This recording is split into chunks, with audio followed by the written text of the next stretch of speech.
Okay, so I'm going to go ahead and open the meeting. I don't know if anybody can hear me. I am having technical difficulties tonight, so I'm going to yell as loud as I can to open the meeting. The board is going to be starting by adjourning to closed session, and we will return to open session at 6:30 for opening items then. Excuse me, So I Lori. guess with that, we'll go ahead and adjourn to, oh, sorry, Craig, go ahead, please. Jerry, go ahead. I was going to say item 1 is agenda approval. So perhaps we could do that first before adjourning to closed session. Okay, Jerry, can you lead that? Because I'm having trouble here. Sure. Thank Go. you. Oh, sure. So I guess the item 1 here is a board agenda approval. Are there any amendments to the agenda to be proposed here? Yes, Stacy and I wanted to pull, oh gosh, I don't have the items in front of me, the 3 in action for EC members contracts. I think it's 11.2, 0.3, and 0.4. Correct. We want to leave the one for the superintendent as that is a new contract, whereas the others are extensions. I just want to point out that the EC members wanted to have a little more time, as did we, to meet and chat with them about those contracts in the context of the current situation we're in. And they said that was fine to do. So we will be bringing those back again. And I want people just to know that their current contract already covers next year anyway. So there's no changes in that way. And that gives us a little time to talk about salary related things in the future. So with that, I'm just asking that you pass this agenda without those 3 items. Stacy, did you want to add anything? If I could, just to clarify, because we will be bringing the contracts back forward, and just, I know there's been several questions on it, is just to clarify that salary and step is that typical salary step and column that all employees get. So we will talk more about that when we bring our contracts back. Okay. So with that then, so I'll entertain a motion to adopt this agenda that's been amended. I move we approve the board agenda as amended by Craig. All right, thank you, Phyllis. Do we have a second? Second. All right, thank you, Sylvia. So before calling for a vote here, I actually would like to say a few things, beg my colleagues' indulgence here, just because we've received a number of communications on this. So just to share some of my feelings on this, this is a fairly difficult district to manage. I think we have a lot of challenges that we don't have, that you don't see as much in some of our neighboring districts. And having worked with the EC the last year and a half, I've really come to appreciate their dedication and what they've given to the district. I think it's important, especially in these times, to have good leadership to lead us through the things that are going on here. And at the same time, I see that, we've gotten a number of these letters, and if I were to sort of generalize the comments, I think they really point at the question of how do we allocate our resources, during these times, right? And they come from different perspectives, and it's really that question. And so I think the idea of sort of, and these are questions we're starting the discussion tonight, right? And so we have to wrap this up, I guess, by the end of June to have a budget for next year. And so insofar as we can take a bit more time to really not look at not just necessarily the EC portion of this, but really overall in how we allocate the resources and how we sort of try to optimize things globally, that's best. So really want to thank Craig and Stacy here for slowing this process a little bit and taking the time to have these discussions. So thank you for that. Thank you for your indulgence, everyone. Let's go ahead and just do a vote on this. So all in favor? Aye. Aye. And do we have a vote from Lori? Let's see. Okay, thank you, thumbs up, thank you. All against? All right, motion passes unanimously. So go ahead and work with this agenda. And so with that, then we move on to item number 2, public comments of closed session items. Do we have any, Pam, do we have any comments? It's Leslie. We have no comments on closed session items as far as I can tell. Okay, great. So then we're going to go ahead and adjourn to closed session, and we will be back by 6 o'clock. So 19-minute break, folks. No, thank you. All right, so with that, we're off the closed session. So I'm going to go ahead and call us back to order, coming back from closed session. Welcome and good evening, everybody. I see we have quite a few participants with us this evening. I will just address straight off the bat that I am having some technical issues with my Zoom and my computers tonight. If I need to step out, our Vice President, Jerry, we can take over directing the meeting for us, and I will be back as quickly as I can, and you'll be in good hands. Let's see, I need to report out from closed session that the board did take action on item 4.1, approving a settlement agreement for student 3-12-20A. Nothing to report on 4.2 and 4.3, and the board rejected on 4.4 the claim 584688 with a 5-0 vote on that item. We will, sorry, excuse me, that was on 4.3, the settlement claim that was rejected, and we will return to closed session for 4.4 at the end of our open session tonight. I guess we go on to our employee organizations communication next. I believe we have members from all three of our employee organizations here with us tonight.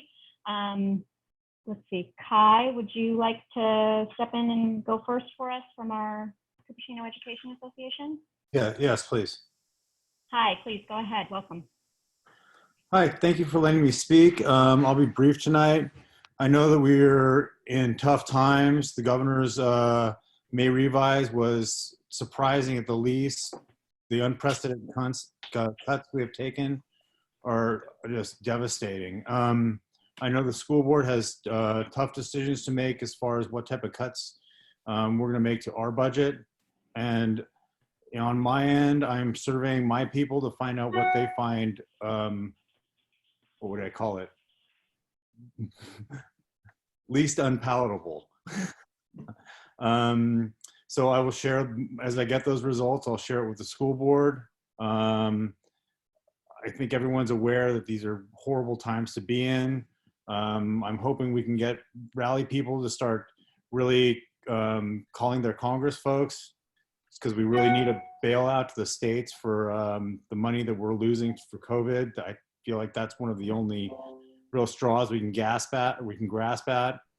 And I also am going to start urging people to contact our state representatives and assembly folks, because fortunately enough, what has been proposed is just a proposal, and we may be able to make some headway on that. Anyway, I wish you good luck in your decision making and your discussions tonight, and thank you for letting me speak. Great, thank you, Kai. And I realized that I was remiss in making one of our opening announcements. We are working through providing closed captioning for the first time tonight. So that is now an option down in the menu bar below. We are still working on it as we go. And if we're having issues with it, we may need to stop closed captioning, but it will be in the full transcription after the fact. And I think with that, we are ready to continue back into our employee organization. Is it, I think from CSEA tonight, do we have Stephen instead of Purnima? Well, Yeah. Yes, Stephen is here, yes. Okay, are you speaking, Purnima, or is Stephen speaking? No, I would just like to say hi to everybody, but at this point, I'd like Stephen to speak. Thank you. Okay, thank you very much for being with us tonight. Okay, Stephen, why don't you go ahead and speak for our CSEA employee organization tonight. 1 minute while Pam unmutes. Can you hear me now? Yes, Stephen, Yes. we can hear you. Thank you. Okay, everybody, members of the board, thank you guys for letting me speak to you. It's good to see you and wish we were in person, but I guess is all we can do. We're facing troubling times, unlike anything that anyone has experienced since 1918. We're fighting something that we can't see or defeat, so we just kind of have to get through it. And everybody right now is scared or frightened to some degree or another. Like I said, we've been messaging our members, and that's a lot of what we've been getting is just concern and uncertainty about the future. When people are frightened, we tend to look towards those we trust to help guide us through tough times. And for a lot of us, that is you, members of the board. You're the leaders that were chosen to lead Cupertino School District. And right now, the future does look bleak. Funding is going down, expenses are popping up left and right, and there's no additional funding that's been hiding in a corner. We've done everything we can for that. And what we need is to know what is happening, the thoughts and information that is being used to make these tough, hard decisions. I mean, obviously, you, the board, cannot make everybody happy. At least we can hopefully know the information, the rationale behind a lot of these tough decisions. When people are scared and confused, we will imagine solutions to problems. It's human nature to be inquisitive and find solutions to difficulties that we face. The issue is that a lot of people and employees, we will speculate and theorize on what's being thought about, what's going on, and without the transparency, the people, the community, employees that depend on you will come to conclusions that are false, that are wrong, are misled, and incorrect. But people will act on those decisions, and act on those conclusions in ways that are not in the best interest of themselves, the community, or the district, or even the students. And I just kind of would hope that as we move forward, you, the board, continue to give us information. A lot of people will receive a lot of it, and people who wish to know more will dig into it, will try to learn more, and will try to help you. But without that information, people will assume the worst and act on those false conclusions. So thank you guys, you're doing a tough job, and we're glad that we have some fantastic leaders to help us out. So thank you for your time from CSCA. Thank you, Stephen. We appreciate the confidence, and we're going to do our best. Let's see, we also have Britt Britton with us tonight from SEIU. Britt, did you want to speak tonight? Yeah, I can speak. Great, please welcome. Thank you. It's Britt Britton, SEIU president, and just here to say a little bit, not too much. Stephen said a lot of good things, and I'll echo that.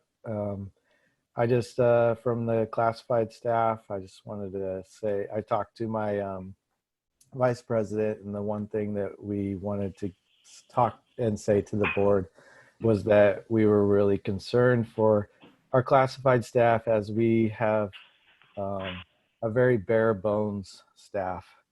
And we, are doing a lot of multiple, positions, trying to hold this whole thing together. So when cuts come our way, if possible, I think that's something that I want to tell the board, is that, we are already operating in a very bare bones situation. And, but on a positive note, doing a lot of things and trying to really save money anywhere I can in the job that I do, to try to help the situation. So that's it for today. Thank you for hearing me out.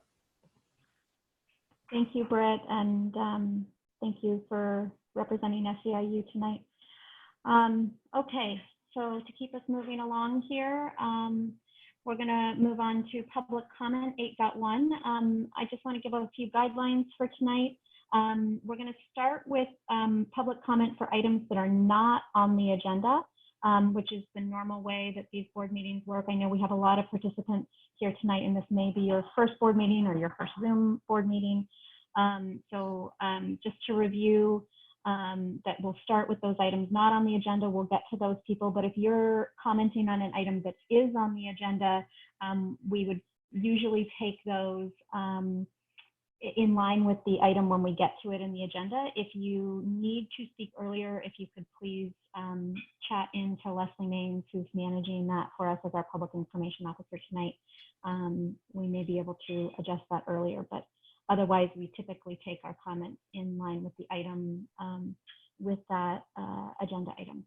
And public comments are, Please go I ahead. apologize. Yeah, I just wanted to give a caveat that for people who might be there to talk on the items that we pulled, which are action items, I believe 11.1, 0.2, and 0.3, they may want to speak during now because it's no longer on the agenda.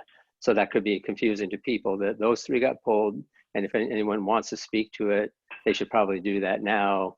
And we would actually have to ask again when we get to those items, because if anyone knew it was later in the agenda and comes later, we should do that. But I just wanted to mention that. Great. Thank you for that clarification. Okay.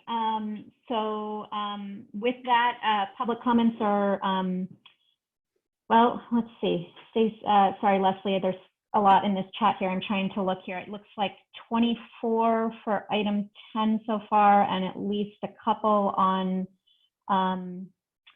items Yeah, not on the agenda.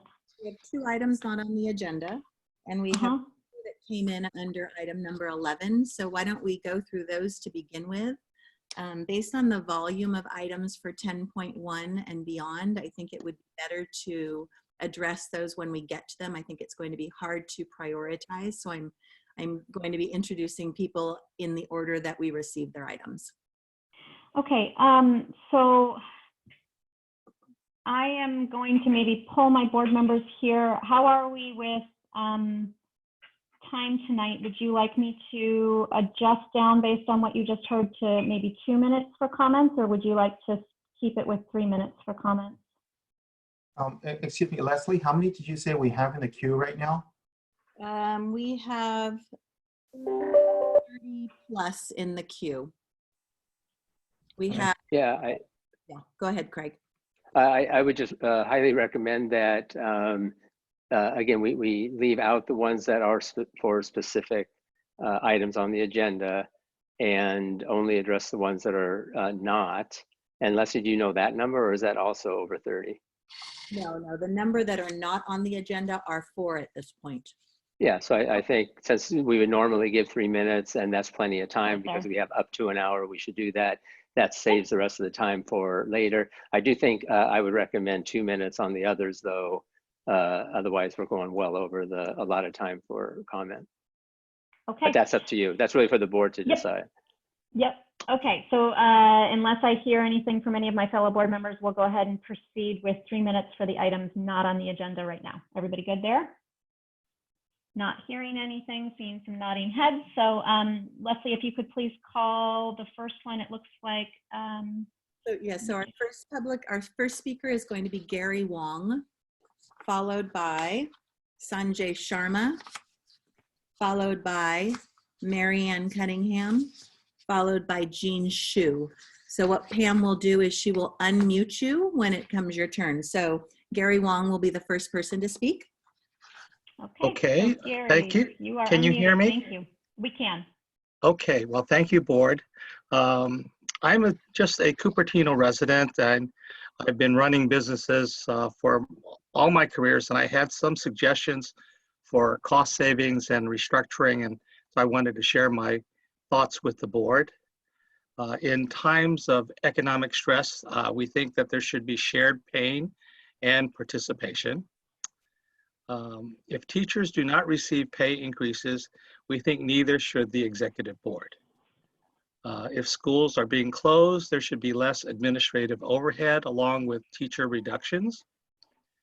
And we think the continuation of the status quo will not lead to sustainability going forward. So even in times of prosperity, Cupertino Unified School District has struggled with teacher pay being among the lowest in its peer group, while the executive board compensation is benchmarked to surrounding districts. An observation, I think the administrative compensation seems high. We think that the district should start with a zero-based budget versus working from prior budgets. Asking the questions, are these positions essential? Because technology has facilitated improved productivity with lower headcount. For example, the HR position, I know that's one contract up for consideration. How many employees are involved? Can this position be outsourced? Can it be accomplished with someone with less seniority? You know, We allow fixed auto allowance. Why not just pay by mileage? Most companies just pay by mileage, making this a variable cost by usage and not by a fixed cost. For phone allowance, has there been any study about what the average historical cost of phone usage has been?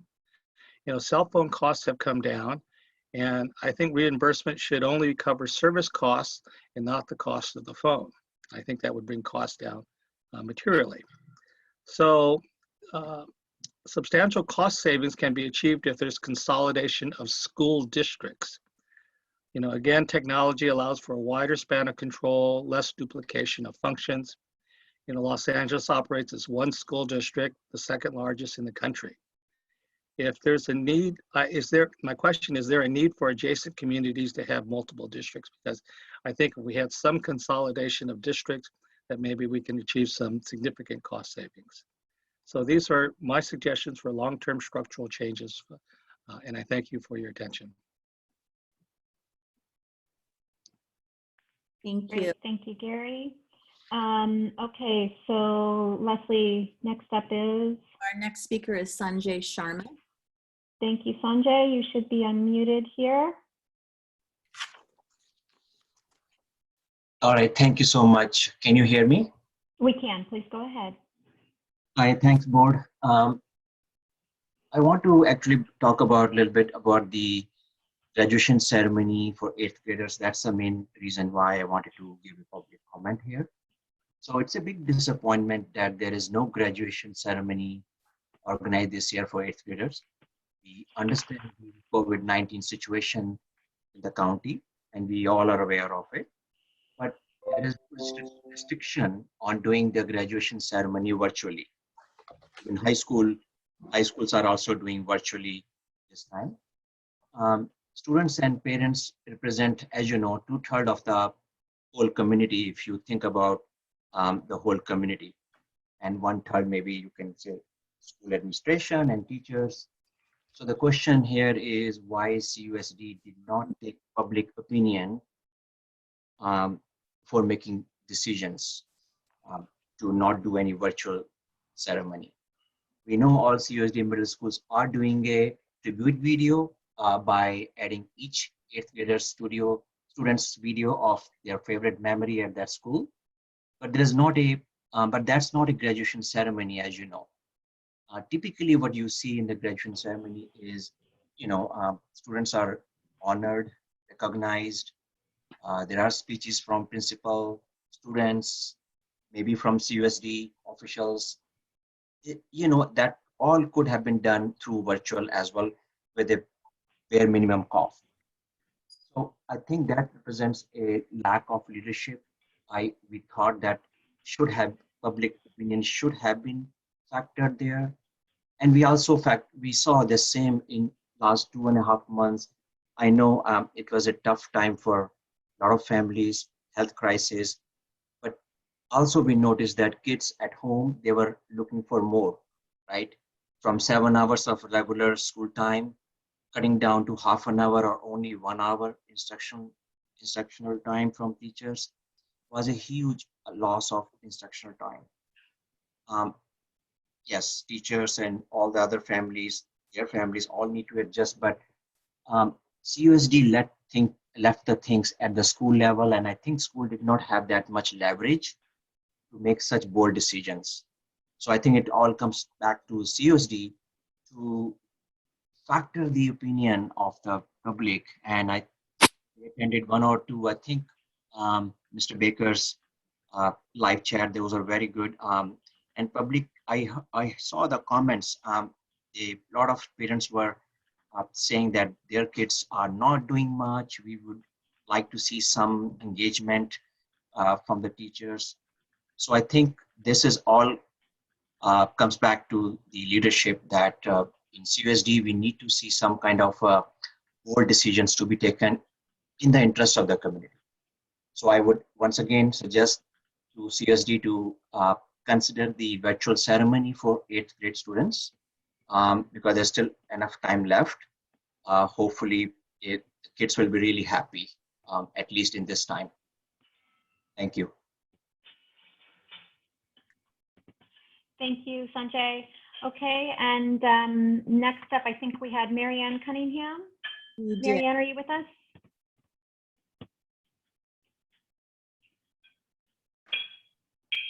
Do you hear me?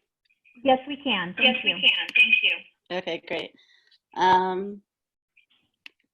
Hold on, then I lost what I was going to say. It disappeared.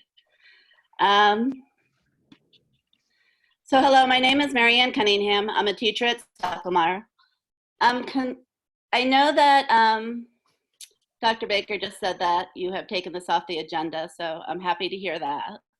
But I was concerned that CUSD board members were about to extend or approve 3-year contracts for the executive cabinet and superintendent. So I was asking the board to pause and reconsider. For 3 years each year, the executive cabinet and superintendent will get a $68,000 increase in salary for every step in their salary contract. I ask you not to extend Mr. Bowman's or Ms. Liner's contract for 3 years. I also ask that you renegotiate Ms. McAfee's and Ms. Main's contracts, who have new job titles. Instead, agree on 1-year contracts. To be fair, I think they've done a great job. It's not about that. And it's hard, though, to hear the possibility of people losing their jobs in the same board meeting when people are getting increases in their salary due to a contract step. I also ask that you renegotiate the executive administration pay scale and package deal. For instance, eliminate the reimbursement for the car expenses, especially if we're doing this long distance learning. And that would save $24,000 there. We're in this together, so we really have to know that everyone is doing this and that these hits are going to hit everyone across the board, but we want to make sure that, I guess we want to feel like it's more fair, that we're really thinking about wisely how money is being spent. Thank you. Thank you, Marianne. And I believe there's one more, Leslie, is that right? That is correct. The final speaker in this area is Jean Shu. Great. Jean, are you with us?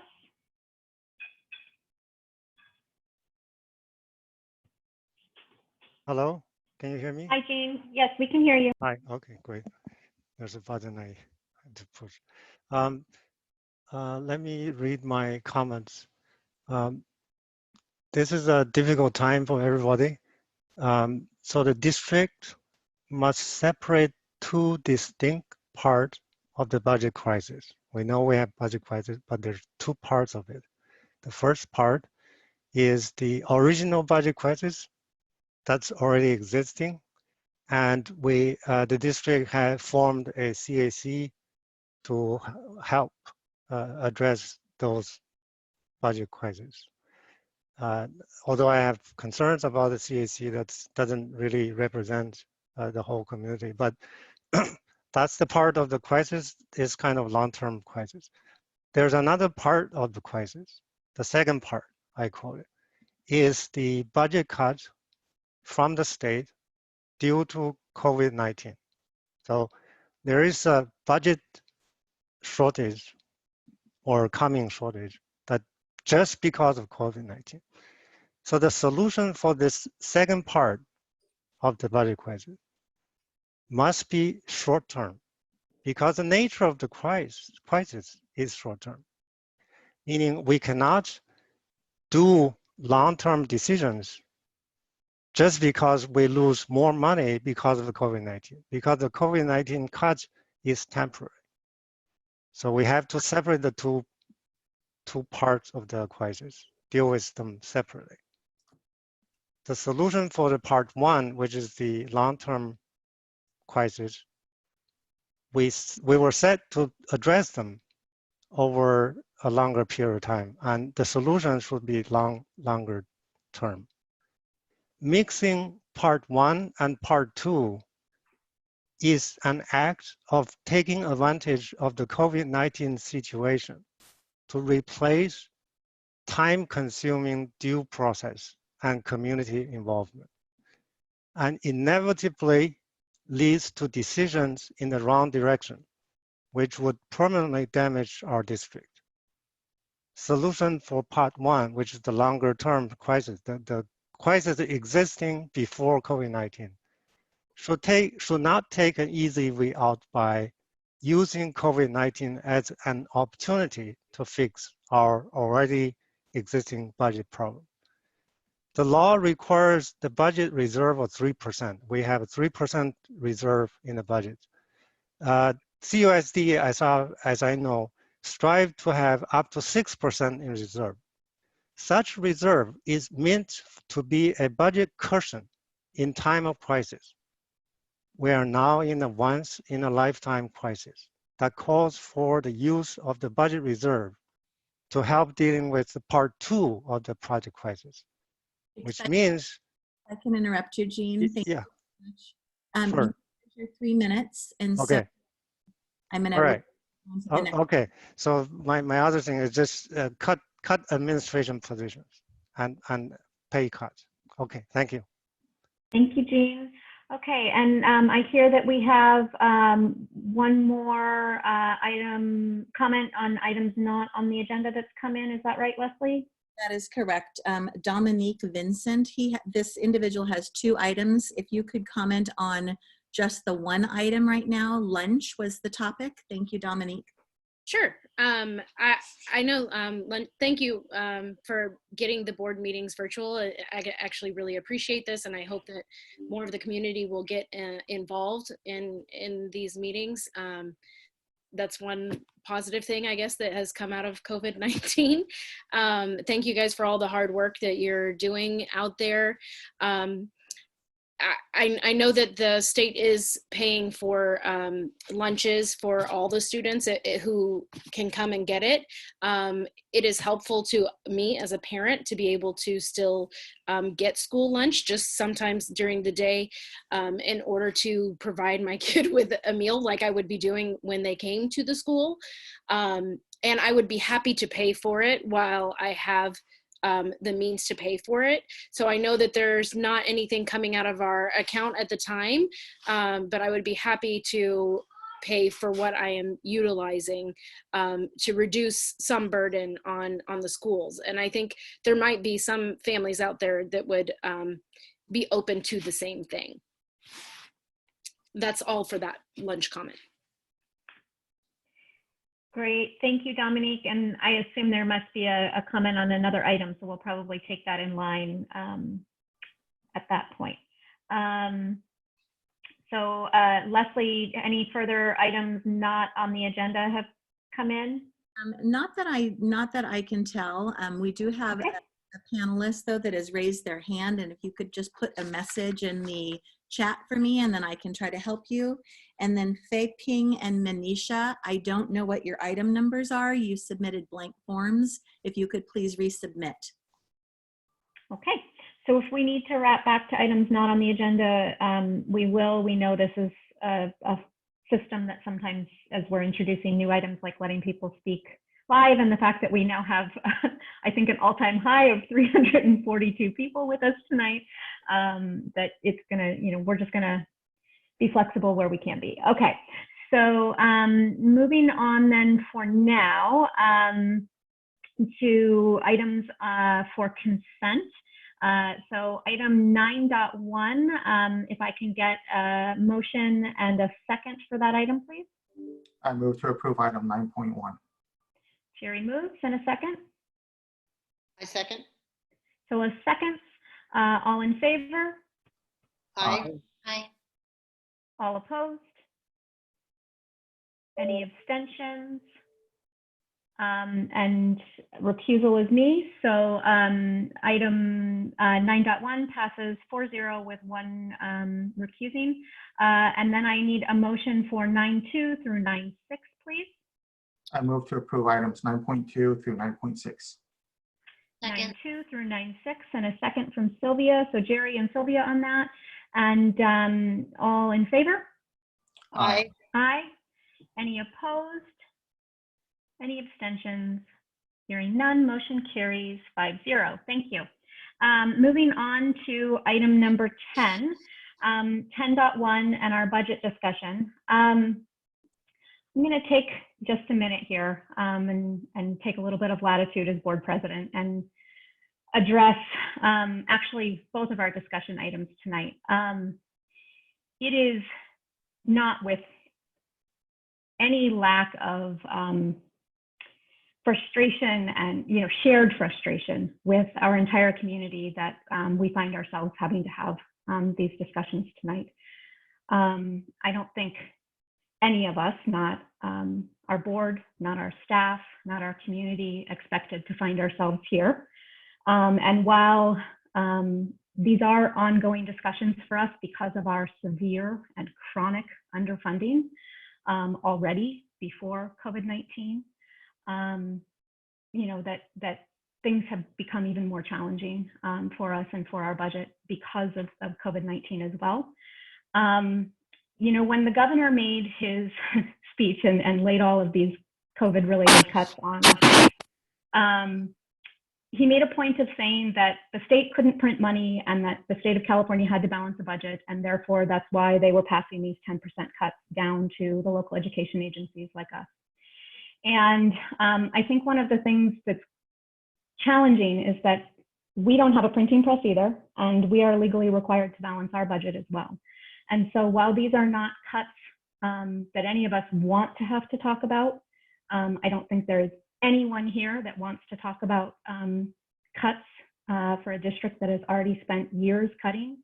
I know because we have so many people who may be here with us for the first time in a board meeting, there are so many conversations that have happened coming up to this point. And if you haven't had an opportunity, our videos are posted. You can go back and look at the conversations that have been going on in this district. But just to recap, we are in the bottom 10 for funding statewide here in CUSD. That's how stark our funding already was before all of this started. When you take out the basic aid districts that we're surrounded by and what they call the necessary small school districts with very small enrollments below 2,500, often rural areas that get some extra funding because of that aspect that they deal with, we're in the bottom 10 statewide for funding in one of the most expensive regions anywhere. And on top of that, we're surrounded by districts that have anywhere from $2,000 to $7,000 more per student per year than we do. And if you take even half of that lowest number, even just $1,000, and you multiply it by our enrollment, you're talking $17 million in budget that we would be having to work with right now, which is more than what we're talking about from these COVID-related cuts potentially. So that's sort of the situation on the ground. We are a district that has cut for 5 and 6 years straight now. We've cut more than $10 million already out of our budget in the last 3 years.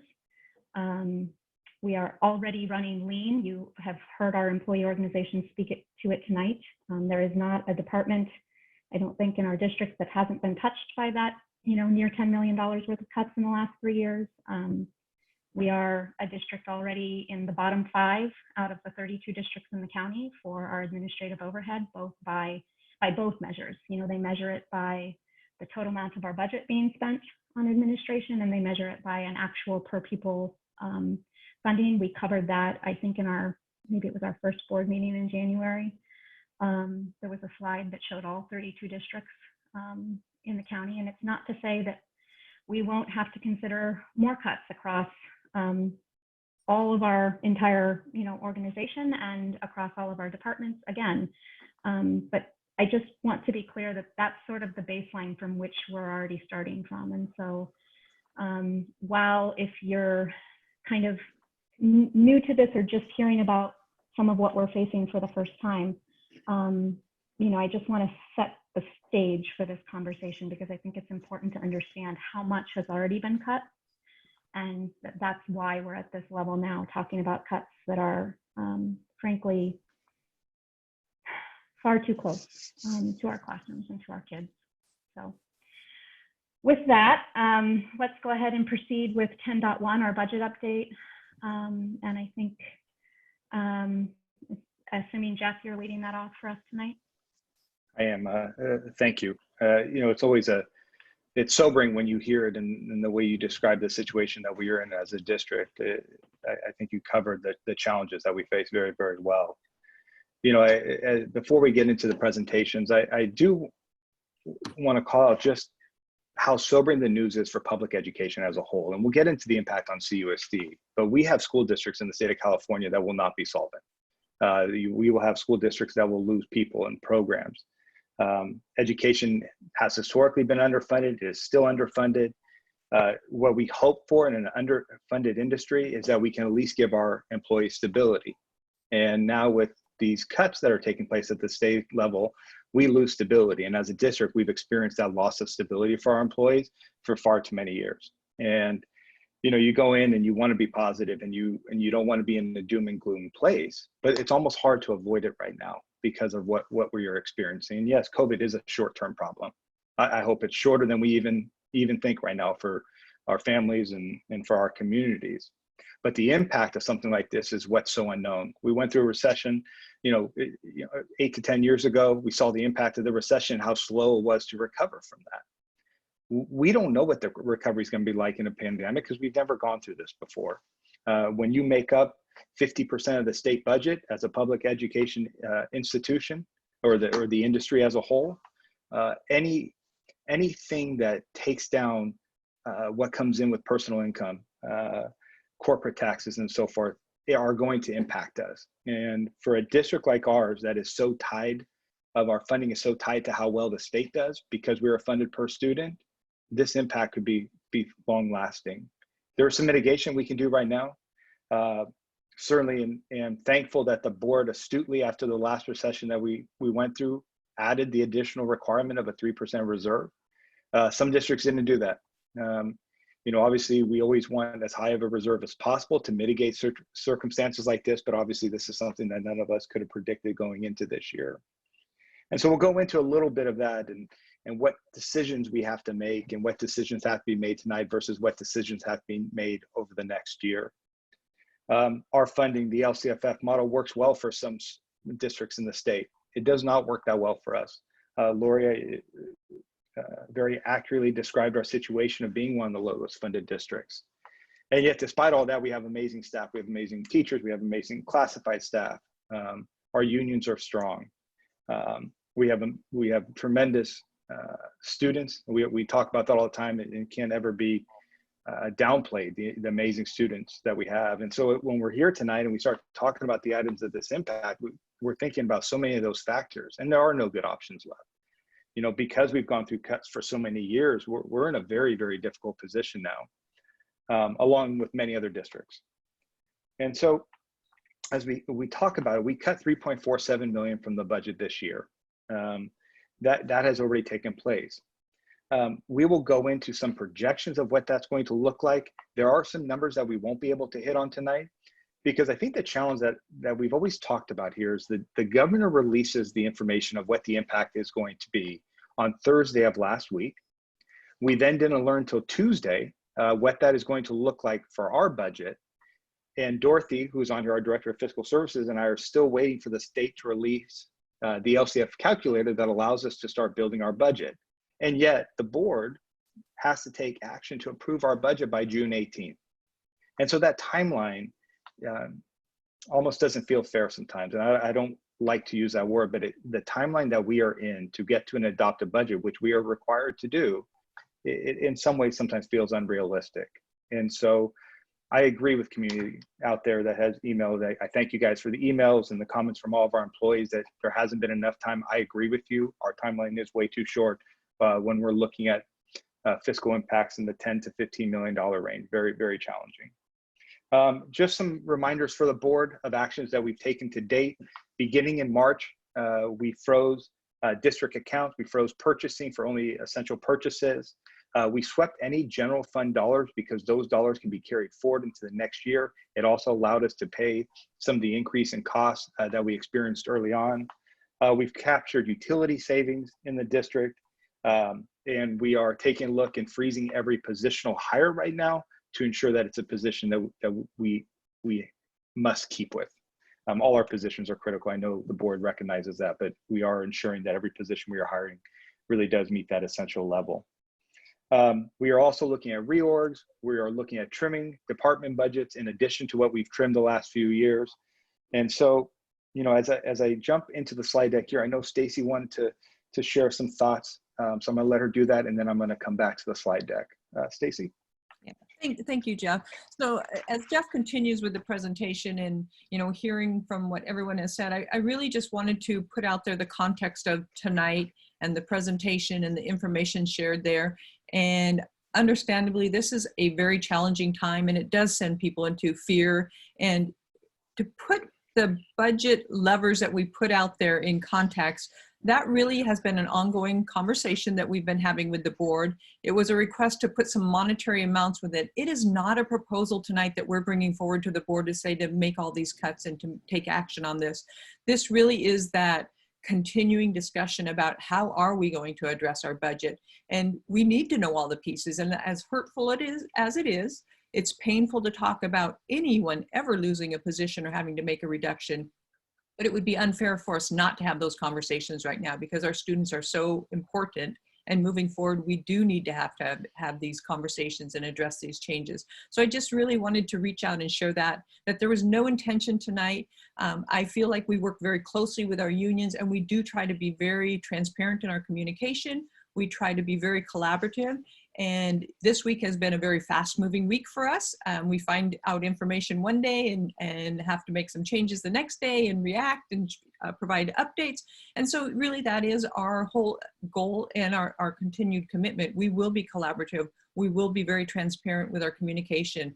But we are probably going to say some things or make some decisions that aren't going to make everyone happy, but we are going to be transparent about it and talk about it and have that discussion so that you understand the why and the how we do reach these decisions. So with that, I'll turn it back to Jeff. Thank you. Thank you, Stacy. So there's three key targets that I'd like to take the board through tonight. I did get an opportunity to share this with our budget advisory.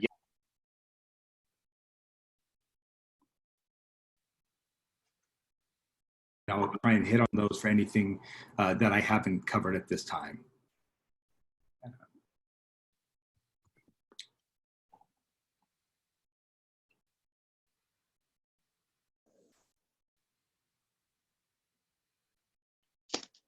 Can you guys hear me?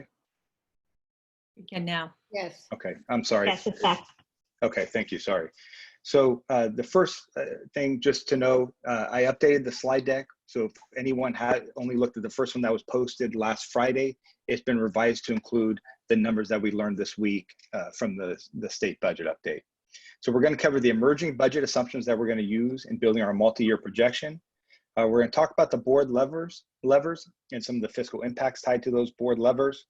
And then the final document is going to be on revenue enhancement strategies. And then, you know, if there's any hope, it is in that revenue enhancement strategy. So as we're losing, going through a decline in enrollment, going in a decline in revenue that we receive for state, we need to look at those ways to offset that impact. As Lori referenced earlier, if we were able to raise $1,000 more per student, that'd be $16 million. We would be having a very different discussion tonight. And so with that, these are not every assumption that we will use for the budget, but in Dorothy and I taking a look at this, we do feel like this is the most critical ones for the board to know now. Obviously, as we go through the budget building process, we'll continue to update the board on additional assumptions being made. So first off, LCF funding, which is really that per student allocation we receive, is going to be reduced by 10%. What we will see is about a 2.31% COLA based on what the governor's proposal was. And I'm sorry, I'm going to pause for a second. I should have said this earlier. These assumptions are based on the governor and our legislators not changing anything. They still have the ability to change this plan. If they do change the plan, what we would do with the board is, one, you would be notified of those changes. We would come back right away in July and August and update the board on any additional changes made by the state. So there's always this unknown factor. I think when you are in a recession and you add in the pandemic factor, there is likelihood it's going to change. I know Dorothy and I and some of the board was on a call today just hearing about those potential changes. So what this looks like for us is a deficit factor of about 7.92%. So we have an operational increase typically any given year about 4.5%. That includes the second column for all of our employees, teachers, and classified staff across certificate and classified staff across the district. We have to now assume a negative 7.92 effective deficit factor going forward. What I would also point out is because you have ongoing increases every year, that 7.92% grows in magnitude each of the out years, right? So it doesn't stay stagnant. Our costs are going up. If your funding stays stagnant, those operational deficits are going to increase. The biggest factor is when you look at the K3, 4, 6, and 7, 8 numbers. And what that is, that's our base funding. That's what we receive per student in those age bands. We are losing anywhere from $788 to $824 per student is what we are building into our budget for next year. Those are devastating for a district like ours. It's devastating for any district, any LCF funded district. But when you are funded as low as we are, we don't get a lot of categorical funds. We do not get a lot of additional supplemental money. Those things that could help mitigate aren't there for us. There are some positives. We'll talk about the positives in the budget, but I would ask the board to judge slowly on those positives, because what the legislators did is they built out contingencies in the out year that if goes unaddressed, keep us in a very difficult position. So again, COVID's a short-term problem. A recession's a long-term problem to work our way out of it. As the economy recovers faster, our ability to get out of it obviously happens faster, but there's a lot of unknown here. At least in the short term, STRS will be decreased by almost 1%. PERS is going to increase by 1%.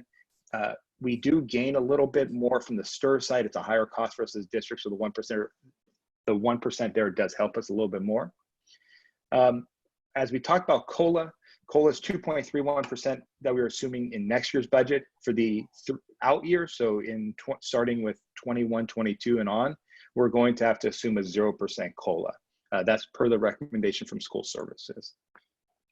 One other important note is the deferral. The state is going to defer money. What that means is we will not receive what our typical allocation would be per month. That's about 9%. So we get 9% with the exception of 2 months. It's 5% in those months, but we've received 9% of our state revenue. What they're going to do is not provide that revenue in June, and they're going to give us in July. We're okay there. We have the cash flow to support that. The bigger challenge I think is really important for the board to focus on is if the state continues to defer that money in April, May, and June of 2021. What that would equate to is 9% off for each of those months that we won't receive. And so that is something I know Dorothy's and our team is looking really specifically at our cash flow numbers. We're going to talk about that more. We will bring back to the board when we present the multi-year what our cash flow looks like. I want to pause for a second. Dorothy, would you like to add anything to the cash flow there right now?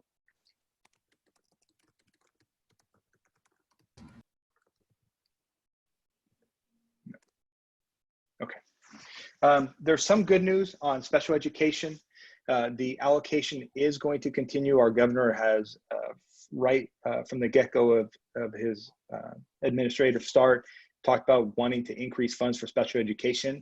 That will be a positive factor for us. And so we will specifically call that out. It's over $600 per student or per our special education students. So that is going to help us.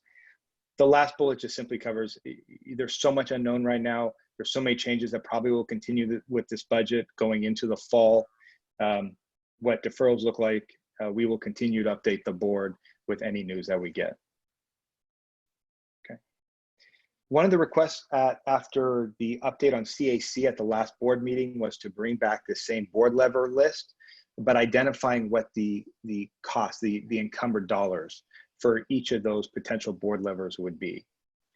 If there's any hope for, if I have one desire tonight with a conversation with the board, or at least getting the sense from all 5 board members, is I really would like the flexibility on our reduction of the board reserve from 3%.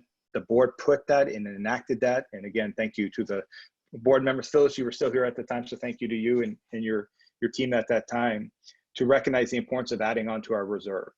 What we need to determine is how to use that reserve best. Do we spread it out over multiple years? Do we go ahead and assume that reduction of the 3% reserve right away in next year's budget and utilize that to support, the tremendous loss that we're seeing in our per student allocation?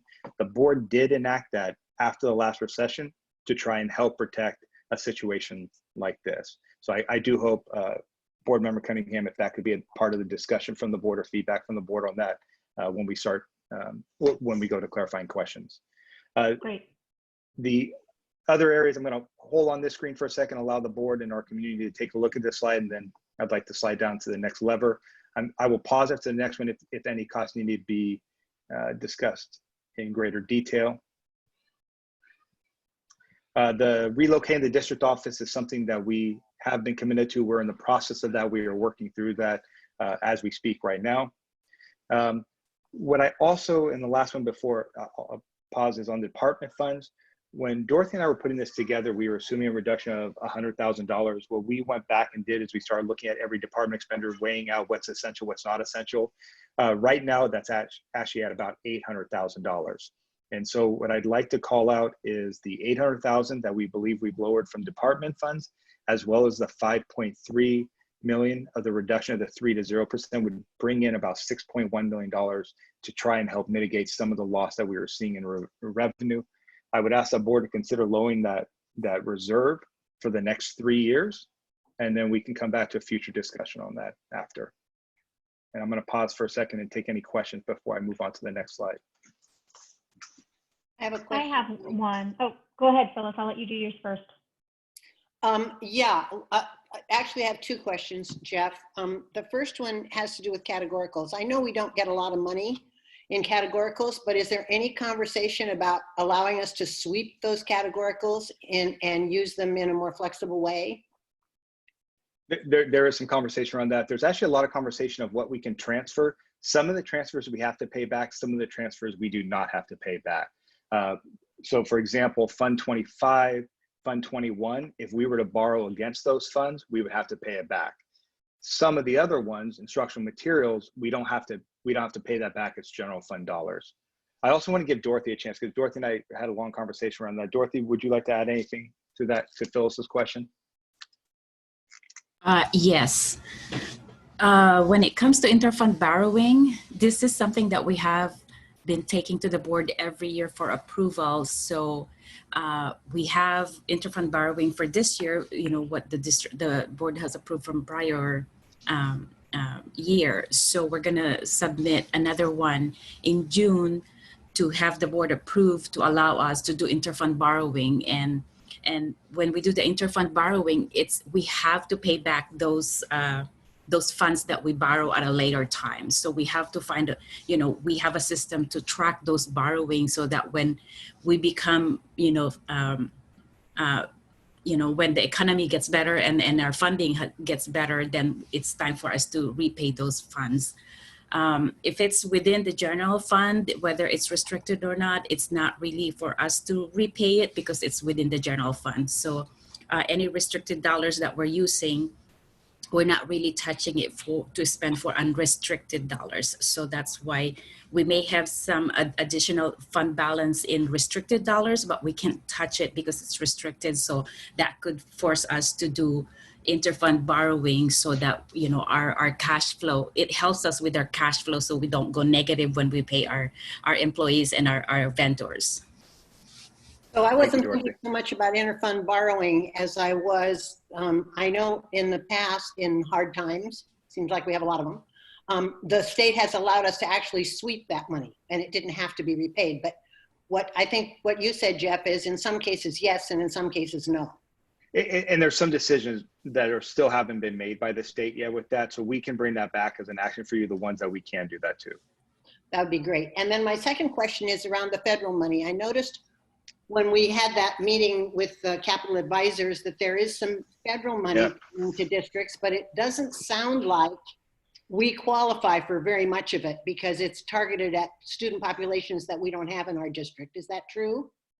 You are correct. One of the largest contributions is for concentration grants. We aren't eligible for that, or concentration districts, I should say. I'm sorry. And we're not eligible for that. Right. Okay, thank you. Thanks, Lori. Great, thanks, Phyllis. And I'll just comment that I think it was EdSource, but I can send out a link to anybody who's interested if you ping me, did a large article on, it has a calculator in it essentially where you can pull up all the different districts and compare who's getting what out of those federal funds. And their estimator for us was $19 a student. So yeah, I know it's not very much, yeah. And so my question was around Kit Stop. Does that, maybe, I don't know if my question is for Allison or for Jeff or for Stacy, but if we pull, if we pulled that lever, does that have to go hand in hand with the NGSS curriculum adoption, or are those two separate issues that we can pull the kit stop lever without necessarily deciding where we are in the flow on the adoption? I think there's two parts to that. One of them would actually be Stacy, and it would probably be good for her to give an update on some of these items that are negotiable, and then obviously Allison can better answer the question on the NGSS alignment. But let me scroll this screen. Stacy, would you like to talk about any of the items on here that are negotiable versus the ones where we have more control over that decision? Yeah, and so I kind of want to bring that back into the frame of where we're headed tonight as well. Many of these items on here, we would not be able to do immediately because they are negotiable. We work with our unions on it. You know, the elimination of class sizes, reducing middle school numbers, those are all something that we have to negotiate. And so that's when we reference, you know, these are some of those ongoing conversations that we're going to have, and these would be levers that we're going to pull throughout. I think circling back to the original conversation about, we just received from the state this huge hit to our budget. And as Jeff referenced, we are going to be in June in 2 weeks, and we're going to have to present to the board in June our budget for the next 3 years. And so one of the things on this list that we and Jeff referenced the board reserve is, we're going to have to make some decisions, because in June we need to bring a budget forward that you can pass, that you can approve. And so looking at some of these, we can do some of these, and you know, we'll try to focus you through some of those that we can do. And those are those non-negotiable ones. The ones that involve the union, those are our continued ongoing conversations. We're involving them, they're collaborative. Again, that communication will take place, but tonight really that focus is, you wanted the information on the levers, the cost amount. You know, Jeff shared with you just two items that could bring us to that 6.2 million. Really our focus is sharing the information, but then we do need to remember, we need to talk about the budget that's going to come forward in June. Thanks, Stacy. Just as a gentle reminder. And then Allison, I know the second question with NGSS. Yes, hi. In this scenario, we were not linking it to the new NGSS in that way. In all cases, we're planning to move forward with that and work towards implementation. We know that the model for distributing materials is different with the new curriculum, so we haven't worked out all the specifics on that, but we believe that we can achieve some savings there. Okay. Lori, I have anybody else? Jerry, go ahead. Thank you. So first, Jeff, on the furlough days, what are the restrictions and limitations? Is this something that we would need to work with our employee organizations on, or is this something that we can decide? And you have 5 on there as an example. I was wondering, are there any sort of limits on that? Any sort of limits with respect to instruction hours or anything like that we were running to? Or do we have a free hand there? We don't have a free hand, and we would have to work with our unions on that. Okay. With Pick 5, we were looking at more at taking off the 187 work days or 187 school days and taking a look at a week off of there. But there is a little bit of flexibility where we can, I believe, can go up to 7, Craig and Stacy, without filing a waiver. Right, we would still need to maintain our 180 student days, but our 187 teacher work days could be reduced. Got it. Okay. Thank you. And then the second one is with respect to some of the cost reductions related to the district office. So there's the relocation, there's some elimination of the instruction coaches and all that. Did you guys also look, were there, I don't know, potentially other ways to restructure how work is done at the administration level? Because I just kind of wondering about that. There are a few items on here, but are there more fish in the pool there to fish, or are we kind of fished out here? What would you say here? Well, I would, I'm sorry, if you look at the list where we are talking about the combination of director principals and principals covering 2 sites, that's something that we're already looking at as we have a vacancy. We really are considering, is that a position that could be shared or somebody else could cross cover it? Again, we're not looking at laying anyone off at this point. We're really looking at trying to redistribute and not have to do additional hiring. I think the one item that's not on the list here that administratively we have done is just the reminder that Dr. Baker is retiring in 35 days. And his position, although I'm sliding into it, we are reducing an EC member. So we are losing an entire full-time position that was at our cabinet level. So just kind of to reference that too, we've done a lot of those reductions and they may not be on this list, but they've happened over the last couple months. So as we look at some of these, you know, the instructional coaches, we've cut instructional coaches every year for the past 4 years. And right now we only have 6 instructional coaches left. So we really would have to look at what is that impact and how do we redistribute that work, or can we redistribute the work? Okay, thank you. Thank you, Lori.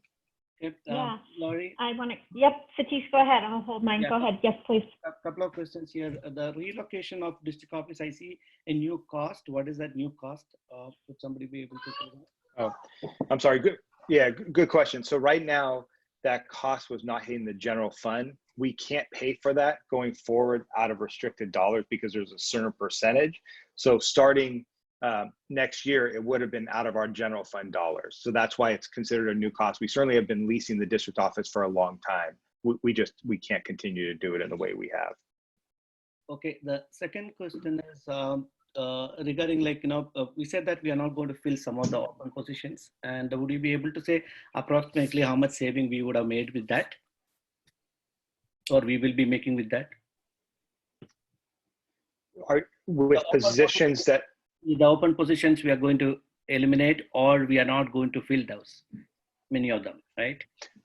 So we're looking at that on a case-by-case basis. So when we're freezing at positions, we have our FT that's built into our budget right now. We've already enacted what positions are cut in future years based on that 3.47 that that was cut from the budget as second interim, and it really ends up being a case-by-case basis. So I don't have a firm number of what that is. Okay. We are obviously looking at, are there restructuring that needs to happen? Is there other positions that we're not thinking about right now? And that's where this board levers. It's not an all-inclusive list. We're certainly missing stuff. And I think, you know, we've gotten feedback at budget advisory afterwards, and that's what I was referencing of other things that should be considered. And so that this list will probably grow as we go forward. Okay, one more last thing is, again, like, you know, instead of reduction, is there any realignment or a reclassification? Kind of the job could be changed as a new title or something different, like where there's a real need, move some of the people there, where there is, you think that something is excess, that kind of movement did we think on? We're certainly going to consider everything. I would say I don't see excess right now. And we've cut so much over the years. I don't believe we're in excess, but we are going to have to take a look at how do we balance the budget. And so obviously everything's going to be looked at. Yeah. Okay. Sylvia, I want to give you a chance to get in here too. I've got one other question, but I want to give you a chance. I know you haven't had a turn yet. Thanks, Lori. Jeff, I had a question about, I know we have to, so the deadline to balance the budget is June, you said June 30th? June 18th. It has to be done in a regular board meeting. Okay, June 18th. But then the cuts that the governor has given us this week, those may still change again. And I'm thinking specifically because I know that the tax filing deadline got pushed back to July 15th. Correct. And so, you know, given that our school systems are so reliant on income taxes and things like that, I'm just curious if we do this budget, make the decisions by July or by June 18th, and then in July, after the governor has a better sense of, you know, the revenue coming in, would there be any chance of a walk back on some of the cuts? Or would there be, you know, chances of more cuts coming in that then we would have to do a revised budget after that? Or is it once that we make this, once we approve this one, we're done for the following year? Do you know what I'm trying to ask? I think so, but please correct me if there's anything I missed with it. So when you adopt a budget here in June, that's the first time the board gets to discuss that budget, but we stay in this budget cycle for the adopted budget, first interim, second interim. So each of those allows us to go back and make adjustments based on what we learned from the state. To your question about whether or not we anticipate changes, I do think there's going to be changes to the budget. Whether it's pro or con, I really don't know. And I think part of that is because since we've never experienced a pandemic before, tied to a recession, and seeing, I think it was about a 25% drop in what was coming in through personal income, it's really hard to tell what that means for us until property taxes are gathered and taxes are finalized. And so the state makes assumptions just like we do. And certainly Governor Newsom made assumptions when he brought up the deficit of 54 billion. And so we're all working back from those assumptions. There's almost no doubt in my mind that we will talk about changes when we come back in August. Certainly I would love for them to be more positive than what we have seen now. Okay. My other question had to do with the STRS and PERS and the reduction of 1%. Just to clarify, the reduction of 1% from the state, meaning that they're putting that employer contribution to us versus that they're reducing the entire fund by 1%. Is that? It's reducing what our district contribution would be. It's what our costs are for each employee is being reduced. And I should have said it, I'm so glad you brought this up too, Sylvia, and I should have said it earlier. When you look at the STRS and PERS, what the state actually did is they sort of backfilled it. So we get this little bit of a reprieve right now, but then there's this unfunded portion of it that's sitting out there in the year 23 and 24 that could be as high as 25% for PERS. And I'm sorry, I don't have it in front of me right now what STRS is going to be, but I know PERS jumped out because it was about 25%. So just know that's the other piece that's coming. Dorothy, do you have the out years for STRS in front of you by any chance? I'm sorry, I can try and find it here really fast. But just know that they made adjustments now to try and help us, but they're hurting us on the back end if no other additional adjustments are made in those out years. Yes, the out years for the CalSTRS, it's 21, 22, it's going to be 1602, and then the next 2 years it will go up to 18.1 again. And for CalPERS, we have 20.7 in 2021, and it goes up to 22.84 in 21-22, and then 25.5 the year after, and then the following year 26.2%. Thank you, Dorothy. Sorry, so I'm just trying to see if I heard you correctly. So basically what you're saying is for the STRS, which is the retirement for the teachers, the state is helping us right now, but it will probably, the cost will go back to us in years to come. But for the PERS, which is the public employee retirement, that one is actually increasing. So I'm sorry, you said that one part was hurting us, one part was helping us, and I don't remember which one you said was which. Sure. So the STRS is going down by about 1% for next year. So what our contribution is per employee for 1920, it will go down 1% next year for 2021. So 1% down. PERS on the other side, we are contributing at 19.7%. For 2021, it's going to go up to 20.7%. I see. Okay.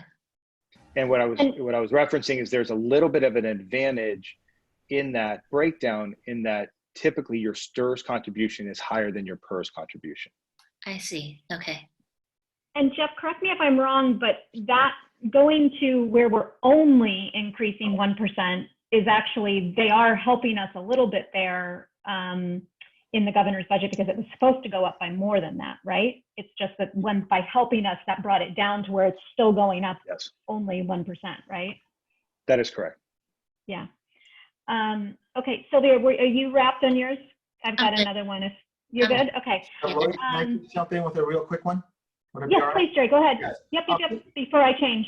All right, just to put a number on this, Jeff. So if I know we've got the SPED and STRS and PERS and all these adjustments, but looking at the big picture, is the cut essentially 17,000-ish, times around 800. So say 13.5 million plus or minus $1 million. Would you say that's accurate in terms of putting a concrete number around all this, knowing that the calculator isn't out yet and all that? I think that's a fair number. I think Dorothy and I, as we've been looking at, I've been throwing out 13 million. The range I would say is 10 to 15 million, just to give ourselves as much wiggle room. But I would say first calculation, kind of the back of the napkin with it yesterday, I was at 13 million myself. Great. All right. Thank you. Thanks, Lori. Just wanted to. Yeah, of course. So can we go to the class size increases for 1 1-3, and for middle school. So built into the LCFF formula, there's the GSA, the grade span adjustment. That's like the 10.4%, I think, for our little ones. But then there's also Ed Code, which gives us some latitude that as long as it's negotiated, we can go past those grade span adjustments. So with these estimates, do they include any sort of, would there be any hit we're expecting to take against our GSAs and our LCFF, or is this all inclusive of what we'd expect to save because Ed Code allows us to go up? It is a negotiated item. So, you know, through the negotiation process, if the bargaining changed around class size, we do not anticipate any loss of revenue there. We did double check that with our auditors. And so as long as it's been negotiated, it appears that the negotiation does trump the 24-to-1 ratio. And so the GSA, we would still receive that. Thank you. That's helpful to know.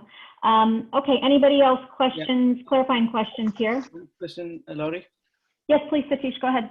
Yeah, so I know that in past we must have approved for a lot of programs and which are already in motion, and probably we wouldn't have spent much on that, let's say.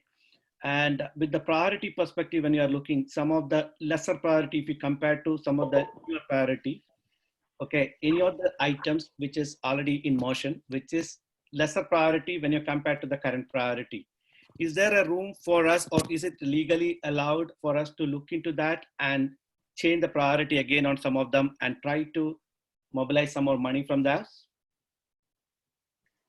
Sorry, I'm not quite following your question, Satish. Okay, I'll go slowly. Okay, let's say we have approved quite a lot of programs, right, over a period of time, and we have put some allocation for each of those.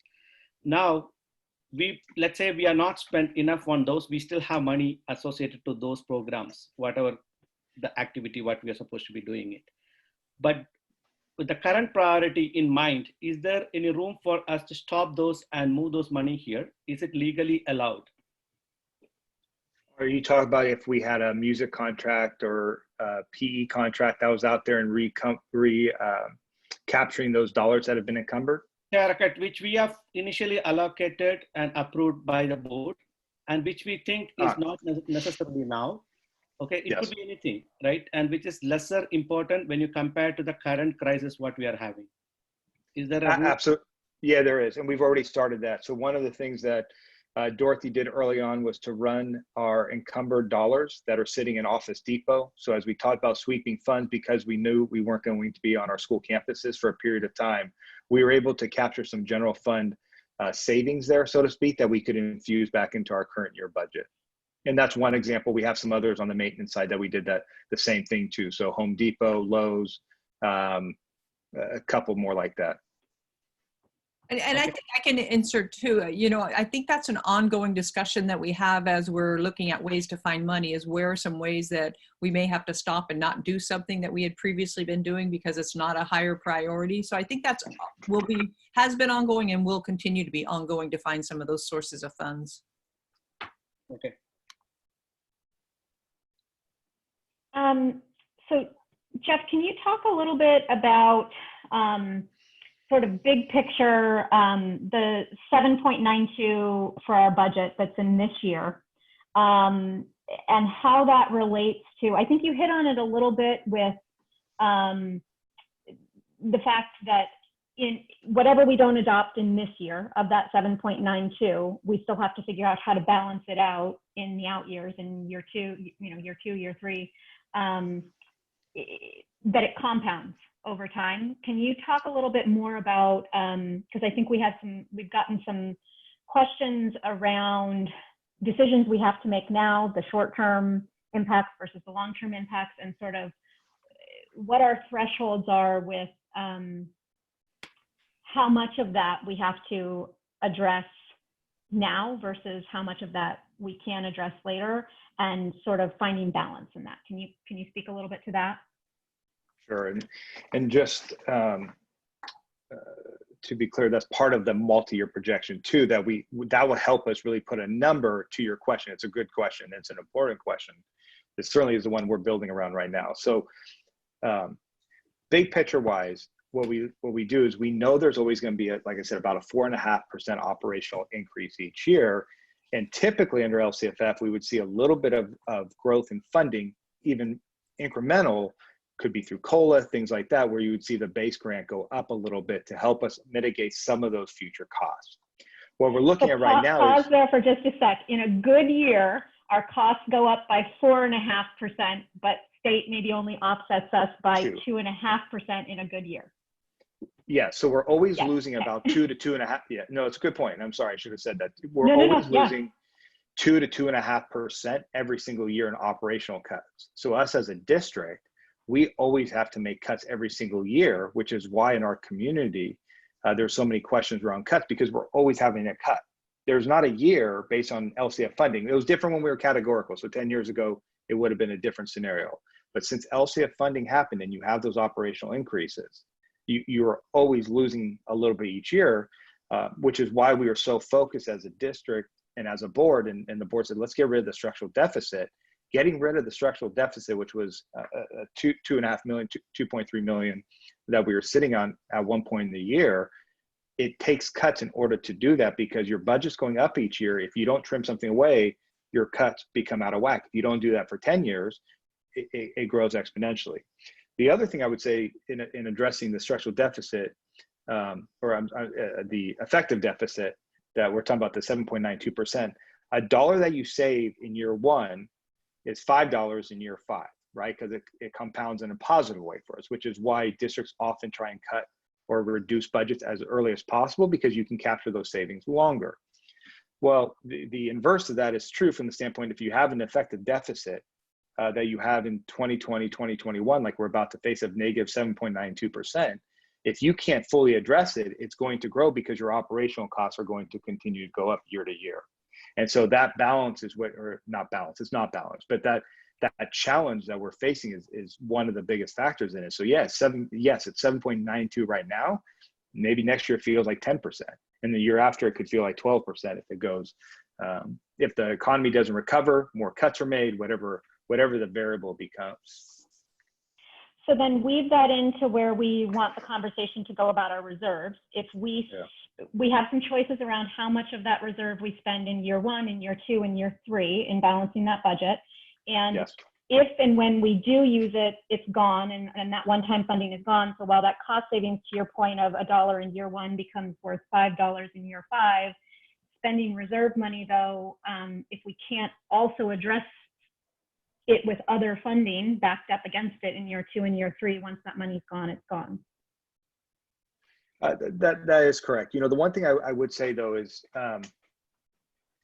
you always have this balance. Do you spend a reserve in year 1? Do you spend, put all your eggs in the basket in year 1 to offset that future cost in hopes of the economy recovering? Do you pace it out over time? Obviously, our state is choosing to pace it over time. It makes sense when you have that large of a budget. For us as a district, because we're able to one time, and Phyllis referenced it earlier, you have times where you can bring funds in and pay yourself back over time. We could use that board reserve in year 1. And we can bring it to the board in the multi-year and show what that looks like. And I think that probably is the best approach to this, is we'll bring that back based on the conversation tonight to some degree of what that looks like. But in year 1 of reducing that reserve, does that at least make us solvent for the next 3 years? If that's the case, that then allows us to go back and look at those other restricted funds. Do we do an interbalance transfer? Do we look at doing a one-time transfer, whatever it may be, or what the state allows us to do at that point? Because obviously we have very strict guidelines to follow. It allows us to have that conversation over a longer period of time potentially. And that's what, we want to prove to be true in the calculator, if the board has the appetite to reducing the requirement of that board reserve. So I want to get everybody else in on this, but I'll just respond to that for where I'm at. I think this is why, we have a reserve. This is about as rainy day as it gets. I personally would be in favor of using that reserve while we are being as mindful as we can of any opportunity to get back in. I think nobody saw this coming. We're not going to see the next rainy day coming either. And so, any change where there's, an opportunity to revisit a board reserve again is a priority. But I think that right now I would be in favor of pulling the trigger and using that. I don't know where my colleagues are at on that, so I want to get other people in here. Lori, Anybody I'm want to get sorry, in? Lori? Sylvia? Oh, sorry, Craig, please go ahead. I really, can we just step back for a second and then hear from everybody on it? I just want to make sure we're setting the context here a little bit. And for our audience, I want to make sure they understand that we actually have two 3% reserves. And one is state mandated, and we cannot touch that and will not. And our real end game and why we're talking tonight is that by June 18, you have to pass a budget that still has a 3% reserve in it by law, and it balances out over that 3-year period of time, right? So I just want everybody to understand that's what our challenge is right now. The second 3% reserve, which is about 5 point, I can't remember, 3 million. So that's the one we're talking about that thankfully the board thought of and had it there for this very moment in time. And so that's the 3% that we're talking about. So I just wanted to make sure that that was really clear. Secondly, it's not really just that 5.3. It's also a few other things on here. And between Jeff, Stacy, myself, we feel like there are a few not so it's all impactful, right? None of it is good, but less impactful in terms of major decision. And we don't even have time to negotiate a lot of the other ones and all that, right? Because we have to know by next time, we have 2 more meetings. Next meeting, you have to see a budget because we can't just bring it to you on the 18th and say, hey, pass this, right? So what we need tonight is to take a look at just those few things that we said we think we can get to. But just know that's only, maybe at 7.2, Jeff doesn't know yet, Dorothy doesn't know yet. When we put that in the calculator, what's it going to turn out? Do we still have a 3% reserve at the end of that? Has it solved? We're hoping it does, but we don't know that yet. And I want to be clear with everyone about that. But what we need tonight is for you to at least say, you're not voting or anything. You're just saying, yeah, you're okay with us using those figures to run the calculator so we can come back and have a conversation on May 4, is that right? Yeah, May 4, so that on the 18th, you're ready to pass it. So I just need everyone to understand the cadence and how we have to really move through it, and that we are not, and as Jeff said early on, this is not a proposal. This whole laundry list here of stuff is what we said of all the possible horrible, terrible things we could ever have to consider. What are those things? Yeah. We're putting out that terrible, horrible list, but there's only a few on here that we think are the least impactful on kids at the classroom level, et cetera. So I wanted to set that context so that as you're having your conversation, you're helping us we need to get to the calculator with a number that we can punch in so that you can see that and we can have a conversation. So what that makes me think is that I wanted to get everybody in to address that board reserve, but then I also want to give anybody an opportunity to talk about any of those levers in the context of more of a discussion. Is that helpful? Yeah, I think it'd be great to hear that one because that's our big ticket item. But I do think, Jeff, after they talk about that a little, maybe you could touch on what are a few of those others that we're already thinking of so that you can opine on that specific, those specific ones, okay? All right. All right. So I want to get other people here in on the reserve specifically, and I should clarify, thank you for that, Craig, the board reserve specifically, which is the 3% board set aside reserve. Phyllis. So as Jeff mentioned earlier, I was on the board when we established that 3% reserve, and it was painful. It was hard to get that money into reserve. We were able to do it. We talked about it for a long time. And because I know it's going to be hard to get it back, my position is that we don't spend it all at once if we don't have to. I would like to, we don't know what the future holds. I mean, we don't even know what next year holds, much less beyond that. So I would like to space that reserve out to the extent that we're able to, so that we have something to fall back on in the out years if we need to. Thank you. Okay. I saw Sylvia's hand up too. So I had a clarification question for Jeff about the reserve. I know that we have the 3% by law, the 3% board reserve, and then on top of that, we also had a 3% emergency fund, right? That we used almost immediately. Craig, correct me. No, we never had it. What we were suggesting to the board that as we were planning in order to stabilize, remember we were talking about that? This is all pre shelter in place COVID, right? But we never enacted that. We were just coming up with ways of getting there, coming to a number that in order to save an additional, because we were worried then, but then COVID came and we just stopped bringing that as a, you know, we knew at this point, there's just no way we're getting an additional 3%, but we never passed a budget in which we put a 3%. That has not happened, an additional one. So with the, knowing that a lot of people are saying there might be a resurgence of the virus coming, you know, in the fall or in the winter, if we do have a decrease, if we're looking at just at the actual numbers, if we do decrease that board reserve, by law, are we allowed to dip into the 3%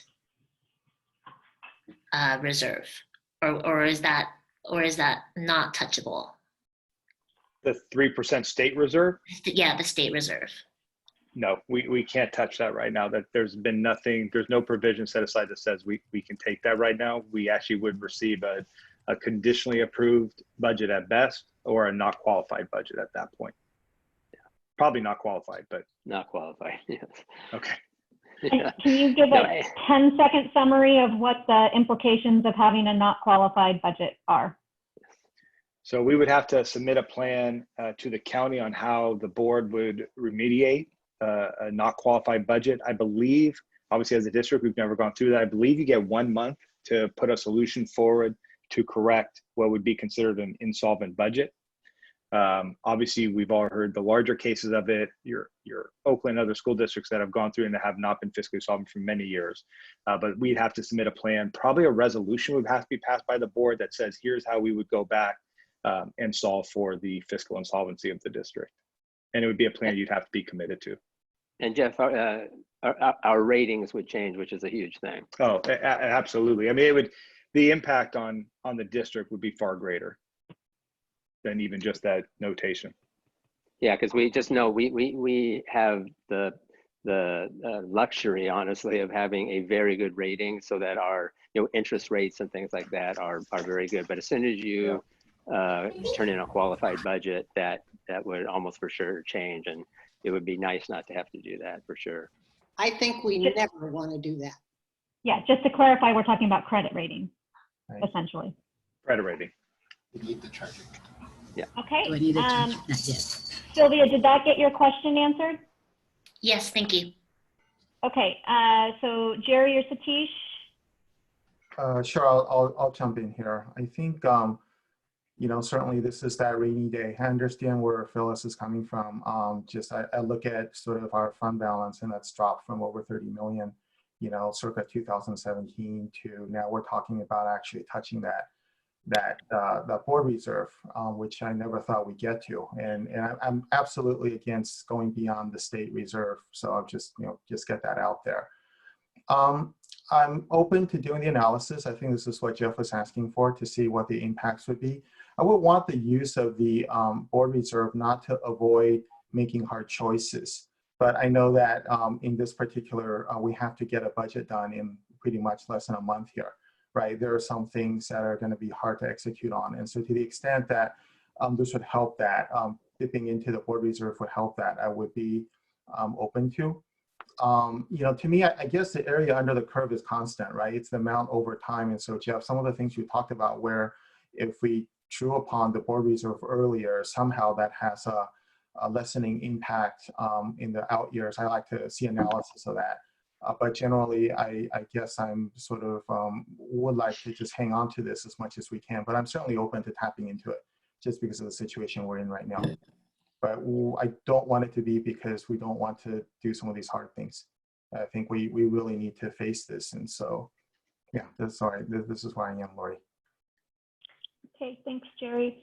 Satish or Sylvia, I realized I gave you time for a clarifying question, but not so much to weigh in. So if you have further thoughts, please signal me too. I can Satish, talk do you a want little to jump bit. in? I can talk a little bit, Laurie. I think, yeah, I'm kind of a little bit, similar notion like what Phyllis said. That is like we have to be very, very careful when we are, debating this completely. So, but if absolutely that's the only option, I don't have an issue with that.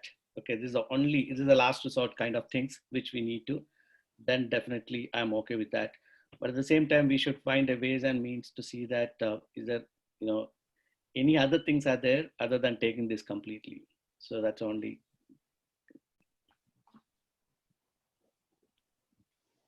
Sylvia, you have any other thoughts you want to add? I think similarly to what Jerry is saying, I'm open to dipping into the board reserve with the caution, of knowing that if we do need more additional emergency costs, as the pandemic continues, I wouldn't want us to be in a situation where we have no buffer to be able to provide the cost for that. And so, yeah, so I'm open to it, but I also, I'm open to, like Jerry said, making some of the hard decisions structurally that we need to do just to help us stay solvent. Okay.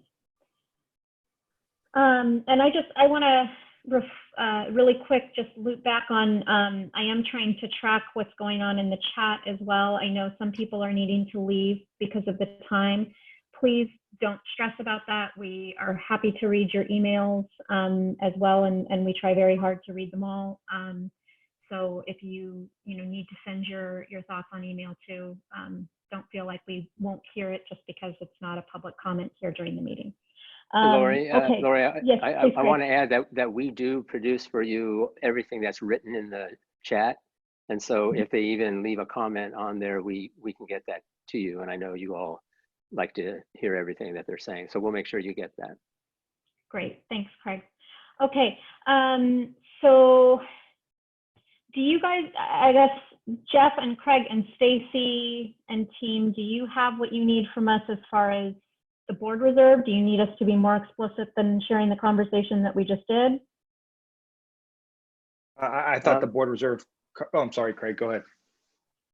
No, go ahead, Jeff. I'll go after. I thought the board reserve conversation was very helpful. I think it's something that Dorothy and I can, we have a little bit of latitude to come back and show examples of what that is. And I think that's what we needed here. So thank you for that.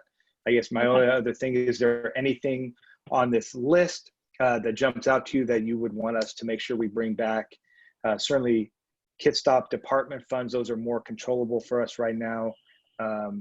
The district office move is another one. I don't know if Stacey or Craig, if you have any other ones to talk about, but those four would be ones that I think we can also move a little bit swifter on. I think making some assumptions on freezing. We know that we will have some positions, people will leave, and it's highly likely we will just not hire back positions. We're certainly going to assume we are not bringing back anything unless we deem it to be essential to bring it back. So there are things like that that are on there. That could include shifting directors, principals, et cetera, depending on what positions come up and things like that. But we will likely look at that. And I think with all of that and the reserve, I think my recollection, Jeff, we got close to a 7 million-ish range. But what I want to say to everybody is, at the end of the day, what I really heard from you all is, yes, we can touch that extra 3% reserve, but we have to turn in a budget that balances with a 3% reserve, right? So if we come back with this calculator, we're either hitting that number or we are not. And there's really nothing we can do because we have to do that. I think dipping below the state required 3% is the most perilous thing we can do. And so one way or the other, that's our job, right? We have to bring you something. And so let's see where this goes. And hopefully, to Phyllis's point, it'd be great if we could actually time out the spending of that 3%. I get that. And so we'll see what it does. But at the end, we're required to put in front of you a balanced budget over 3 years that includes the 3%. So that's kind of where we are, and where we want to be. And I do want to say we may need to add an extra board meeting between the 4th and the 18th for a study session in between, because I don't know what that calculator is going to say. We can talk about that at agenda setting, but I just think that in the event that that 7 million or so doesn't help us enough, we're going to have hard conversations for a while. Well, I think we're going to have hard conversations for a long while here. We are. And I don't mean to make light of that at all. I think that's my nervous laughter because it's so painful. I think, so Jeff, you had asked the question about some of these other items, and I think hearing what Craig just said about, and Jeff just said about some of the ones that would almost for sure be coming back unless we tell them something differently right now. I heard kit stop, the department funds being lowered. With school site allocations on that list, Jeff? They're not right now because that has a direct impact on personnel right now. So it's a different conversation because a lot of those funds are used to pay additional hours at the school site. Okay. And then the hiring freeze that might include combination positions. The coaches, Jeff, weren't the coaches I'm sorry. Yeah, sorry. Thank you, Craig. And the coaches. The 3 coaches. It's not all of them, but it's 3. Thank you. So I'd like to ask, why will we need any of them? At one point in the district, we didn't have them. So could you speak to that a bit on why we're looking to keep 3? Yeah, Stacy, do you want to do that one? The importance of still having some coaches. Yeah, you're not on. So we are obligated under our induction program to provide coaching to our new teachers. It is a state mandate under their credentialing program. So if we were not to provide the induction program, we would need to go out and outsource that and join a consortium. So there would be a cost to it. So we would minimally, with these 3 reductions, we would still be able to operate our induction program, our BITSA program, which is a mandate for us. And so the implication here, I just want to make clear, is that going outside for this would be more costly than retaining 3 instructional coaches to do these selection programs? It is something that we continually look at each year to do a price comparison, whether it would be a price savings, and we can look at that again as well. Okay, thank you. Yeah, and we'll look at this, Jerry, because I know there are districts that do other creative ways of using their own teachers, for example, on a stipend and things. So we will start investigating. I don't know that we can figure that one out before we do this budget, but just know we'll, like everything, we're going to continue looking and turn every stone, but we will take a look at other options. Thank you. And Lori, I'm sorry, I do have to, as you like to do, I have to make a commentary on this. We are known for having one of the best induction programs anywhere, and to have to lose momentum or have to cut in this way, it hurts because we're known for it. It's something we do really well, and it really is painful. And to add to that, we have actually been a district that other districts have utilized our BITSA program, and we've received some income off of it because we do provide this support for the districts. Right. So. Okay. So what the other ones that were on the list that you're likely Lori, bringing back? Phyllis has her hand up. Do you mind? Sorry. Please remind me to go to screen 2. Thank you. Okay, Phyllis. So I just have to say this feels like Sophie's Choice to me. Yes. But I want to talk about the elimination of the SITs. And I think probably there needs to be some elimination there, but I think if we're going to be continuing to do distance learning over the next who knows how long, maybe reducing to only 5 is not going to serve the needs of our teachers and kids. So I guess I'm suggesting a little rethinking there about how we can make a reduction in that area, but still support the people that are providing the distance learning.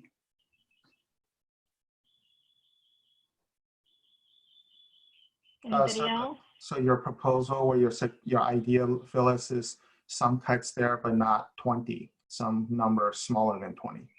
That's my suggestion, yes. All right.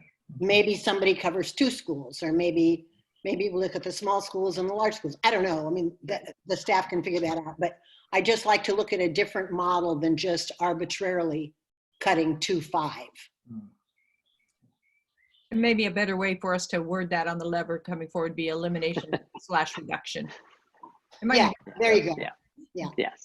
Yeah. Remember everything, as I think Jerry phrased it for me the other day, that this is like order of magnitude stuff, right? None of it was really is not a proposal. It wasn't really a proposal. Let's cut 20 of 25. That was it came across this way, but really it was just to say so you understand the scale of it if we were able to do that.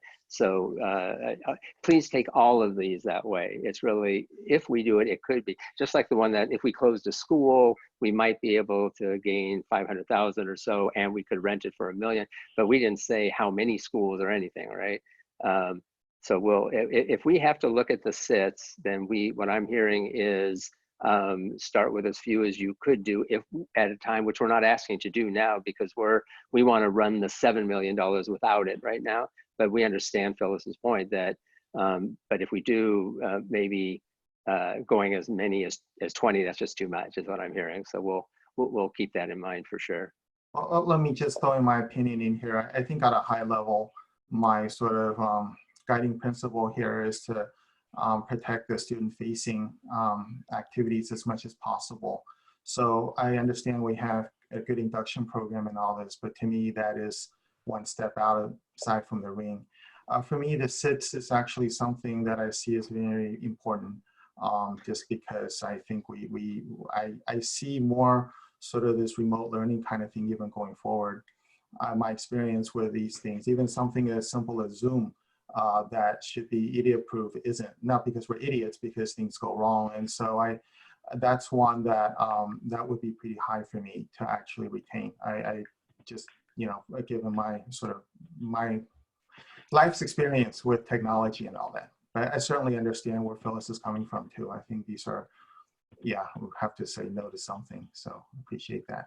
But just throwing my vote on the SITS topic. Thank you. Thank you, Lori. Got it. Thank you. Anybody else? Sorry. Yeah, please, Sylvia, go ahead.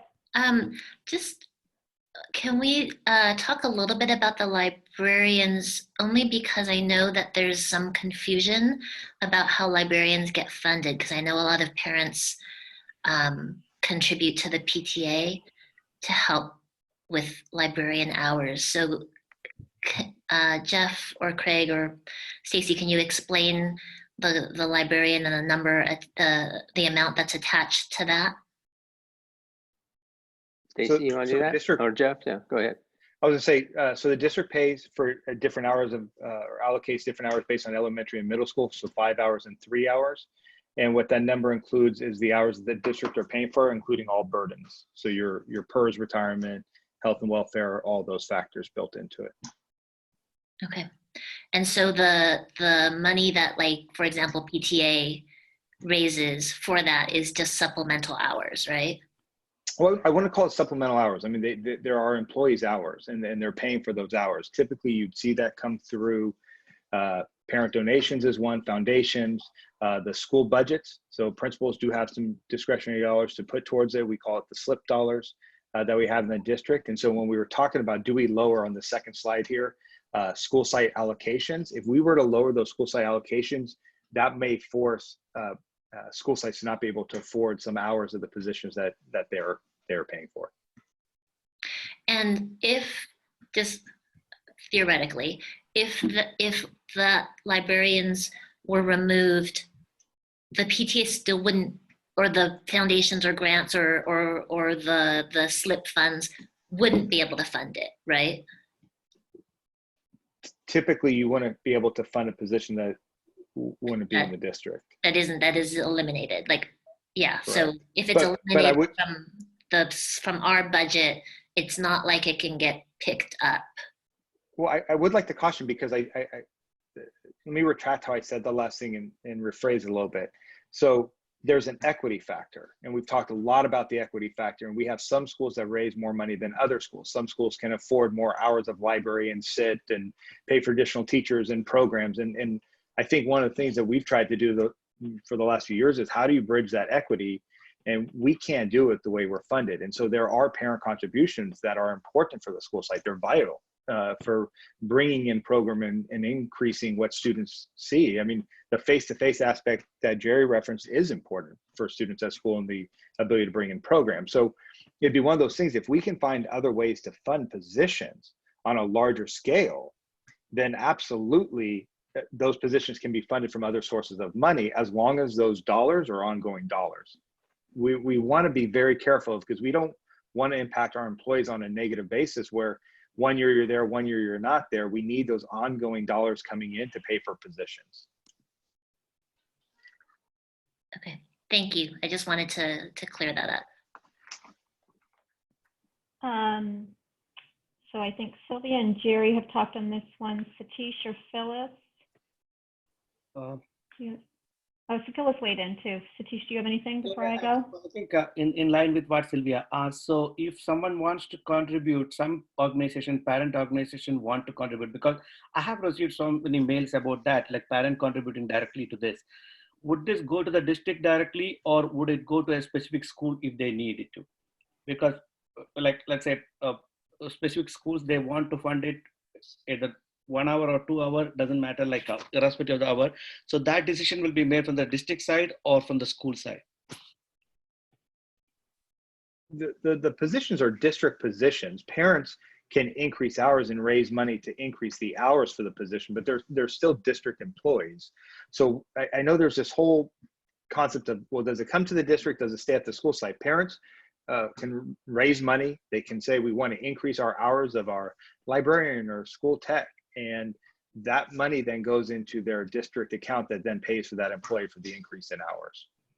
I think to stress on that, if I may, is they still are our district employees. And so they follow under the same contract, the same obligations. And so oftentimes when we have employees that are paid with parent funding to help out, it becomes very difficult when we do have to do layoffs, because there is a bumping right. And so that's where it becomes really complicated, but they are everyone is our employee. Okay, so theoretically one or practically one school can have more hours when you compare to other schools, if parent can support it. Yes, they could, yes. Yes. As long as it's a position that we have hired for and have applied an equitable standard across all the schools, then beyond that, we allow for a certain number of hours for others, schools to pay for. But you can't do that if the positions go away for any reason. If that were to happen, then no schools cannot fully fund it by themselves. That's not, our policies don't allow for that. Okay, so this can be only for specific positions or different kind of, all kind of positions in, or specific to librarians or something like that? Do you have some restrictions around that? I wouldn't say restrictions. I would say most of our parent organizations across the district pay for music, they pay for art, they pay for library, they pay for sits to increase hours or increase program, are the big four. Every so often we see a special programs coordinator at some of our schools. Lori, I have a couple more questions when I can have a turn. Yeah, go ahead. I don't mind waiting. Go ahead. Okay, so I just wanted to reflect on something Jerry said about the induction program, and I'm really proud of the induction program that we do for our teachers, but I agree with Jerry that we need to examine it very closely, and that may be an opportunity for some saving. The other question I have about librarians is kids aren't going to the library now, and who knows when they'll go back. So how does that figure into the conversation about librarians? In terms of, I think we have to consider what it looks like in the fall. There's no question. But I would also say that our librarians certainly do more than just opening up the library and what resources they provide on the campus. And it's one thing to check out books. It's another thing to build the relationships that they have with the students and having a gathering place for all of our our students to go during brunches and lunches, and it adds a lot. What does it look like in the fall? You know, right now our librarians also help us with our online library for students. We have Overdrive, and they do help us manage that. So maybe we need to look at that in terms of how do those hours that they do that job when there's no kids in school compared to what does it look like when there are kids in school? And I can speak from the parent perspective just super briefly and say that I know right now our librarian is supporting, helping with, you know, students find books, you know, to continue reading and learning at home. I know there's some online or some virtual read alouds going on. So I think it's, you know, I can share that just from, you know, my knowledge of my child's school. Phyllis, were you wrapped on yours? Should I go? I'm done, thank you. Okay, so I guess as I reflect on some of these ones that are getting closer and closer and closer and closer into, I don't know, I guess our Ed Services Department defines it so well as sort of that learning moment. I love that visual of that sort of kernel being the learning moment that happens between a student and a teacher. And some of these things we're talking about with class size increases and furlough days and you know, the ones that will directly affect that learning moment matter a whole lot. But I think some of those ones that wrap around that learning moment and support it, our librarians, our SITs, the induction program, you know, that learning moment either can't happen or doesn't happen as well sometimes when those things aren't in place. And so I think that is what is going to make these cuts so challenging to weigh is how do you find the balance, right? How do you, what blend of those things results in still the best opportunity we can provide for learning for kids? And I don't know that those ones that are just outside the shell of the relationship between the teacher and the student aren't equally important to some of those learning moments that take place. And so while I'm super in agreement with Jerry on sort of the face-to-face being really important, I think some of those things that support that face-to-face relationship sometimes are equally important in, and maybe I'm not correctly paraphrasing what you said, so I don't want to misspeak at all, but I guess that's what it makes me reflect on is just that I think it's, you know, I know that our district has and will continue to have robust conversations with all of our frontline staff, but I think part of our work around that item is going to be hearing from them in terms of if we have to make cuts, what combination of those cuts, you know, do they have input for us on you know, sort of what the best balance is, I guess, because it may be a little bit more of one and a little bit less of the other in terms of the levers that get pulled, but it would be important to me to know you know, sort of how to thread that needle. And ultimately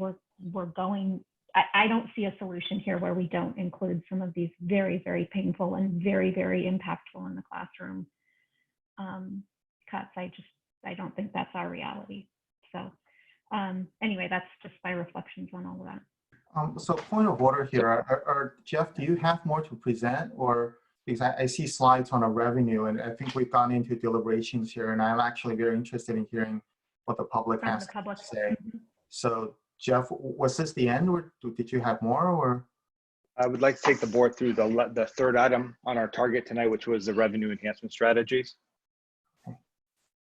Would that be all right, Lori, you think? Or yes, please, by all means, and then we can have some more, we'll have public comment and more reflection as well. Thank you.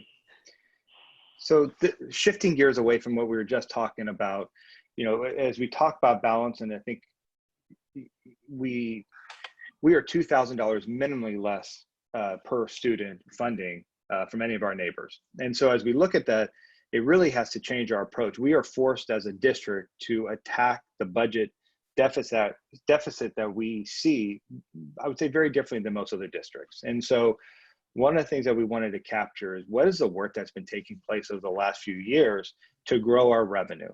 And so what this document is, it is a draft. There's a lot of work that can still be done on it, but I look at it more in the same way as I look at a facility master plan. How can we grow what we offer as a district? How do we improve our practices as a district? How do we improve what we bring to students every single day? And so, you know, our desire is to increase our funding per student. I think it's a shared desire. We want more for our students. We provide great things for our students. We have a great community. Can we do more? And so certainly COVID didn't help parts of this document. I'll talk about that. But again, COVID's short term. This document is to represent a long-term revenue enhancement strategy that the district can build off of. Certainly, I think we hope 8 years from now, somebody can look back at this and it looks totally different because we've made so much headway in this arena. And so this really takes into account everybody, from our school board to our district staff, and then to obviously our community and our families and students that will receive the benefit from this. I'm going to try and go through this a little bit fast. I know there's a lot of information here, but just in the spirit of time, and I know this isn't going to be the only time the board will have the opportunity to comment on this, I'll speed through some sections and then return to anything that is needed. So what this all leads to is we really took a look at what that $2,000 difference per student funding that we receive, and that's again a minimum, but that $2,000 difference, if we were able to get $2,000 more per student, which would be $30 million, our district would look very, very different. And so what we try to do is capture in order, what are the ways in which we can raise that per student funding?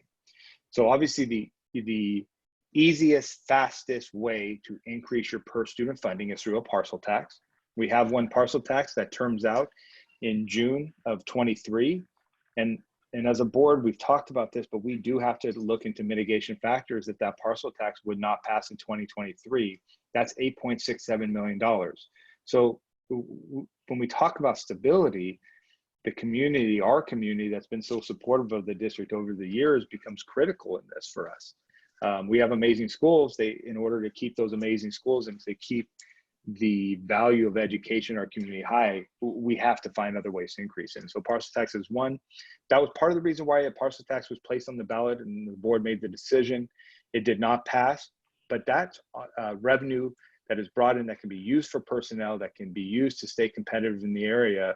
It's general fund dollars. And so, you know, a target is to grow beyond that 8.67 million that we bring in. That's based on the $250 parcel. Of each $125 worth of a parcel is about $4.3 million. One of the desires I know of the board was to look at what a square footage tax would look like. That's something we will do. As we look at it, obviously the most important part is to minimally get that 8.67 ongoing in our budget. Again, these are all strategies. There's not a lot of strategies in public ed that we can use for revenue enhancement, but these are a number of them. The second one is a sales tax. That depends whether or not you are in a city and whether or not your city has taxing capacity. Though Cupertino did have some taxing capacity there, and they're going through certainly tough budget times as we are now too. That strategy is not available at this time. I do think it's important for the board to note that if it ever became available, you know, that is general fund money. It could be looked at in the same way as a parcel tax, same concept, but it does require the community or the voting community to pass that. A bond has, it cannot be used for personnel, cannot be used for salary increases. It has to go towards property. Certainly we have needs at all of our school sites. We have 25 school sites. All of them have infrastructure, safety and security improvements that we need to do. A bond helps relieve general fund costs to do those improvements. So it's an indirect benefit to the general fund.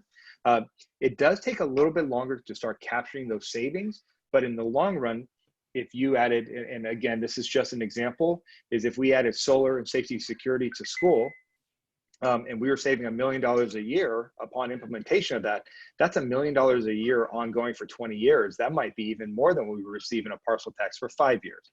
Doesn't mean that one's better than another. We have a need for both. We have a need to improve our school facilities. We have a need to have general fund relief based on our limited state funding. But it does take longer for the bond to take place. You have to finish the work, obviously, for that. Our current capacity based on $30 per assessed value is in the $480 million range. The board will need to take action to pass a resolution to place a bond on the November ballot. So that number we will come back and have a little bit more discussion around as we get into June. Then the other things, you know, we're very fortunate as a district. Not a lot of school districts have properties that they can lease out. We do. Those lease properties certainly help us. They help us with our routine maintenance. costs, which means we're not having to use more general fund from the state to pay for all of our maintenance bills that we have. One of our desires is to certainly grow our revenue that we bring in from our leased sites. And that can come from a couple different ways. Certainly, if there happened to be a school closure, if there happened to be classrooms on school sites that we can rent out, that would increase it. The other thing is we could increase what we are charging per square foot. So our current range right now is $2.14 to $2.35. One of the directives that the board gave to our team a few meetings back was to review these rates and to take a look at how competitive these rates are in the area in which we are. So that is an action for our team that we're working on now. Just to call out a couple examples, Luther, Sarah, and Nan Allen, those are sites that we do not have, that we do not use, with the exception of a building on Nan Allen. We bring in anywhere between $800,000 to $837,000 for the full use of those school properties. We do have a few properties out there that there's a lot of options on what we choose to do with those pieces of land. That is Montebello, Finch, which is located right adjacent to Sedgwick. And then if there's any school closures, it is included in this document. There's no assumptions for school closure, but just more of a point of reference over the next few years, certainly with the decline in enrollment that we are experiencing. The other is important to note on here because we talked about taking off that $400,000 in what we had to pay for our district office lease. We have some properties we can use right now that won't cost us anything to move there. Maybe some minor improvements to get people there, but very, very little. Moving forward, some of these become intertwined because when you talk about facility use and district contracts, Cooper Doodle program, there's a little intermixing between that. So if one area ends up, if this ended up being $1 million, and another ended up being a little bit less, there's a balancing that takes place. More of it is just how we code it. But if we take a look at it at a broad level, external use permits brings in about $500,000. What we've done through our assessment is we've went through every single school site, looked at every classroom that's not being used. We're looking at that as a way to bring revenue. If we have classrooms not in use for a year and the school site can afford to not use it for any of their programs, music, art, whatever it is, to capture that and potentially look at renting those out more than we do. We've also added on the ability to rent out our sites on Saturday and Sunday. And so a goal is to raise that up to be $62 of value per student from where we are right now. That would bring in a range of about 1.4 to 1.8 million. Part of that does need to come from the increase in fees. One of the biggest ones that I believe I shared with the board earlier in the year, we need to increase our external use permit fees. That's a huge driver of this. The other thing that we've started doing in this past couple of years is revenue shares with partners, and that's under the Cooper Doodle umbrella. Revenue shares could be anywhere from 15 to 30%, and those are some of our early assessments of.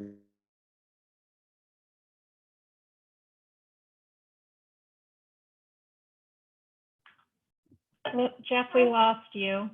It's 3 minutes, we're up.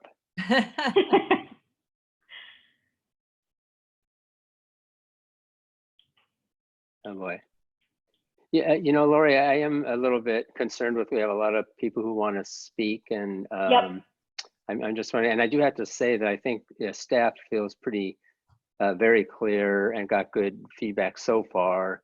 I don't know if we need to dive into this, and maybe we could bring back a shorter version to discuss the critical elements of it from here. So, hey, Jeff, hold on a second.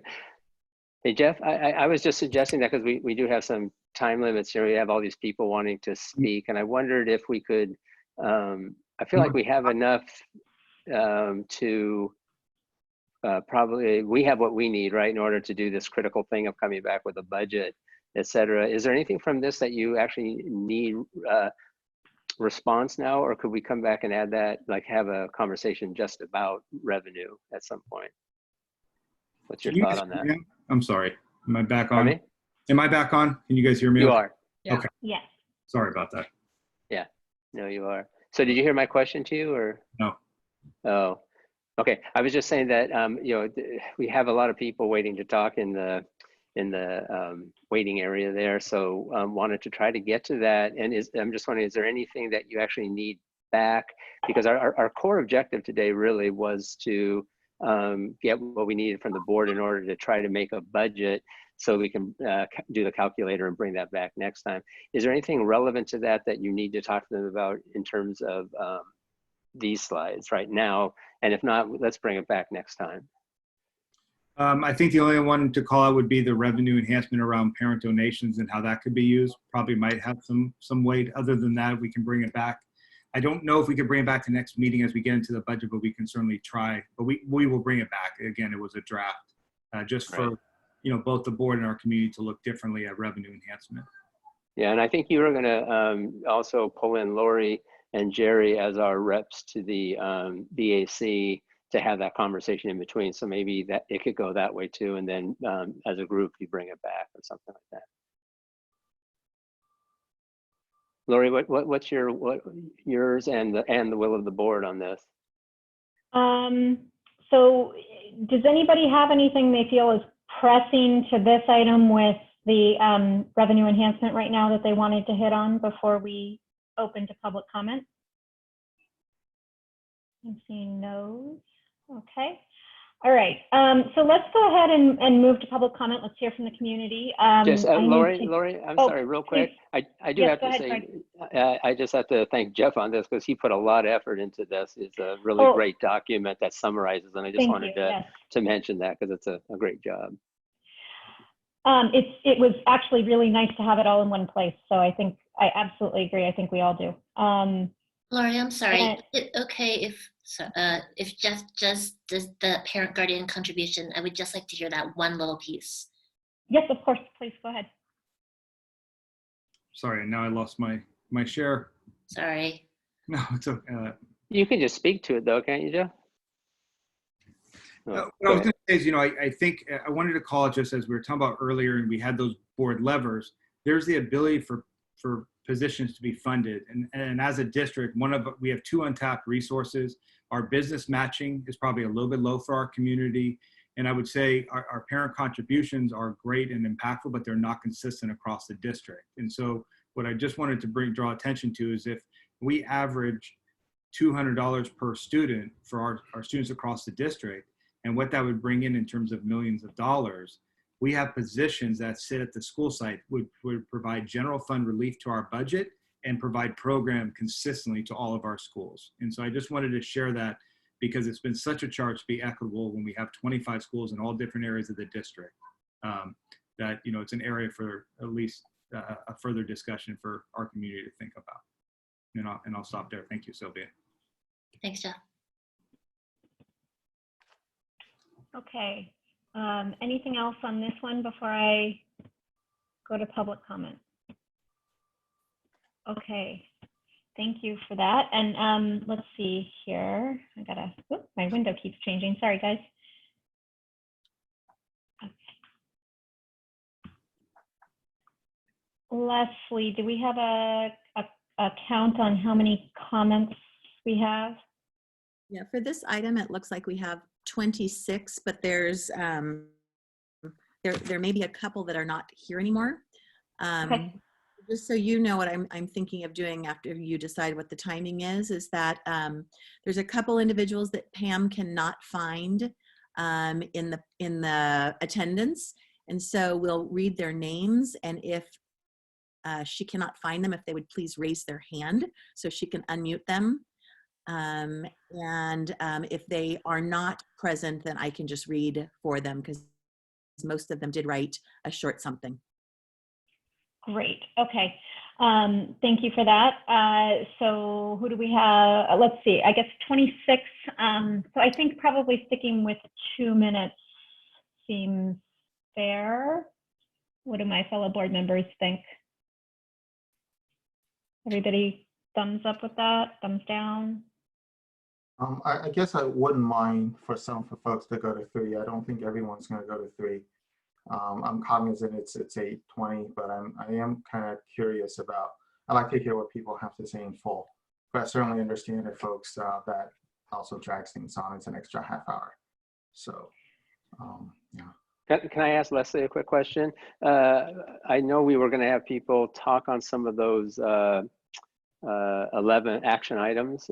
How many of those do we have, Leslie? Do you know? The ones for the item 11 have already been taken care of. Okay. So, 10.2. so that these 26 or so are probably our last ones. No, we also have some on 10.2. We have about 6 to 7 on 10.2. 6 or 7 more. Okay. I'm good All with right. I'm good with 3 minutes. Anybody else? I prefer to. Satish, you have any thoughts? No, I think worst case 3 means like we can try to, if everyone can make it fast and make it within 2 minutes, that'll be the best. If someone really wants to speak beyond 2, it's okay, but try to, make it within 2 minutes. Got it. Okay, so we're going to go ahead. We'll say 3 minutes, but if we can just ask anybody who is making a public comment to try and, keep it succinct. And if you can make it shorter, please do. Or if you just want to reflect that you're going to say the same thing as somebody else who's already spoken, that would be great too. I see a comment that says, I thought the moderator was going to read for us. So Leslie, if somebody wants you to read the comment for them, they can just send you a message. Yeah, actually, if you want me to read for you, then just don't unmute yourself and don't raise your hand. Okay, thank you for that. Okay, so who's up first? So let me read the first 3 so that they can raise their hands if they're planning on speaking. The first one will be Atul Apt, A-P-T-E. The second one is Ravina Nori. And the third is S-R, I believe it's Srinidhi Rai. Okay, was it Atul, I think I heard you say for the first one? Individual, yes. Okay, please go ahead. So not hearing Atul, I will read for Atul. In order to become whole again, does CUSD have a fixed amount per student that is required as a direct donation from the parents, either one time or per year? Assuming a direct donation campaign doesn't contribute enough, are there targets that need to be crossed per lever under consideration? For example, if $A is collected, that will eliminate the least impact full lever. If $A plus B is collected, that will eliminate the next impact full lever, and so on. If all funds are collected, no levers would be needed to be applied. Will this be transparently displayed so all parents can track progress? The goal here is to make sure that parents are aware of the impact of the donation and how far away we are from the goals on a real-time basis. Thank you. Okay, and I think you said Ravina next? Correct, Ravina Nori.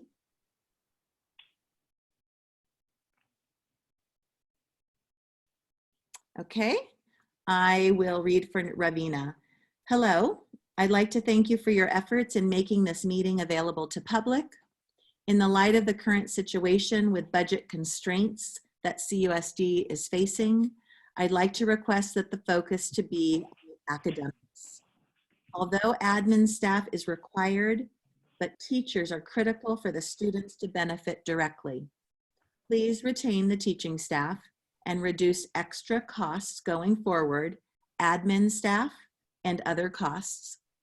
In fact, additional funds need to be allocated to bring STEM programs to CUSD students. Thank you.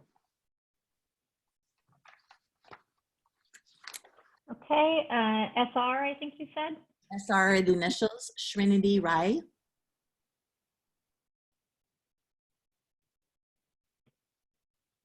Okay. I have comments on all the following budget proposals. Raising the primary class size and eliminating teachers. Firing all librarians, furlough days, no learning days, principals doubling up on schools. I do not understand the need to undergo the above changes when it seems like the district can afford expensive contract renewals for management. Our teachers and students have to face the brunt of this change, which severely impacts learning and the quality of education. I'll do the next 3 names. Yes, please. I believe a couple of these will speak. The first one is Sri. The next one following Sri is Susan Satya. And the third one is Mark Lundry. So we'll start with Sri. Hi, Lori. Can you hear me? I'm sorry. I'm sorry to Go interrupt. ahead, I was Dr. gonna say, Baker, sorry. will you just remind people that we can't respond to these, or we're not going to be responding to these? I just don't want them to wonder why we're not answering questions that they have, but that we don't respond to those. Right. So just for the public who's here who might not be familiar with the board meetings, for public comment, this is your chance to talk to us, and we just take it in as input in helping us to think through the decisions we're being asked to make. So we won't be responding tonight, but certainly taking under consideration. Leslie, I think you said Sri. So Sri, are you with us? Yes, can you hear me? Yes, we can. Thank you. Go ahead. Yeah, so my first comment is, why are you contemplating raises during this time? My second comment is, why are you effecting permanent changes, such as reduction of full-time staff? And on the other hand, contemplating raises. My third comment is, during this entire discussion, as well as documents that were shared, there seems to be very little focus on students' social needs, emotional needs. What is the district doing to encourage student participation in an online learning format?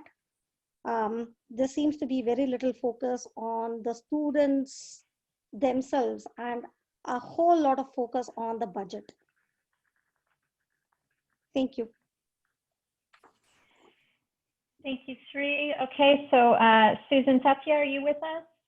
She's asked me to read it for her. Thank you, Leslie. Go ahead. Hi, my name is Susan Satya. I am the School Site Instructional Technology Specialist at Lincoln. This is my 13th year at this position. Thank you for listening to my comment. SITs have grown to find a niche, if you will, at their respective home sites to add value to their school community. For me, in the last 3 years, I have run a weekly and monthly coding club for 60+ upper grade students. This popular club, in cooperation with Monte Vista student volunteers, provides free fundamental computer science and coding lessons to Lincoln's 4th and 5th graders. And I am not unique. All SITs, if you ask them, have their own special contribution at their sites. In the fall, there will be so much movement of equipment and logistical matters to stabilize learning and teaching quickly and efficiently, no matter what the scenario might be. To ensure minimal delay and smooth incorporation of whatever schedule is implemented, techs are needed more than ever. We are a group that is already in place and can work cooperatively across school sites. The return to school will be difficult. We all know that. Our personal knowledge of our home sites will make the difference between a difficult challenge and avoidable chaos. Thank you again for your time. Respectfully, Susan Satya. Thank you, Susan. Mark Lowndes? Evening, can you hear me? We can, thank you. Please go ahead. Evening, everybody. Thank you, Leslie. My name is Mark Lowndes. I'm a school site instructional technology specialist at DeVargas. I founded the district's first makerspace there in 2015. I'm also a member of the CUSD Computer Science Curriculum Working Group, and I'm also a member of a similar working group in the San Mateo County Office of Education. I really don't envy you your decisions. I've spoken to a number of you over the years personally, and I don't doubt your commitment or sincerity. As a member of the Citizens Advisory Committee, I'll also be participating in making similar decisions to advise this body for the longer term. If you viewed the video I sent to you, I've already taken 6 minutes and 43 seconds of your time, so my remarks tonight will be brief. As you make your decisions, it's important that you do so with the best available information. Our direct communications to you over the past week have been intended to be educational. It's important that you know what we do. Massively cutting the SITs, according to the proposed lever, would strip the remaining sets of most of their value. It would leave them as no more than field extensions of help desk, inefficiently running from one fire to another. It would also deny their school communities the resources that they have come to rely on as a central part of what makes each of those communities unique.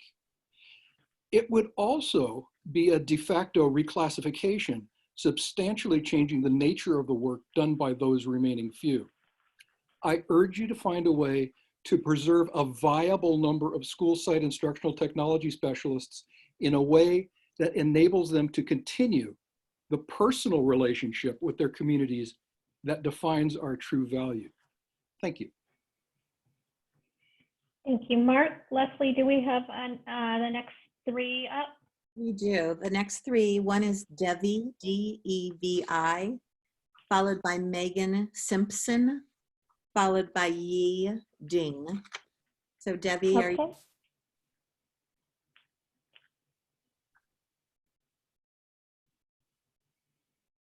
Okay, hearing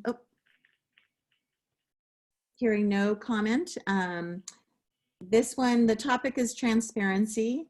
The comments were transparency with budget, raises, class enrollments. There was no additional information. Okay. There was no additional information, I'm sorry, was my comment. Oh, that's fine. Thank you, Leslie. And Debbie, if you want to reach out to us by email, please feel free. So Megan Simpson? Correct. Am I unmuted? You are. Hi, Megan. Thank you. Hi, thank you so much. So due to the unfortunate way our district is funded, teachers are asked every year to make do with less. We accept less in cost of living adjustments, and on top of that, we also spend years frozen in salary steps. So the potential budget cuts are really disheartening to see. An increase in class sizes means less time to dedicate per student. And as Phyllis and Jerry brought up earlier, a large cut in site tech specialists means less essential support in this new era of digital learning. So as the board has expressed, our students will really suffer from these types of cuts.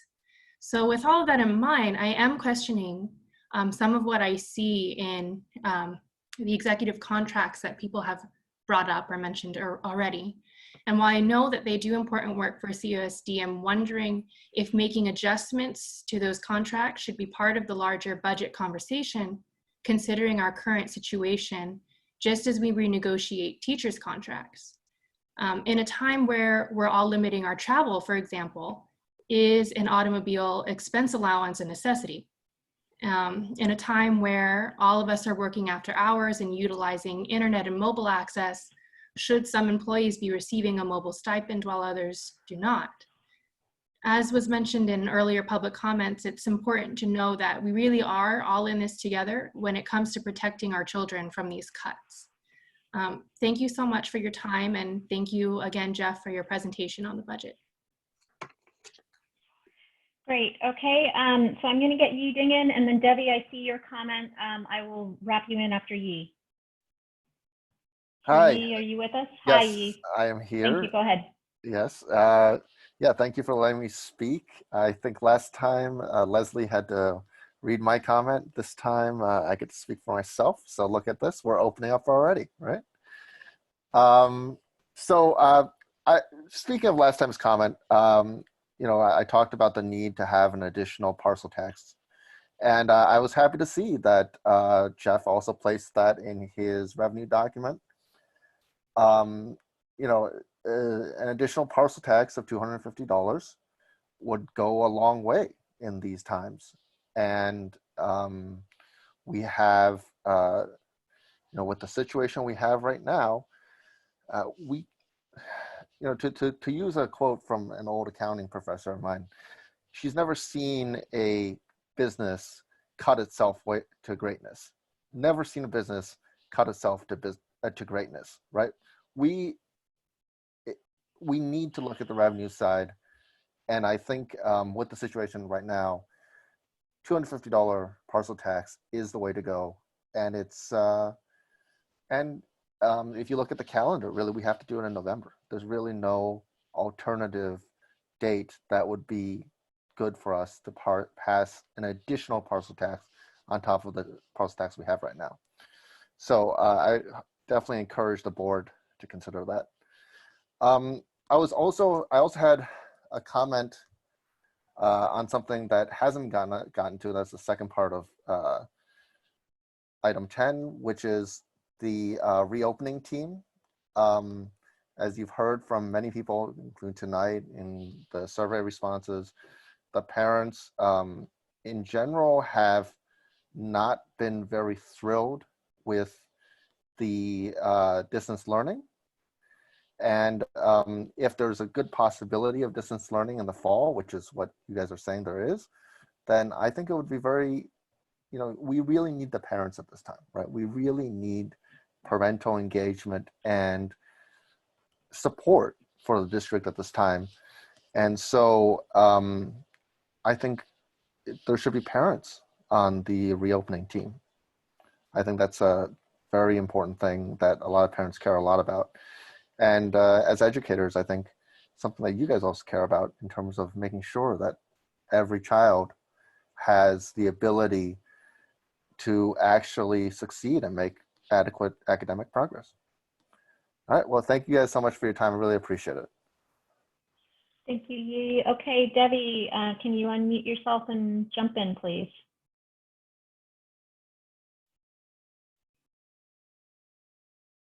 Hi, team. Thank you for your time. I'll make it quick. Just my observations with all of this. I see very, very less focus on student learning, and I haven't seen much focus being projected on e-learning. And if this situation continues, what are we going to do for the next fall? That's my concern. And even when you're doing all of this, the current e-learning system is, all we're having is 1 hour of tutoring per day, and that's it. But can we go like this? And how much value is it for the students? Thanks for your time. I really wanted to see what are the plans for our e-learning, and how are we going to engage these kids? Thank you. Thank you, Debbie. Okay, Leslie. Our next three, we've got Dean McManus, Sandy Sargis, and Swaba Kumar. Okay, Dean, are you with us? Yes, I am. Can you hear me? Yes, we can. Please go ahead. Yeah, hi. So I'm Dean McManus. I'm SITS at Stevens Creek Elementary, and I wanted to mention what SITS stands for. It's a School Site IT Specialist, and the SITS position was created specifically because there was a proven need to provide in-person programs, technical support, and training for administration, staff, and teachers, plus, of course, students at each school.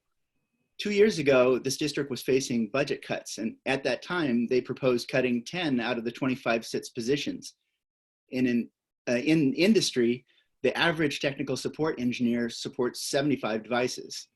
At CUSD, the average SITS supports between 400 and 1,300 devices per school, ranging from iPads to MacBooks to Chromebooks.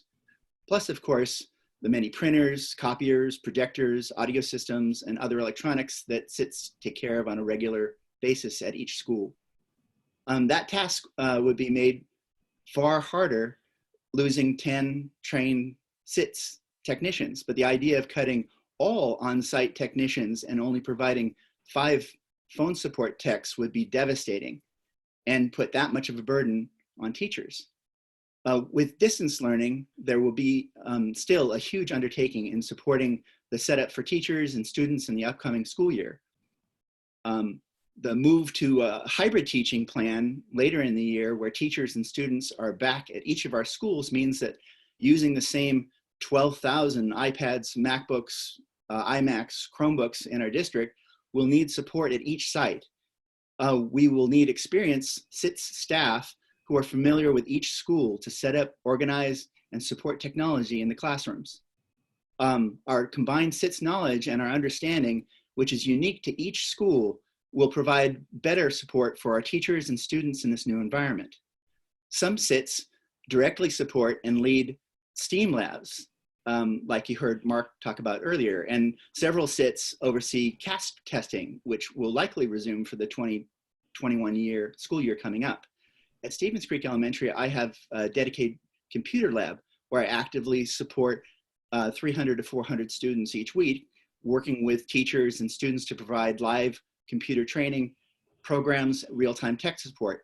And I regularly help train teachers on new software and train students how to use new apps and websites. Especially with the possibility of hybrid teaching classes, it's vital to keep school site IT specialists who have many years experience supporting their teachers, administration, and staff.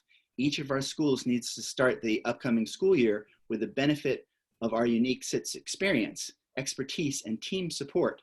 Losing that critical asset will cost more in the long run than any short-term savings provides. I want to close by saying kudos to Lori for mentioning learning moment. For me, that really touches home because that's the best part of my job. You know, whether it's resolving a problem with teachers, you know, where they have a technical issue and then you can get them teaching again, you know, which is just a huge weight off their shoulders. Or whether it's showing a TK student who's never seen a mouse how it works. And then, or teaching a second grader or a third grader how to use, you know, formatting in Google Slides and making this great presentation. You have the power to lift this pressure off of them and then enable them to succeed. And it's a gift, and it would be such a loss to lose that. So thanks for hearing, and thanks again for your support.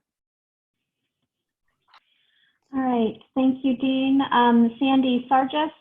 Sandy, are you with us? Yes, I am. Can you hear me? We can. Thank you. Go ahead, Sandy. Okay, thanks for the time. I'll be brief and read my comments. So as a family with 2 elementary children in CUSD, we're very concerned about the budget cuts and the options being proposed to deal with the funding gaps. Our biggest concern is the loss of teachers and the subsequent increases in classroom sizes. Especially in the younger grades, kids need more and not less one-on-one instruction and attention, and teachers need fewer kids to have to attend to. Cramming more kids in the classroom is not a viable long-term solution for the kids who will become disengaged and the teachers who will become overwhelmed. Our family is willing to contribute more through direct donations and participate in fundraising activities throughout the year to help bridge some of these shortfalls. I hope we'll also continue to put measures on the ballot to garner more community support of our schools. To all CUSD families, please write to your local representatives and speak out against these cuts to public education. There has to be a way to prioritize our kids' future. Thanks. Thank you, Sandy. Okay, and Swaba, do I have that right? I'm sorry if I'm mispronouncing a name. Swaba Kumar, but I do not believe she is here. So if you'd raise your hand, but I don't think she is. I will read for her. We all understand that these are tough times where social distancing is becoming a requirement and more resources are required by the teachers and students. Therefore, this is not the time to cut teachers, close schools, increase class size. We need to find a way to reduce costs from other areas like delay projects, adding additional bike racks and gates to fields at Fremont High School. Join the CUSD and Fremont Union High School District Board to reduce costs. Reduce board member salary and pension by some percentage. Stop relocation of district office. Find ways to raise money for the school. Reducing teachers and closing schools should not be an option. The next 3, I'll read for you. The next 3 names: Fadia Hijazi, Kamal O'Keefe, Mahesh Kondala, and I believe Fadia is not here, but if you'd raise your hand, Fadia, otherwise I will read your comment. Okay, I will read. Hello all. First of all, thank you to the board and all who run our wonderful school district. We are greatly appreciative of your efforts and recognize the weight of this responsibility. We understand this meeting is to discuss financial options for the next several years. As a former student myself of the district, I want to voice a few of my concerns. We understand that some changes need to be made during such uncertain times. However, like most of you, I want to emphasize the importance of retaining our teachers. They are the backbone of our children's education. A social and emotional bond is formed between the teachers and the entire school community. I do not want to see their livelihood compromised and hope that would be a last resort. Thank you, Fadia Hijazi. Thank you, Fadia. Okay, Kamal, are you with us?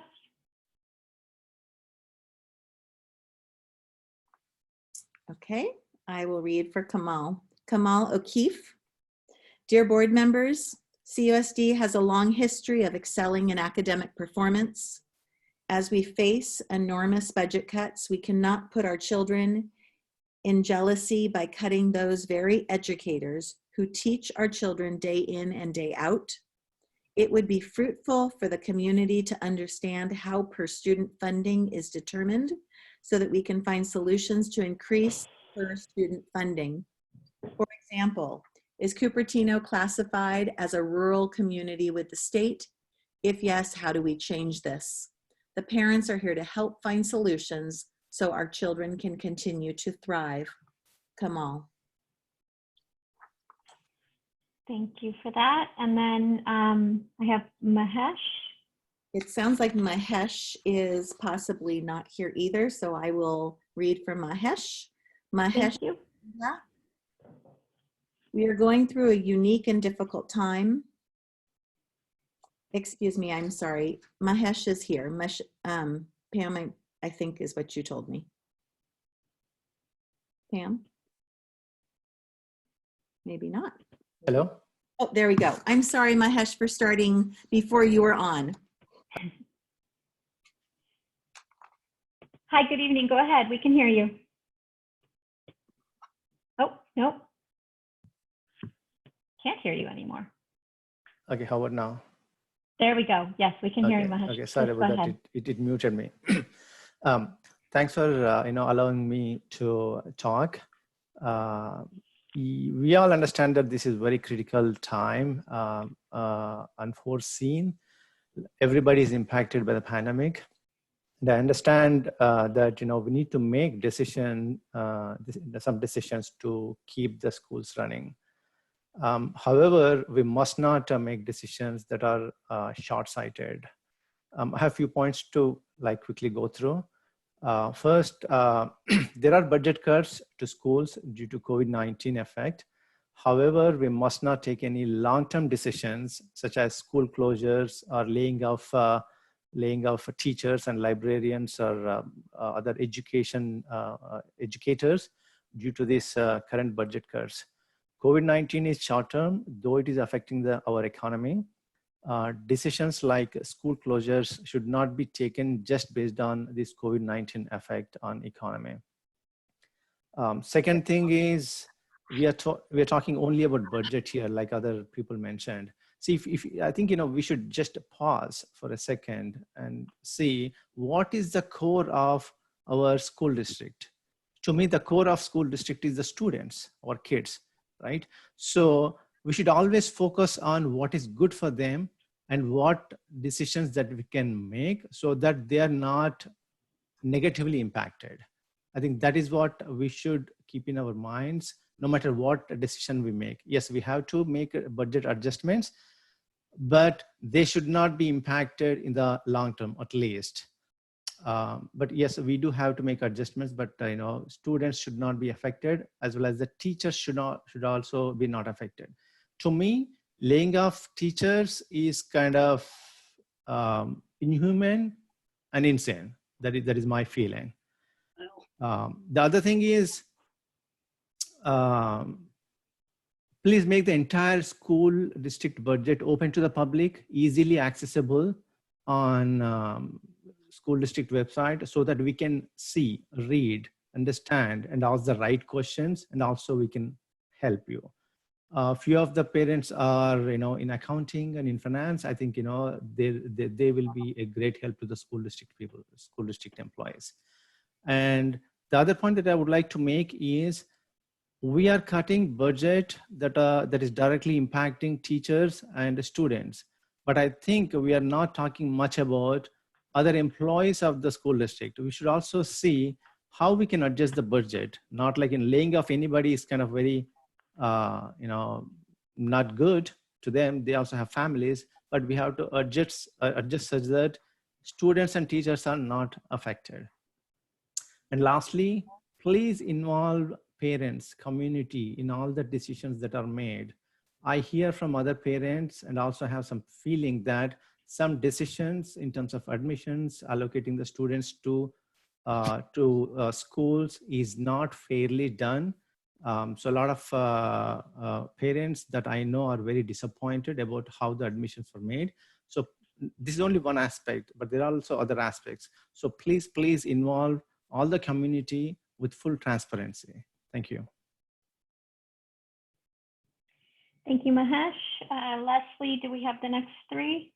We do. The first one is Marissa Kakmarski, followed by Donna M., followed by Concerned Citizen. So Marissa. Okay, Marissa. All right. Okay, I'm here. We can hear you. Good evening, everybody.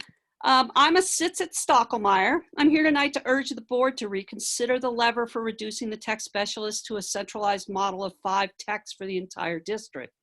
As I've observed for 20 years, Cupertino has always found a way to do more with less, and the board has always managed to keep its eye on the prize, which is quality classroom education. Distance learning has proven challenging for all of us, but we're getting better at it every day. We've all worked above and beyond these last few months, leaving all of us feeling overwhelmed, but we need to be prepared when distance learning returns in the coming year, because we all know that it probably will. Thank you, Phyllis and Jerry, for recognizing the SIT's importance to student learning. Tech specialists in CUSD are not your typical IT support. We don't just manage devices and reset passwords. We're an integral part of educational technology in our schools. We create and support learning environments that help engage students. And this all happened before COVID-19, and it continues now. While a centralized approach to tech support can be more efficient, I believe that the board should make minimal changes to tech support until we resume a normal learning atmosphere. The clients we serve are no longer just teachers from our classrooms, but also the thousands of families from those classrooms. For the elementary school tech specialist, our client population has increased by at least 25 times what it was before. Decreasing the number of tech specialists will only drastically increase that percentage and, of course, lower the quality of service that we can provide to everybody. Our teachers are stressed and exhausted. While you propose adding more students to the classrooms, increasing the teacher workload, please don't slap them again by reducing their tech support. I know your position is beyond difficult, but your proposal to remove that many tech specialists seems too drastic for our current climate. I hope you'll reconsider this action and don't leave our teachers waiting for tech support response. Thank you so much. Thank you, Marissa. Okay, Donna M., are you with us? And I'm not sure if she is. So Donna, if you could please raise your hand if you're here. Okay. Her comment is, I am extremely worried about the upcoming cuts that the district and schools will be enacting.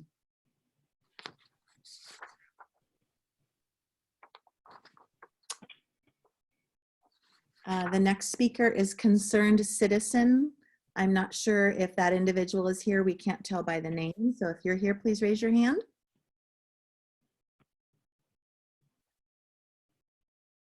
Plans for the fall.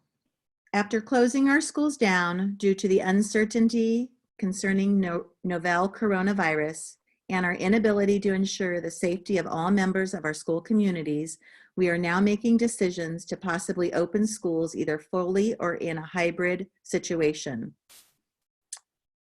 What is driving the decision to open schools when we don't have any information to indicate that all community members will be safe from coronavirus? If the schools were not safe 2 months ago, what makes them safer now?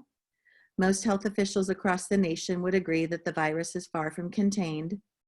Areas that have opened up recently are experiencing increases in contraction of the virus and rise in deaths. Both teachers and parents have been asked to complete time-intense surveys recently. Will these survey results be shared with the community? If so, when will they be shared? If not, why won't the results be shared? We could save money from the budget by planning home learning for the upcoming school year. This could help avoid teacher cuts, cleaning costs, and facility maintenance, and put the money we do have directly to educating students while also keeping them safe from novel coronavirus. This was marked as a 10.1 and a 10.2. Okay. And then I think we still have some more, right? I'm at 18, so. And one came in while we were doing this, but the next three, Cindy Claye, Jean Shu, and Ping Gao. Okay, Cindy, are you with us? Yes.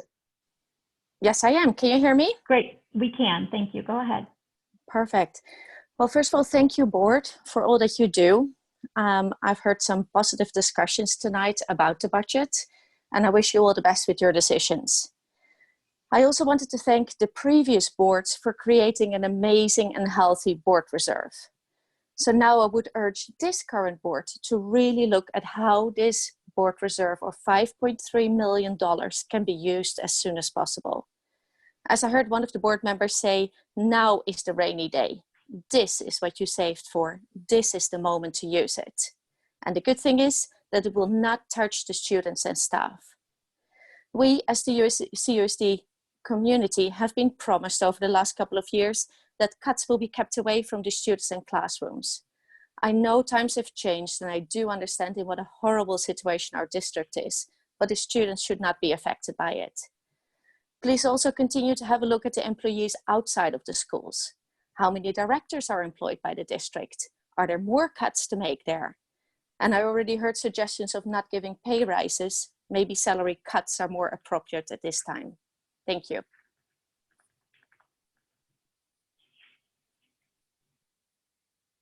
Okay. So next I have Jean. I think, Jean, are you speaking on a different topic this time? I think the first one is, sorry, thank you. The first one is on the salary. So this one is talking about the budget. Can I talk about more? Yeah, okay. So again, the key point is the budget short term from the COVID-19 is short term. All the levers that you put on by the district administration is give parents, community a sense that the board is in panic mode. And we're really scared. We were fighting to not to close school a few months back. And now everything more than that, even increased class size and laying off teachers, librarians. And it's a perfect storm. But we have to think all this perfect storm is not a reason for us to make drastic decisions. It is short term, and Jeff mentioned that the COVID-19 has economic consequences. The economy will not recover for a long time. Yes, and we don't know what's happening, how fast it will recover. So that is a long term. Compared with the panic term now. We don't know what's going to happen to the economy. Yes, we don't know. Therefore, we shouldn't make decisions that last long. So everybody have to think, the governments, states, federal, they were all in this to address what do we do as a nation about addressing the economic downturn, right? So currently, we can only the only thing we want to do is to keep students not affected, teacher not affected. So I would urge the board to use the reserve, because this is once in 100 years event. Are we waiting for 500 years events to do anything? What is the reason for having a reserve? I know it's hard to build a reserve. It's hard. It's maybe not possible for a few years to build back 6%. But this is exactly what it's meant for. This situation, this panic situation, is once in 100 years. So it's not trying to scare anything, but this is the moment we need this leadership, decisive leadership, to say, okay, students is the most important, the teachers, for the long-term health of the district. We must keep the teachers and we must keep the students. Thank you so much. Okay, thank you, Jean. Thank you. Okay, next up is Ping. Yes, if Ping and Vineet could please raise their hands if they're here to speak.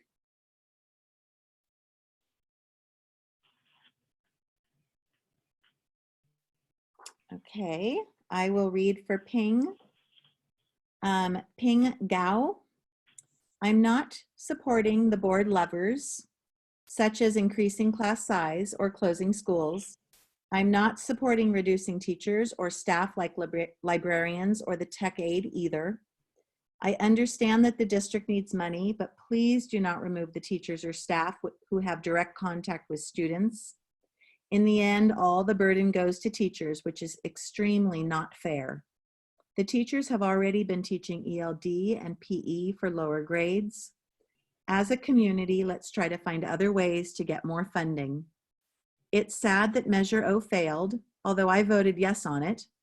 I believe many parents are aware of the funding crisis and they are willing to help solve this issue with board together. Thank you. Thank you, Ping. And then Vineet. Vineet Kumar. I will read. Instead of negatively affecting lives of teachers, students, and classes, please consider doing the following. 1, delay projects adding additional bike racks and gates to the fields at Fremont High School. 2, join the Cupertino Union High School CUSD and FUHSD board to reduce cost. 3, reduce board member salary and pension by the same percentage. 4, stop relocation of district office. And 5, find ways to raise money for the school. This is similar to one that was read before. Okay, thank you. And then I'm at 22, Leslie. Do we still have others on this item? We have 4 more, so I will read those 4 names if they could get themselves in queue. The first one will be Bhavani Kamarshi, followed by Tony Guan, followed by Murthy Chintalapati, followed by J.M. So the first one is Bhavani. Can you hear me okay? We can, Bhavani. Please go ahead. Hello, Dr. Baker, Ms. McAfee, and the Board of Education. Thank you for the chance to share my comments. Stating the obvious, the budget deficit and its impact on the children's education is very concerning to the CUSD community. My main concerns are as follows. First, the direct impact to our children's learning should be absolutely minimized. There has already been significant impact due to COVID, and further impact is not acceptable. Therefore, cuts to the teaching staff should not be on your list of options. Secondly, a glaring omission in the budget update levers is cuts at the district office, and in particular at the management layers. As we all know, each big ticket item can save 2 to 3 teaching staff. Thirdly, Instead of having principals cover 2 sites, in my opinion, it would be better instead to eliminate the assistant principal position and other admin staff. Fourth, you refer to the savings from Dr. Baker's early retirement, but the CUSD has stated that an executive search is to be conducted to replace him. So please clarify how recruiting again for Dr. Baker's position leads to any savings. Fifth, whenever staff positions are eliminated, I urge you to prioritize staff based on performance rather than tenure. We want to retain excellence in this district and not reward mediocrity. On a different note, one revenue generating idea I'd like to bring forward is to offer after school homework clubs, which can be paid for by parents instead of sending kids to the host of after school programs that there are. I hope that the CUSD and the board will view parents as partners, not adversaries, in identifying ways to overcome the problems and minimize harm to our students. Thank you for listening. Thank you. Okay, and I think Tony Guan, are you next? Are you here with us?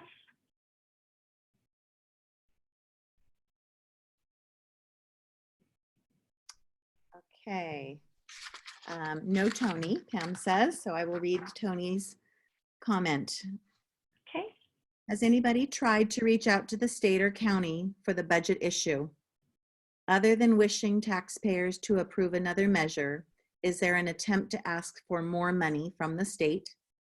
We already are very, very below the average capital per kid. The next speaker is Murthy Chintalapati. Great. Is Mercy with us tonight? Okay. I will read from Murthy. Please conduct a parent survey on what they can do to help with reducing staff cuts, especially for precious elementary school teachers. Perhaps $5,000 per child should be affordable in the area. And the final speaker is J.M. Yes, hi. Can you hear me? We can. Please go ahead. Thank you, all of you. So I have a few points. First point regarding the e-learning. I know through a few friends in different school districts, for example, the Saratoga School District. Unfortunately, our e-learning process started late as compared to a few school districts who did it early, but it started in that 1 hour in the morning is really beneficial for our children, and they do learn in that hour. So my question is why are we doing minimal possible e-learning? We couldn't be, it's just 1 hour. If we could devote more than 1 hour for the day, that will really help, especially when this scenario might continue for a few months, God knows how long in future. Second point is I'm not sure about all the contracts the contracts in the school district, if they are public, and by that I mean, are they available online or are they public and we have to go and look at inside the facility? But it would be great if they were available online, because some parents mentioned there were some expensive contracts, etc. So just to be transparent. Third point is about school closures. I know it's not a definite, but still one concern I have is that how do you decide which school to be closed? Is it the one with the least enrollment? And also, is this a factor? Is this a factor that if that particular school is closed, that site would fetch you more in rental money? For example, the school which has the least enrollment would not be closed, but the one which has the second least number enrolled would be closed, because it offers more as in rental opportunity, more money to the school district if they rent it. So just to be, if we can be more transparent with the community about that, if that is a factor, if you carry out rental comps and that's a factor to decide if it ever happens, which one to close. And then another question is my personal experience included. I have tried to contact the school district line about certain matters that actually they emailed me, something is wrong, please contact us. But I failed to establish any contact. They do not respond to the phone calls and they say that we are working remotely, but they should be working remotely, and it shouldn't take days and days for to respond to a phone call if they are the one who had asked me to call them. So my question connected to this is that if there are so many employees in the district office, administrative, and whoever employees, if they are not working during this COVID situation, these harsh times everybody is facing, something needs to be done. What I mean to say is, in this budget restriction, all these money issues we are facing, if they are not working but they're supposed to be working, then they need to be on furlough, or they need to be some salary cuts, or someone needs to ensure they do their job. Otherwise, they should not get a full pay for nothing and use COVID as an excuse. This is certainly a point that should be, appreciate people bringing it up, our representative board members. This is something which it's not a people pleaser person would not bring it up, but this is something which is important, and that's important. So should not, everybody is getting laid off left, right, center, and it's just not fair that people who are supposed to be working don't do their job and get 100% salaries. Thank you. Another is, the last point is about many people have said this, but I'll just say that this is my point as well, that using the reserve this time should not be the last resort. I believe the last resort should be to affecting the education, kids' education, and also the lunch. Jam, I'm sorry, we have a 3-minute limit. So if you have further comments, please feel free to email them into the board. We do read our emails as well. board@cusdk8.org for anybody who needs it. Okay, Leslie, do we have Susan next, I believe? Susan got the A. I missed one. So yes, we had one more left. Great, thank you. So Susan, we'll close with you on this section. Are you with us? Can you guys hear me? We can, thank you. Please go ahead. Okay, thank you. I'm speaking on behalf of my fellow library and media clerks. We are very concerned about the proposed leavers for the upcoming school year. Of particular concern to us is the possibility of removing all 26 LMCs from the schools, and we know that this execution of a leaver would be a terrible mistake. LMCs interact with every person at our school sites and beyond. Yes, we read stories to elementary classes and check in and out books and other materials to student, teachers, and staff, but we do so much more, and that is what makes us so vital to our communities. The list of actions that we take on a daily basis is just a sampling from the LMCs across the district. Research and locate additional resources to support the curriculum with materials from our library as well as online, maintain safe, nurturing spaces that are open during lunch, recess, before and after school, manage our collections that reflect individual school site needs, researching, purchasing, and weeding materials, manage our budgets, create and maintain welcoming library environments that are used by the entire school community, parent meetings, school clubs, assemblies, social and academic events. Run book clubs, coordinate author visits, and manage book fairs that financially benefit our schools. As soon as the shelter-in-place orders were issued on March 16th, the LMC stepped up. Since then, we've been incredibly busy supporting our teachers and students in a myriad of ways, creating and maintaining websites of resources, information, and entertainment, recording read aloud videos for teachers to use with distance learning curriculum, participate on Google Meets with classes in multiple roles, promote and build the CUSD Overdrive digital library materials, and use this amazing resource to all our students, TK through grade 8, research online resources for our teachers to support the curriculum and collaborate as an LMC team. Equally important, we connect personally with our students every day. We know the student that struggles academically and needs something easier to read, but is too afraid to speak up in front of his peers. We know the student that doesn't fit in well out on the busy and loud playground and just needs a quiet, safe place to be for 20 minutes. We know the student that has read everything in our library and is reaching for more, but is not ready for the more mature subjects in older books. We see them, we know them, we care for them every day. We watch them grow from goofy, exuberant kindergarten to curious, challenging fifth graders that are ready for middle school. We engage with those sixth graders and share in their development through eighth grade as they prepare for high school. We are the glue in their educational lives. Our students, teachers, and communities need us. We are in the 21st century, and the CUSD LMCs are ready to step forward with our students, teachers, staff, and parents into the future, whatever it may bring.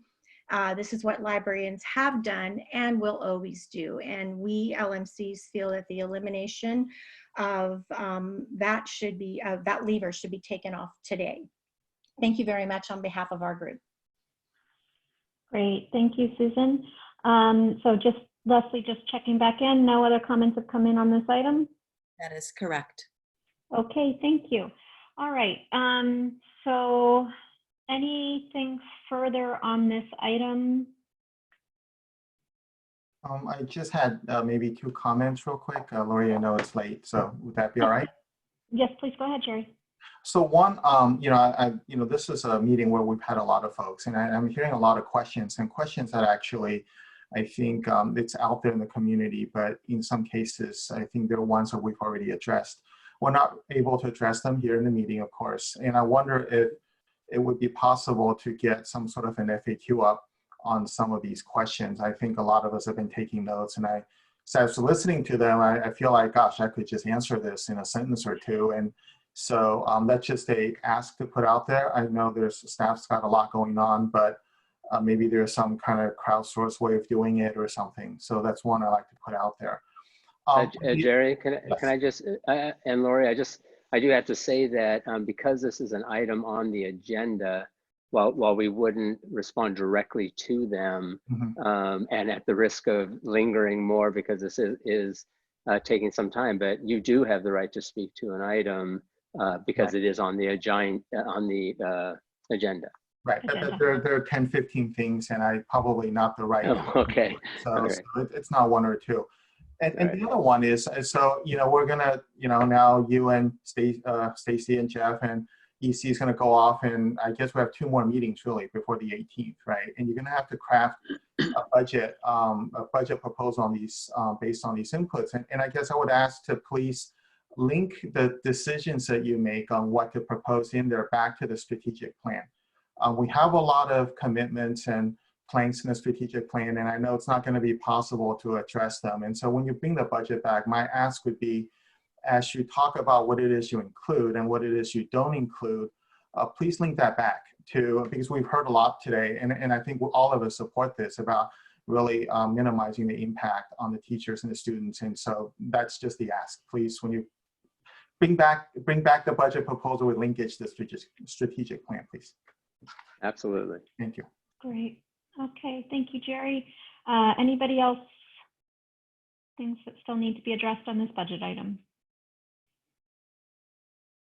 Not seeing any. Any staff wrapping up that needs to happen, Jeff or Craig or Stacy? All right, not seeing or hearing anything. Sorry, go ahead. I didn't hit my unmute in time, sorry. Oh, that's okay, go ahead, Sylvia. I just wanted to kind of reflect a little bit as I'm hearing all these comments, and obviously the care and compassion and passion that our community has is really hitting me. It's Classified Employees Week this week, and as I'm hearing, the amazing librarians talking about what they do, and the SITs talking about what they do. And I love that they're saying these things, because a lot of these things are hidden from the larger community. But I also think it's not necessarily just student-facing positions. We have so many positions that are not necessarily student facing, but they're equally important because they help make this school work, and they in the end do help make the educational experience successful for the student. You know, whether that's the coaches or the secretaries or the nurses or the school psychologists or the counselors and all the other positions that aren't necessarily always every day visible to the larger community. And as we're looking at the budgets, it's like, you know, do you cut off an arm or a leg? Do you cut off, do you gouge out your eye or your ear? It's all important. But I'm just so appreciative of hearing all the comments and all the community, speaking up and saying what is important and sharing those things with all of us. So, yeah. Okay. Anything else on this one? Okay, all right, so thank you all for that one. So I'm gonna move us from I think we were on 10.1, right? Sorry, it's already scrolled past on the screen, but which was our budget item. And so we're gonna close with that. We're gonna move on to 10.2, and that is our CUSD advisory team and preparing for fall. Just to reflect on some of the comments that we did hear as we're moving on to this item. This is really our student-focused, school-focused reopening item. The way that our agendas have to be set up is to talk about each item as it comes. And so I hope that for those of you who are sticking it out with us, you understand that, it's each layer of the cake that we kind of have to take as it is in the agenda. So I think it's probably Allison and Stacy for us on this item. Yes, thank you. So thank you. I think this is the item that has been on everybody's mind, and a lot of the comments revolve around it. Is that big question as far as what are we going to be doing in the fall, and what is that going to be look like? I think we all wish we had the easy answer to it and could just produce a slide that says, here we are in the fall. But I think, as we all know, things are ever changing. There's so many unknowns, but we also know that we do need to make some plans and have started that process. Working real closely with surrounding districts, listening to what others are doing. We really have formed our advisory team, and we wanted to walk you through what that process looks like and what our expectations are. I think what we'd like to do, if okay with the board members, is to go through the entire presentation and then entertain questions as we might answer things as we go along that if we can hold off. So with that, I'm going to turn over to Allison. Okay, thank you, everyone. And Jeff, thanks for getting our slides going. If you could scroll up a little bit. So we wanted to just share a little bit with you tonight around how we're thinking about organizing the process and the timeline and kind of what we're going after and how we're approaching all of this with what we know now, knowing that, of course, things are changing, and really we know everything we do will be guided by the public health direction, with our key focus being, of course, safety for everyone involved. So we'll take you through some of our thinking. Our intention is kind of move through it and then get to that opportunity for you to give us some input on things that you hope that we'll consider as we move through this very quick timeline this time of year to be prepared for fall. So we can go to the next slide. So one of the key ideas that we wanted to share with you is that in thinking about how to design this process, we were considering a variety of options, but the thing that really stuck is we were reflecting on just the wonderful conversations and engagement that we saw in our strategic planning work, and just how important it was to have lots and lots of different voices informing that thinking. And we know that this challenge is just, it's a very emotional time for staff and students and families, and so we know engagement is a really critical piece of this. So we wanted to try to use some of the methods that we used in the strategic planning process. We called it focus and flare, meaning that we have multiple engagement points and lots of opportunities for people to see how our thinking is evolving along the way.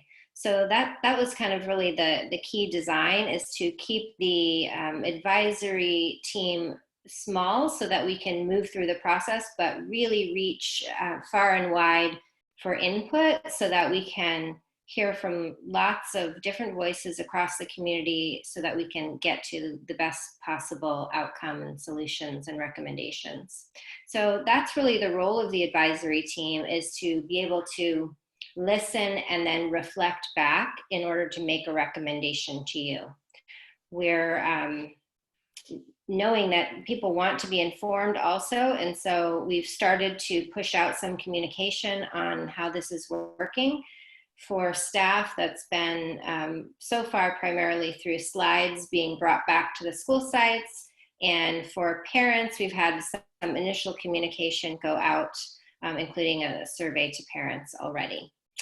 Our timeline slide is next, and this is just a very high level overview. Of course, many things are happening here, but this is just kind of a visual that gives you an idea of how that focus and flare works across this short timeline between May and June.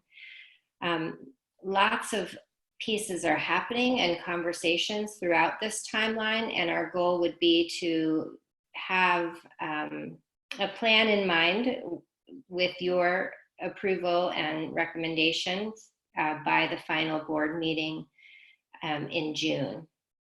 And I want to point out too that we didn't put the timing of the staff and parent surveys on here, but we put a note at the bottom because we've been trying to think about the elements of the process along the way in response to what we're hearing. And of course, other elements of the process are not on here, such as the role of working with our unions around MOUs, for example. There are elements that need to take place that are not reflected here. So it's just a high level overview. So then moving into what is the advisory team, we really looked at the advisory team as being that core group, trying to keep it small, and we really are using that group as the synthesizers, that going out, collecting the information, bringing it back, doing some organization of it, flaring it back out to get feedback. So it's really that whole accordion process. So we did purposely keep the team small. We have our union president sitting on it. We selected 3 principals to represent both middle school and elementary schools, 2 directors, and then a nurse because of that health feature. And I think, you know, Allison mentioned it, and I've repeated it every time I think that we have a meeting. The #1 thing that we lay out there is any plan, anything that we bring forward for us to do in the fall really is going to be under the guidelines of the CDC and public health and what we're allowable to do. So we are not going to put anybody into an option that is not safe for our students and for our staff. And so I think if we can just continue to repeat that, that's really important to us. I did want to address, because we have had comments from different groups saying, why don't you have more teachers on the advisory team? Why don't you have parents on the advisory team? And I really, you know, when we approached it, we wanted this to be an opportunity to hear every voice possible. And if we started to build into the advisory team, it actually limits versus keeping that all-inclusive of hearing all voices. If you'll see when we move to our next slide here, we have so many stakeholder groups that we really are going out to gather information to bring it back, that, you know, at the end we want to be able to hear from every person, whether it's through surveys, whether it's from ongoing meetings with these stakeholder groups. It really is to get every voice, to hear from them, to come back, reconfigure, send it back out. We didn't really feel by having one more voice on the advisory team that really would have any impact. It's more about that all-inclusive impact of every voice in the district. So you can see from our stakeholder input, we identified groups. And I think as this slide was even developed over the last week, as we're having our meetings and we're getting feedback, we're identifying some groups that we may need to go out to and gather input from them, specific smaller groups. And so there is somewhat of a ebb and flow here. We meet weekly as an advisory team. We also meet weekly with our FAC team, and the FAC is a faculty advisory committee. So we have 1 representative from each school site, and we really did task them with, they meet, we talk, we have those discussions, they go back out then to their staffs and share that information and get input. The following week, we meet again, so we're always synthesizing that information. Again, all of these stakeholder groups will give us an opportunity to continue to refine as to what our plans are. We, in all likelihood, may not have only one plan. We may need to have several different options depending on where we are as we move forward. If we look at what our outcomes are, you know, Allison showed the timeline. We really want to be able to describe scenarios that we could put into place in August that really ensure that safe, supportive environment for our students and staff. Again, we are going to be under guidelines from CDC. We're going to adhere to them. We want everyone to be safe. Once we have some scenarios established, then we really need to focus down onto what do we need to do. And we categorize that in 3 different areas. We said really under a scenario, what do we need to be doing right now between May and June? Then what do we need to do over the summertime? And then the third category would be what do we need to do when school opens? And for many of those areas we identified, it actually is a crossover all 3. We need to be doing now. We're going to have to continue in the summer and continue into the fall. So working with the county and our surrounding districts and just having those conversations, we're all operating as really there's 3 scenarios, and these 3 scenarios, there's many options underneath many of them. The first one would be full distance learning, that we return to school in the fall as we currently are. We'd continue to enhance distance learning, but students would not be back in the classroom. The third one is a full reopening. That means we are back into school. Students are attending full days. Teachers are working full days in the classroom. In all likelihood, based on all information we have, a full reopening is not likely, but we do need to plan for what that's going to look like when we eventually do get to do the full reopening. The second one is the hybrid model, and that really is that big area that we've had a very robust discussion on, and really are creating what are some of those options to return students to come to school. Again, we do have guidance from the public health and CDC, and really looking at, do we need to alternate school days for students? Do we need to have some coming in one week and the other? So through our teams, we've been really creative in coming up with different scenarios. As those are being developed, we do have a criteria. Again, safety, number 1. Is it equitable to all students? Number 2, then just going down a checklist. And so that will help us as we continue this process to narrow down what are some of those real viable scenarios that we could bring back to you for. With that, we really are looking at the considerations, you know, and I appreciate Jerry's reference to our budget being the strategic plan, because I think that's so important to everything that we do. Linking it back up. And so we do want to keep that in our mind as we're planning for the students. And I know everyone is seeing this as a pretty gloomy time, but it's also some exciting times to look at some new creative opportunities for that whole personalized learning that, you know, we really built the entire strategic plan around. And this is our opportunity. How do we capitalize on that? This is our one time that we are unique, and it's okay to be creative and think out of the box. And how do we best service students? I'm really focusing on that whole child. It's also giving us a time that we really need to be looking at our standards, our report cards, and our grading. You know, we've had, again, some very robust conversations about report cards and grading, and what does that mean, and what really needs to happen, and what should be shared. And then just that bottom line of it is it's a collaboration, creativity. And again, if we go back to the stakeholder groups, getting to hear from all those voices is so valuable, and everybody brings a different perspective and a different value to all the information that we have. Above that, we are working, you know, closely with our surrounding areas, and these are all the considerations as we begin to develop the scenarios as far as the classes and scheduling. And with that, a class, does that mean that only 5 students can be in a class at a time? Can 10 students? What does that schedule look like? Are they going a full day? Are they going a half day?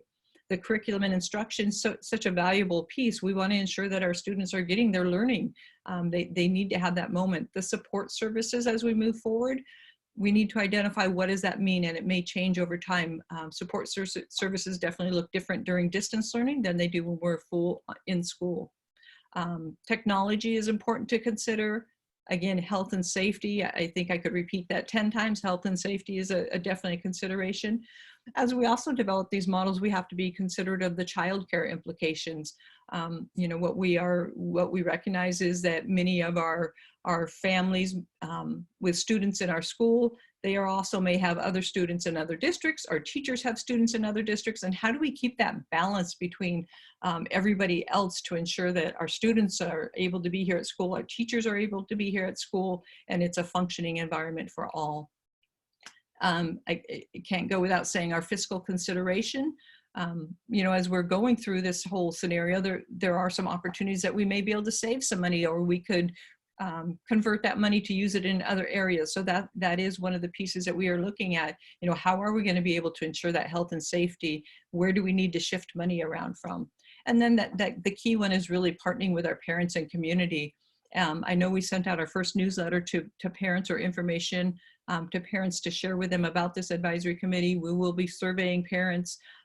Because the one thing that I think we found, especially in our conversations with surrounding districts, we really need to find out from our parents, are they willing to send their kids back to school in the fall? Because if on our surveys, we get a survey back and parents are saying, 50% of us are not willing to send our kids to school next fall, no matter what you do, that does kind of guide us as to where our scenarios are. We need to be fiscally responsible. We need to be servicing our students. We need to ensure the curriculum and instruction is there. So really, really important to get that feedback and to allow us to continue to help build the scenarios that we can then bring forward and implement.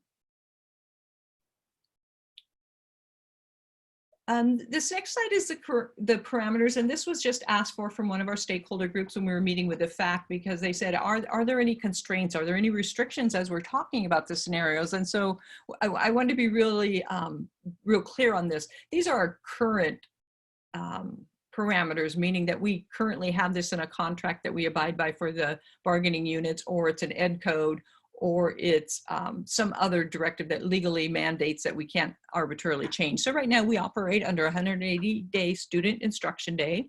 Under the contract, we have 187 teacher work days. Within that, our teacher's work day is defined as a 7.25 day. The ratios for students, again, those are negotiated, they're in their contracts. So for our grades 1 through 3, we do a 24 students to 1 teacher. For our grades 4 through 5, we do a 33 students to 1 teacher. And at the middle school, we use a staffing ratio, which is 25:1. And that's how we base our teacher FTEs, or full-time equivalents, on the sites. Legally, right now, under Ed Code, we are required to have 50,400 instructional minutes for the grades 1 through 3, 54,000 instructional minutes for grades 4 through 8. And then there is a requirement of 200 minutes in 10 days for PE instruction for K-6. The bottom ones in italics, these are the ones that, this is the known at this time, and we will probably get another executive order here within the next day or two. Right now, what we're being told is to maintain the same 6 feet of separation from other people not in your household. We are still a shelter in place except for the essential activities, and wear face coverings when at a business facility. Since we posted these slides, we also did get one of the other expectations in returning in the fall is that all students and staff will wear face coverings. So with that, I'm going to turn it back over to Allison. Yes, the other piece of information that we've been working off of while we're waiting for those updated directions from the Public Health Department is a set of assumptions that all schools are using in collaboration with our Santa Clara County Office of Education. And these are just kind of ideas that we expect will continue to be important, and these things are influencing our thinking about the models. So it's things like keeping the kids in cohorts, that not mixing the kids throughout the day, paying attention to how we're distributing supplies and equipment so that we're not having lots of touching of equipment across groups of kids. Making sure that we have protocols in place for screening, for example. And going on to the next slide. This one is one that I think is just a surprising one, just to realize that this may take a long time, that we may not be back to normal for 1 to 2 years, and certainly things are shifting. Our thinking about teaching and learning is shifting throughout this process too. So hopefully that will be a positive piece, that some things will gain from this, and it might shape the way we think about things. But I guess the biggest nugget from this bullet here is that we expect that distance learning will be an element at some point during the year, just because of so many unknowns and projections about things still being difficult. The other two pieces are that we know that in order to achieve the physical distancing that we expect will continue to be required, that will really result in us thinking about the use of space and how schedules can help us achieve that. And the final bullet is just re-emphasizing that, of course, we're not charging out on our own in any of these areas. We're really paying attention to the health orders and what will be required of us and how we're going to achieve that. So we're running through the different scenarios, not because we're trying to jump to something right now, but so that we can be prepared once those health orders are updated. We don't want to lose time. We want to think through as many options as we can ahead of time so that as conditions change, whether that be to start the school year or at different points throughout the year, that we have thought through some of those elements ahead of time and received input from our community. So with that, we would open up if there's any questions and for discussion, and just really, you know, what else are you hoping that we'll consider during this process or may have missed?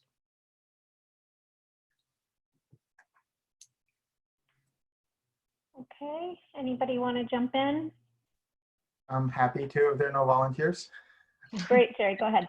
All right, thanks. So thanks for the presentation, Stacy and Allison. So I had some questions and some feedback. I'll start maybe with the questions. And so one that kind of when I first saw this is sort of not having parents and teachers on this advisory team. And I understand the point that if you're to put 1 or 2 or 3 parents, how do you get that representative sample? But at the same time, it feels to me everything really evolves around that that learning moment that Lori talked about between the student and the teacher. And so I guess the parent's sort of the proxy for the student. Can you talk a bit more about how we get their inputs, I guess, as sort of first class inputs as opposed to something that's like, you know, part of a spreadsheet sort of thing? Because I really want to, whatever the output that comes from this, be supported by the majority of the teachers and parents. So how do we try to assure that, I guess, in this process? Sure. So I think, you know, there's a lot of different venues that will hit those touch points and hear those voices. We will meet with the PTAs, the PTOs, DLAC will be one of our stakeholder groups. The surveys that will certainly be very useful in gathering large amounts of information. In conjunction to that, we are having some discussion as to whether we need to have more of a town hall type meeting where, you know, it's open for parents to give us that input. One of the areas where we're a little bit cautious of jumping out ahead and asking for parents' input is without having anything to know them what we're asking their input on. So that's where there was a little bit of a delay. We felt like we needed to have that first meeting with our advisory team to kind of gather our thoughts and put this together and to kind of give some kind of a focus so that then we can go out to the parents and survey and get a little bit more accurate information from them. Okay, that makes sense. I had some other feedback for the team, but maybe I think I'll hold that until we get through the questions and maybe the comments, Lori. So we'll do that later. Satish, go ahead. Yeah, this is regarding, again, I think in line with what Jerry started about the parent involvement. And from with respect to timeline, Stacy, like you're saying that there will be a survey, there will be meetings with parent community like PTAs and other things or parent groups. But do we have enough time to do all those things? Because I see in the timeline, it is very limited time. And when are we going to do that? And how are we going to engage each of them? Yeah, so I think we all recognize we're on such a fast timeline here. We are putting in about 3 to 4 different meetings every day, it seems like, with different groups at this point moving forward. So our intent will still be to have something to bring forward in June. I think the surveys, we have some of those getting ready to go out. So next week will be a pretty busy week with pulling back information. And I would give a huge shout out thank you to Allison. She spent a weekend sorting through thousands of pieces of information and consolidating them and synthesizing them. So it is a lot of time, but what we're finding is there's a lot of common themes that are coming up that are helping us to narrow it down. So we recognize it's on a fast timeline, but we also recognize that we really need to have something that we can share out with our community and parents before we all leave for summer. Real, realistically, we are probably going to be meeting over the summer to continue to refine and adjust the scenarios that we do develop. And, you know, again, as new information comes in, we just have to be ready to react and adjust. But the final decision would be by when? We would hope to have something to you in June so that the board can make a decision. Mm-hmm. We do have our PAC DLAC meeting scheduled for next week. We anticipated this would be a need, so we had already scheduled that as a touch point on Wednesday. Okay. Do you have do you have the plans how the survey would be, like what kind of questions and things like that? Is it simple yes no kind of things, or any qualitative remarks or anything? We are trying to keep it as simplistic as possible. Actually working with looking at what other districts are using on some of their surveys and proposing too, so that we're not all recreating a whole new tool each time. And you know, there are pieces of information that I think we're all anxious to hear from the parents on. And you know, I referenced before when we need to see, are parents going to be sending their children back to school in the fall? You know, what are those safeguards? So I think it's an opportunity. And again, this is a first round survey. We will likely need to survey more than once. Okay, thank you. Okay, Sylvia, go ahead. So I think I'm echoing some of the same concerns that Jerry and Satish are saying in terms of having some parent representation and also some teacher representation. And I see what you're saying with that it's hard to just at this point, and especially with the short time frame, to identify those folks and make sure that they're representative of everybody. So I hear that. But I'm also wondering if there's a way that we can do, I know that there's one representative from each union. Perhaps there's a way that we can have, you know, allow the unions to pick, or the union presidents to pick, you know, more than just one person, so that there's a little bit more representation from the teachers, the classified staff, you know, the SEIU staff. With the parents, you know, I'm glad the PAC DLAC parents are part of the stakeholders. I didn't see PTA or PTOs on here on the list, and so I would definitely like to see them included, and the school site councils. And again, I know it's hard. We don't want to all of a sudden take your, you know, 9-person group and turn it into a 50-person group, because that would be very difficult, especially in the short time. But if there is a way to allow for some more, I'm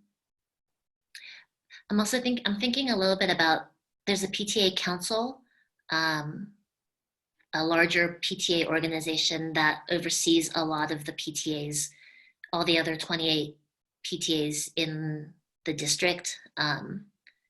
Maybe there's, like, you know, if we're looking at different levels of parent leadership, there's maybe a different pool that you could pull from. And I know not every school has a PTA, but at least there's, you know, some other tiers of ways to select some parents quickly. And I think if I can respond just to the teacher's voice, you know, again, our fear was if we added one teacher onto the advisory team, does that get the false sense that that one teacher is representing our 900 voices, where right now we have our FAC who are elected by their fellow teachers on their sites. Each of them go back and meet with their colleagues and do the survey and the discussions with them. So, you know, there's that very direct contact from one of their colleagues. Meanwhile, the principals are doing the same. So there's a lot of touch points for the teachers and the certificated staff. And again, you know, if we need to add more, I think Alice and I's preference would probably be to establish more stakeholder groups that we can go out and get that information from, versus just limiting it to one additional voice on the advisory team that really is just the synthesizer of all that information coming in.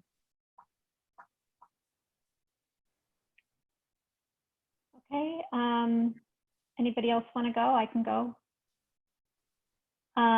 So I really like this process that was built. I actually really like the idea of taking the surveys and the stakeholder groups and aggregating the data so that all voices are included.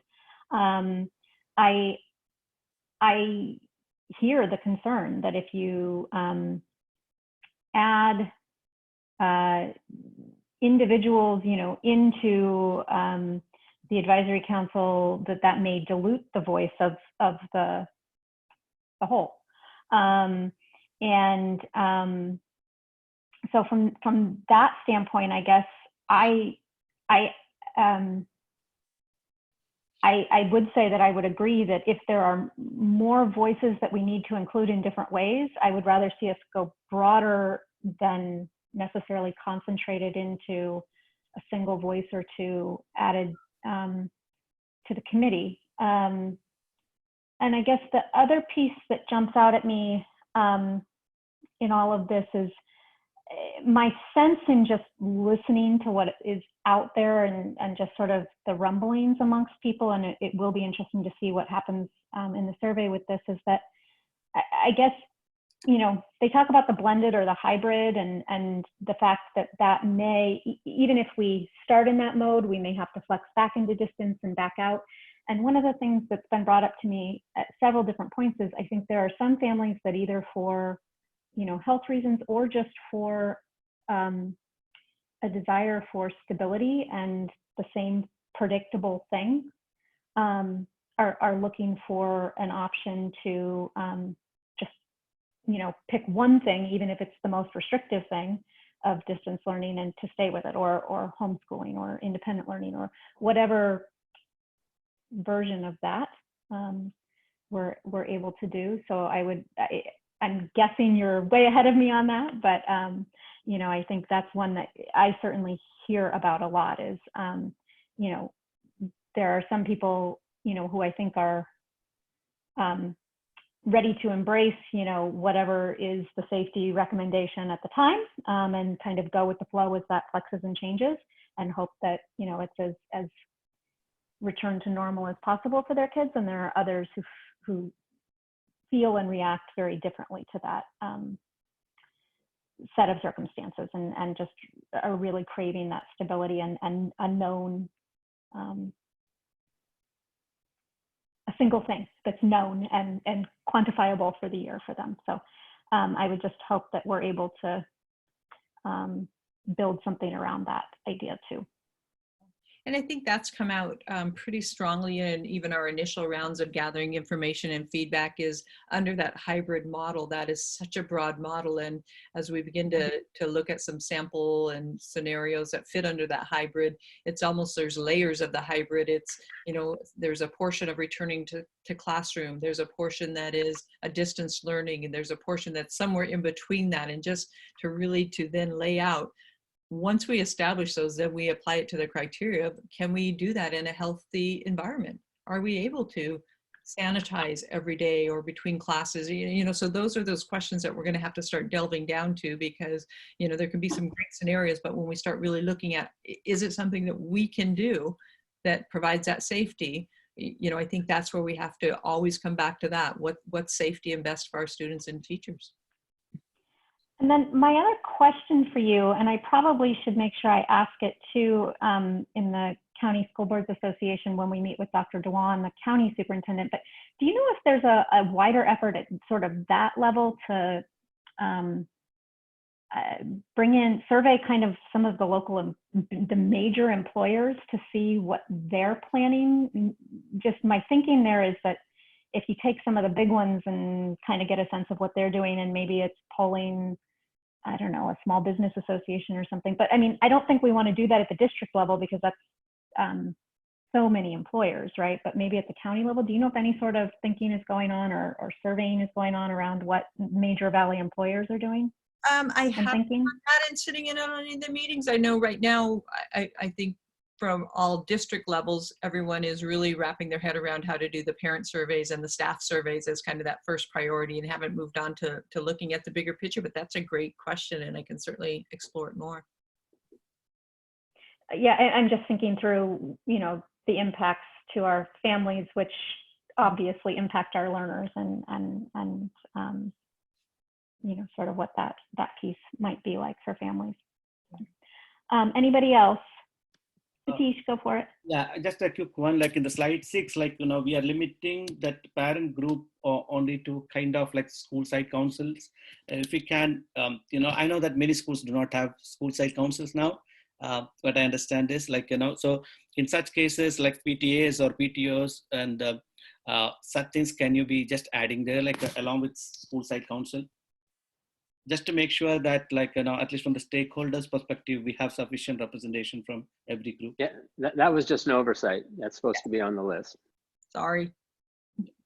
And I'm sure there's others too. Again, this is not exhaustive. The idea is get any and all stakeholder groups, give them a voice. We want to hear from everybody, and absolutely PTAs and PTOs are on there. Sylvia?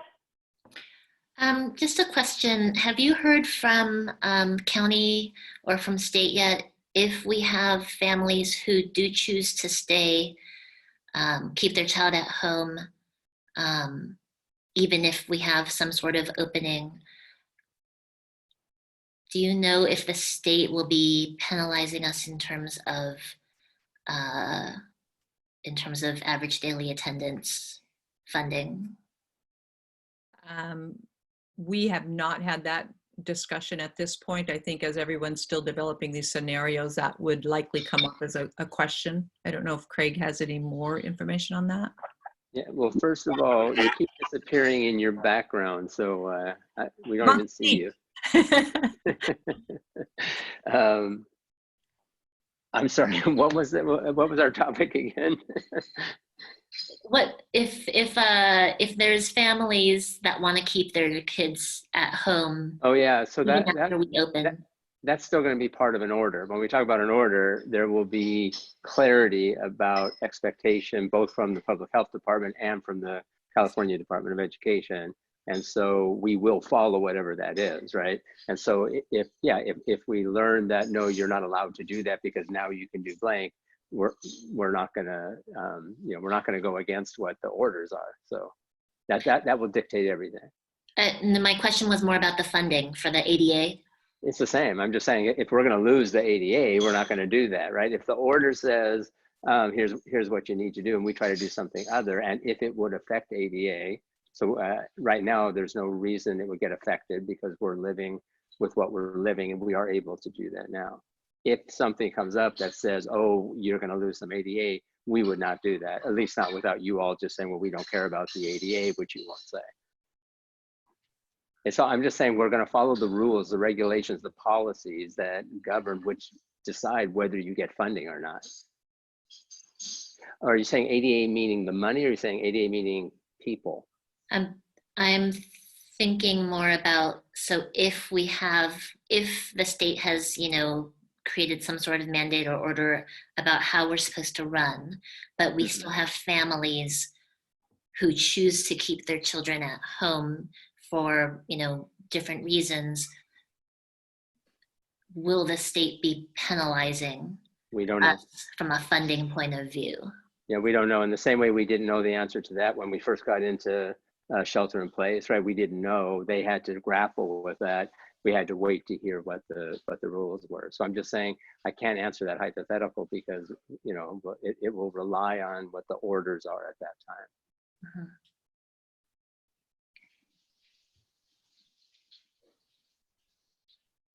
Phyllis, have we heard from you on this one? Do you have anything you want to chime in with? Are you good? I like the process. I think that we won't know any specifics for a while until we have more information from CDC and the county and the state and everybody else. So, but I think the process is great. So I'm a happy camper. Okay. Anybody? Go ahead, Jerry. All right, thank you. I have some feedback for the team, but do we have any public comments? I'd like to hear those. You want to hear those first? Okay, yeah, sure, we can do that. Does anyone need a bio break? Does anyone else need a bio break? You know what? You're spot on. We have been going for a really long time. Okay. Can we, Jerry, how long, do you think we're going to go for a while still? Should we finish this item or should we do that really quick before we take comments? Me? I don't know how many comments we have. I think my comments will be about 2 minutes, so. All right, I think we have 7 comments that had come in on comment cards. So let's go ahead and take a 3-minute break. Is that good for everybody? Can we do 3 minutes? I Sounds good. have 9:52 now, so I will try to, which is going to change to 9:53 here in a matter of seconds. So let's call back to order at 9:56. Yes? Okay, there we go. Bio break.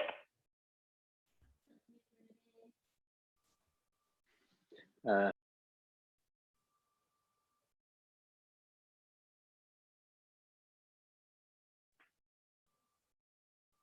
right. I think we have everybody back. 1, 2, 3, 4, 5, and Dr. Baker and Stacy and Allison. Okay, so I'm going to go ahead and call us back to order. Thank you. Okay, so from Leslie, 7 public comments. So can we go ahead and have the first 3 names on that, please? Absolutely. So the first one will be Stephen Fisher, followed by Carly Farfaglia, followed by Sonia Patel. Okay, thank you. Stephen, are you with us? I am. So Great, what I want to thank say, yeah, thank you guys also for staying up to hear all of these. You guys are amazing and definitely troopers. And I know that some of the board members, you already kind of hit on this concern, but my concern is on the makeup of this committee.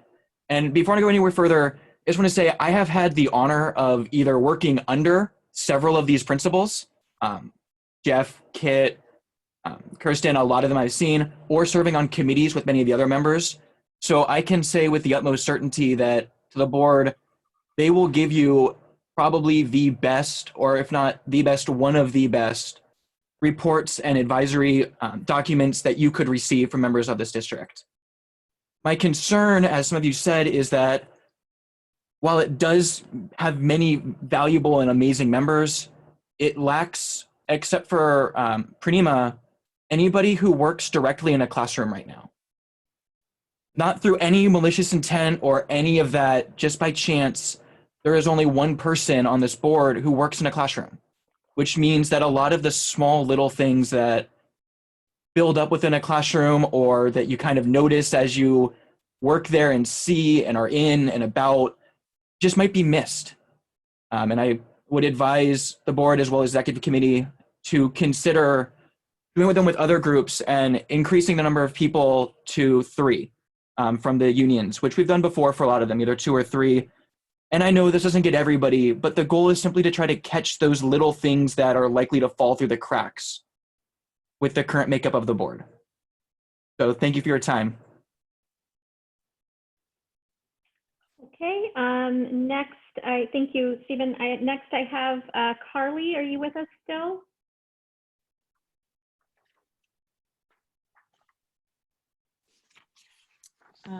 I will read for Carly. Carly had to leave, yes. Okay, so Stephen said she left, so if you could read it, that would be great, thank you. Members of the Board of Education, this is a new and interesting situation we find ourselves in. I am a behavior interventionist with our district CAP program, working with students specifically with autism. It is very difficult to do my job online. Most of my job duties can only be done when I am physically present with the student. I understand that a return to school in the fall is going to be very different from what we are used to. However, I believe that it would be better to return to school in some form in the fall so that I can continue to help my students learn and grow. From what I have observed in my own students and also hearing from other teachers, paraeducators, school employees, is that the students are not really learning much at this point, and I believe it would be detrimental to their learning to continue in this format of online learning. There are currently many situations where a student is not able to gain education for some reason at this time from online learning, whether that is because of a working parent, no access to a computer or internet, parents' ability to help the student, etc. Our students need to be in school. Thank you. Carly Farfaglia, Behavior Interventionist 1, CAP. Thank you, Carly. Okay, so next I have Sonia. Sonia Patel. Great, thank you. I'm not sure if she is here. Give her 1 more second. Okay, I will read for Sonia. Online school has been really tough, both emotionally and academically. Does CUSD plan to reopen in the fall in person? I would prefer in-person classes if the county health officers feel it's safe. I feel that online instruction is not adequate and also does not provide any emotional or social learning that is badly needed for kids' mental health. I hope CUSD is doing everything possible to reopen in the fall, in person if the county allows. I heard rumors that CUSD is planning for permanent online learning, and I really hope this is not true. Okay, thank you, Sonia, for that comment. So next three. Dominique Vincent, followed by Faye Peng, followed by Manuela Silveira. Okay, Dominique, are you still with us? I am. Hello, can you hear me? Thank you. Yes, we can. Okay. Oh my goodness. You guys are hanging in there for a very long time. Thank you. You know, one thing that's kind of come out from some of my friends recently is that Taiwan has actually been back in school. The children are in school already, and it seems to be going well. And I'm just kind of wondering if we're looking outside of the United States, not just our surrounding communities, about what might be happening and a way for us to return children to the classroom safely. While I know that online learning works for some people, it definitely doesn't work for all. I think in an ideal world, you know, maybe there would be some combination or getting back, but I don't think people are ready to transition to an all online world. And there's definitely a lot to consider. I have concerns about if we go back into school and get pulled out. I think there should be some considerations about what the school year will look like in general. I am concerned for sure about just, you know, general statements that float out and that haven't been addressed right now. The governor mentioned starting school in July, and while that's so far, you know, I haven't heard one way or the other. I think it should be answered, you know, if that's a possibility. And I do think looking at the school schedule in general would be a good idea. This is a changing time. I think for a long time, people have been talking about what, you know, what kind of school cycle we're on. I mean, we started doing this kind of cycle because of planting season and things like that, and that doesn't always exist now. So what could we do differently? I definitely think that there needs to be some consideration about how children will maintain their personal relationships outside of the classroom. I understand that the school, the district, and everyone is very concerned about privacy. But along with all of this, you know, for some children, my family in particular, we live much further away from our home school. And so we've been completely removed from all of the students that we go to school with. We wouldn't even see, most of the time, we don't even see them passing by maybe in the neighborhood. And so there's been this added removal or added stressor that the children can't even see friends. And they, they see them on their screen, but they can't talk to them basically when they're on online learning. So some facilitation of that social hour, I would say, between the children would also be nice. Thank you for your time. Thank you. Okay, Faye? I do not believe Faye Peng is still on the line, so I will read it. Thank you.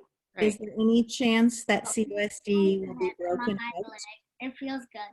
If it is true, how about our kids?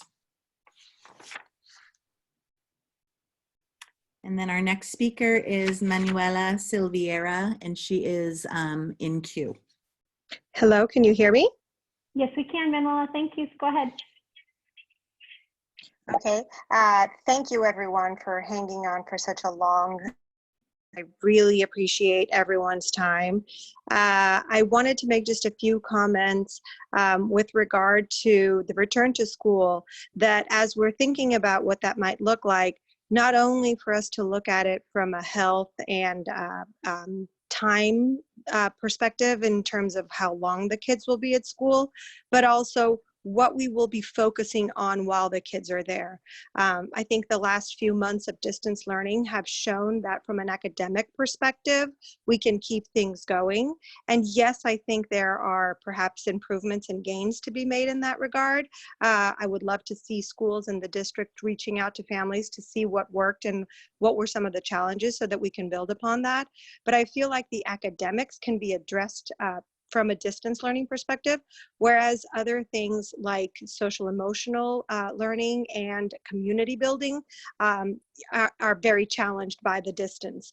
And so if the kids have a very limited amount of time in which they're able to be in contact with each other, I would love to see that dedicated to social emotional and community building, as well as hands-on and experiential learning, such as, for example, science and other activities. Also using our outdoor spaces as much as possible, so we're not as concerned about confined spaces and contamination in that regard. So just another layer to think about as we're considering what the fall might look like. Again, not only from a time slot perspective, but also what we would be doing while at the school sites. Thank you very much. Thank you. Great. Okay, two more, Leslie, yes? Yes, I believe so. The We next had one more come in? Yeah, we have two, I believe. Okay. The next one is speaking on this item, Jean Shu. Okay.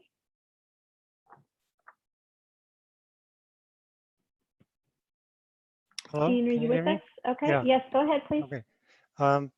My comments is not about what do we do for the open, do we open or do we not open, because it's the situation is fluid.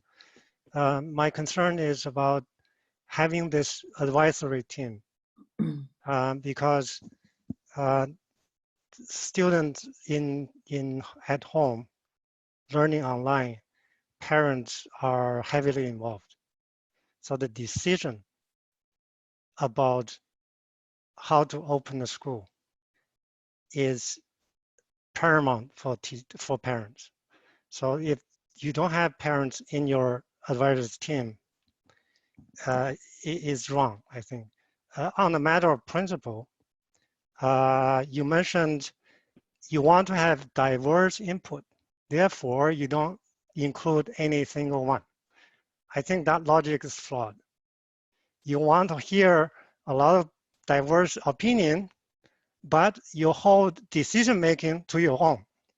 So you don't, in the name of hearing everybody, you don't even include even one of them. So that's wrong. So I would suggest, I would urge you to include parents in that team. I also urge to include teacher in that team, because it's not about just hearing the inputs from parents and teachers. It's about the decision making. You are holding the decision making power to your own. If you don't have parents and teachers in your team. So that's kind of counterintuitive, that you want to input since I need to listen to everybody, therefore I cannot take any one of you. So that's kind of that I think that's wrong from my point of view. So I would urge to have parents in. Doesn't matter, it's not about representing, because this is not politics. This is about helping you make the right decision. So without parents in that deliberation process, you would miss out. You will make decisions that may not make sense to parents. Of course, the people in the team themselves may be parents, but you know, it's not about finding a perfect parent that represents everybody. You can't do that, right? But as parents in the team to be involved in decision making is important. Having teacher in the team in the decision making is important. So that's my comment. Thank you. I appreciate all of you stay so long. Your dedication is really appreciated. Thank you. Thank you, Jean. Okay, and was that our last one, Leslie? We've got one more, but I do not know if this individual is here. If Manisha is in the audience, if you could please raise your hand.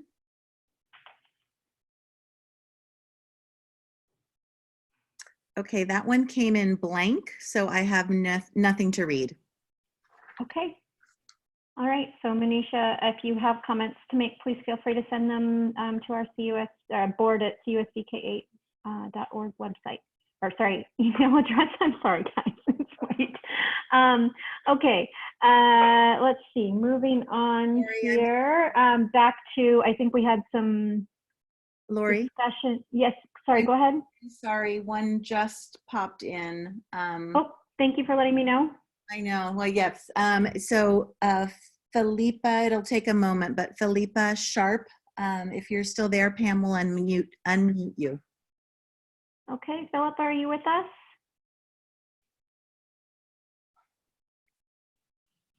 Okay, so I will read for her.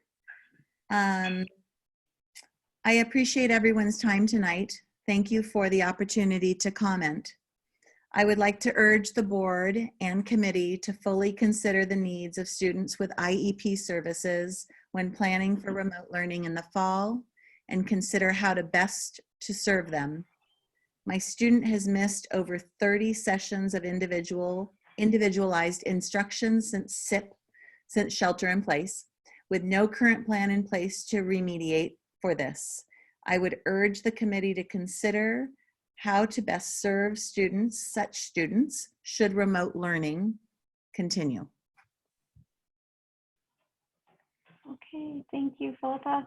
All right, and that's it, Leslie?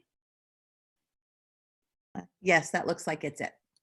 Okay, so let's go ahead and wrap back. Allison or Stacy, was there anything you needed to jump in with before I go back to the board members? Okay, Jerry, I know you had some more comments. You want to lead us off here?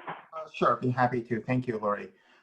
So I just had a couple of, I guess, feedback items for Allison and her team as we're going forward with this. So generally, I like this plan a lot. I mean, his usual Allison, attention to detail here. Couple of things. So first, when Stacy was introducing this, she talked about, I think there was a slide in considerations where you talked about we want to be thinking about different ways of doing things. And I really just want to sort of echo my support for this. I think as we're going forward and we're really thinking about how we move closer to the commitments in the strategic plan, it doesn't really have to be how do we do this, follow the same processes in spite of the COVID, but really think about the outcome where we're driving for. And if there are different ways to get at it, I really encourage this team to look at that. So that's one point. Related to this, in the agenda, there was a PDF document, which I think was summarized in the slide here. And there was a point in there, I think under processing, and it says place the highest value on student learning and demonstrate fiscal responsibility. And so that line jumped out at me. And for me, that's really, I think for me, one of the key tenets I would hope the team keeps in mind as we're doing this. I know that when we introduced in the slide deck here, we introduced the outcome. We talked about consideration. There's a lot of, I think, a punch list of all the things that need to be looked at. And I think the thing that we're driving towards is really student learning, right? And learning outcomes, both academic and social emotional. So I'm just asking the team to keep that in mind. And then the fiscal responsibility one is one I'm also interested in. And so as you're looking at these different options, if you could also capture, if it varies too much from the norm, what are the fiscal costs relative in these different options that you're considering? And then last thing is, I guess, think about what are the metrics or indicators that would help to inform us, if we're successful in doing what we're doing, both quantitative and qualitative. So that's something I'd like to ask the team to think about too. How do we know if we're being successful in the plan that we're following? And then lastly, I think in the speakers, I think the first one, Stephen Fisher, when he talked about having someone on the committee who knows the details, the little things, that really spoke to me also. I guess being an engineer, I've suffered through marketing people designing things that turns out to be impossible to do when it gets to engineering. And so I'll just put a +1 on that. I don't just ask Stacy and Allison as you're sort of thinking about the membership and make sure that gets addressed. These little details a lot of times makes a huge difference to the whole quality of life experience. So that's it. Thank you, Larry. I had to unmute. Sorry, guys.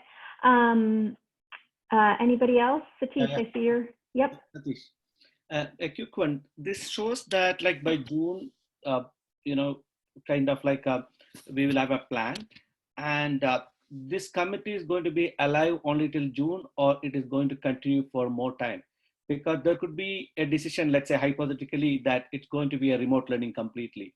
So any point of time from then, the decision could be changed, or after 2 months, there could be a different decision, right? So this committee will be active and monitoring throughout, and they would be feeding us with the information and their findings. So our initial thinking is that we want to get to at least a framework by June, and that there will be a need for additional work after that. And we may want to continue with the committee as formed, or maybe by then we'll know that we need a different type of team. So I think we could bring our thinking as part of the recommendation in June. Definitely engagement, ongoing engagement will be necessary, but we may find ourselves in a different place possibly than the current structure. Because from June to August, there could be again a change, right? There could be changes again happening. And let's say August, we make a decision, or we'll have a decision or how we are going to be. Then again, October, it could be changing again, right? So I think we need to have a committee, whatever it consists of, you know, continuously monitoring and, you know, periodically making the right decisions. I think that's one of the values of flushing out all the scenarios as well, so that we're considering all those key points of every scenario, because we may need to switch scenarios sometime during the year next year as things evolve. So I think that's where it's wise of us to spend the time now of really, instead of just completely ruling out one of the options, is we really need to look at all the options, because at any time we may need to implement one of them. Yeah, I like the idea of being able to continue with a committee to do more work as needed, but we don't really know yet whether we're going to need that because of this group, and not just the committees, it's everybody. There's just too much focus on this committee, right? What we really want is a lot of engagement, a lot of people helping out. By doing that, maybe we will have thought through most of the scenarios, and we'll find that actually we roll from one to the next based on the orders that come as we progress through this. But it's a great idea, I think, to have at the ready a group that can jump right in at the drop of a hat in case we need that. Thank you. Anybody else? Sylvia? So I just had a comment about communication. I don't see that as part of the process. I think the process looks really good in terms of the focus and flares. I think what I'm realizing more and more as we're listening to comments and also as just talking to the community is a lot of our community is getting information from all sorts of sources. Like, for example, when the governor says, okay, schools will start in July, then, if we're not getting any other sort of messaging from us or from the schools that our parents are in, I think it would be good to make sure that as part of this process, we're also continuing to put some sort of communication, a regular communication piece into it. Even if it means that, no decisions have been made, but we're still working on it, and at least, we know this so far. Or we're still meeting with these people, or these groups have been talked to already. So just so that there's some openness into the process, and so that parents feel like there's some information coming forward. Dr. Baker, when you were doing your town halls, I know that was so well received. Maybe doing something like that again would be good as we're going through this process.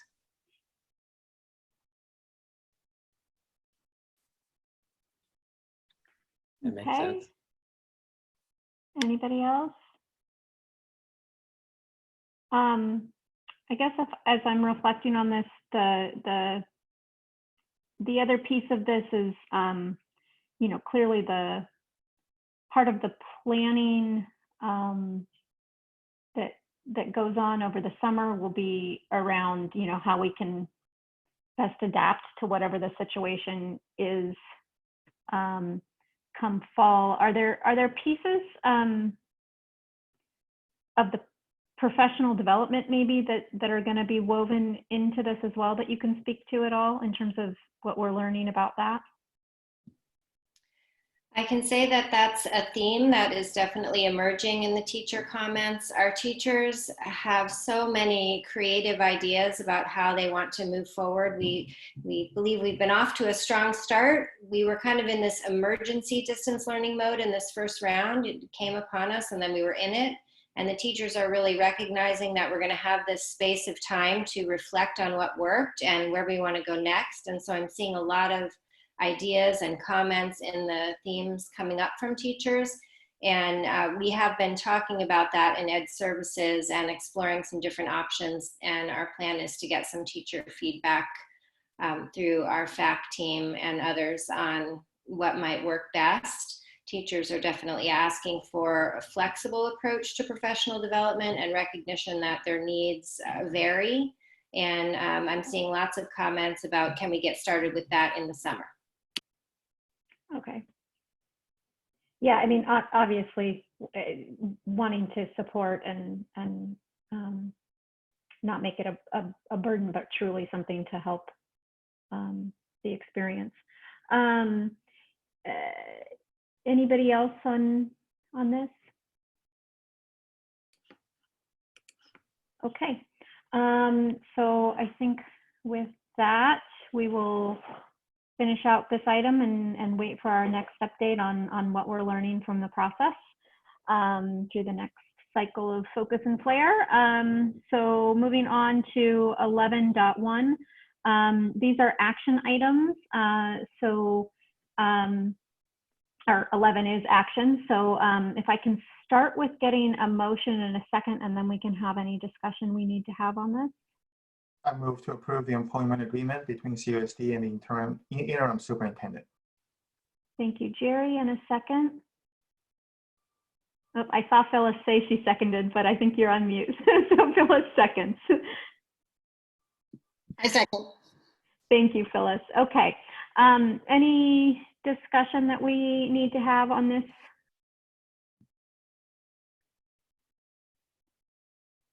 All right.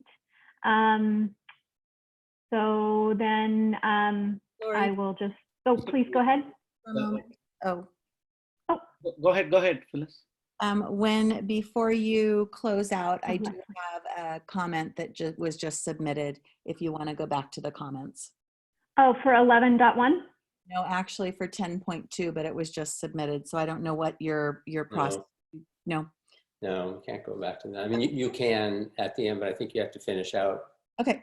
You have something on the table, so you can decide after if you want to. We're not supposed to go back for that, but if you want to, you always can. Okay, I'm sorry. Thank you. Okay, thank you. Okay, so Satish, I saw a hand. I was Go just ahead. saying that I know. I don't. This is an action item. It's not a discussion item, first of all. But still, I think it will be good just to explain that, like, it's a new position rather than this is not the existing position, right? Like this person is, a little bit tough. Right. Yes. That this is approving a new contract to get in place our contract with our interim superintendent, so that as Dr. Baker retires, we have a contract in place with Stacey McPhee to continue on as our interim soup. Anything else that we need to clarify there? Can I wish Stacy good luck? Yeah. She's I going to think need so. it. Huh? She's going to need it. Got a lot Yeah, of Craig. challenges ahead. Yeah, we certainly do. And I think, Lori, I think another thing we need to point out for the community is that it's a one-year contract. It's not typical of what we've done in the past with 3-year contracts. This is a 1 year. right, yes. Yeah, as we sort of take our time here to work our way through our process here. All right, well, Stacy, thank you for all you have done for us, and I think we're all feeling very fortunate that we have somebody competent and wise and calm and just really ready to take on this leadership role for us to see us through this next transition here. So, all right, with that, anything else? All right, so I'm going to go ahead and call for the vote on this contract. So all in favor, please say aye. Aye. Aye. Any opposed? Any abstentions? Motion carries 5-0. Congratulations and thank you. Thank you. All right. We did we pulled 11.2 through 11.4. I just want to check with Leslie as we're here on action. Did we have any other comments that came in on those items? Just a correction, we did 1 through 3. We pulled, right? No. Oh, I'm sorry. No. Which one? No. We pulled I don't think so. 2 through 4. 2 through 4. Oh, Did I do say it that wrong? backwards? I'm sorry if I said it wrong. No, that's me. Okay. And Leslie, we don't have any comments on those that have come through? That is correct. Okay. 10-2, I think for the sake of a very long board meeting, I'm going to ask that, Leslie, if there was text that came in with that 10-2 comment that came in after we finished that item, if you could please share it with all of us. And if not, I would invite whoever made that comment to please share your feedback with us at our board@cusdk8.org email address, please. All right, so moving on to 12.1, board and superintendent activity and committee reports. Craig and Stacy.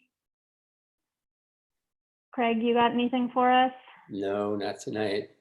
Okay. And let's see here. Board members, anybody? Jerry, Phyllis? Yes. Sylvia, Satish. Okay. The only thing I need to update my fellow board members on is Dr. Baker and I did send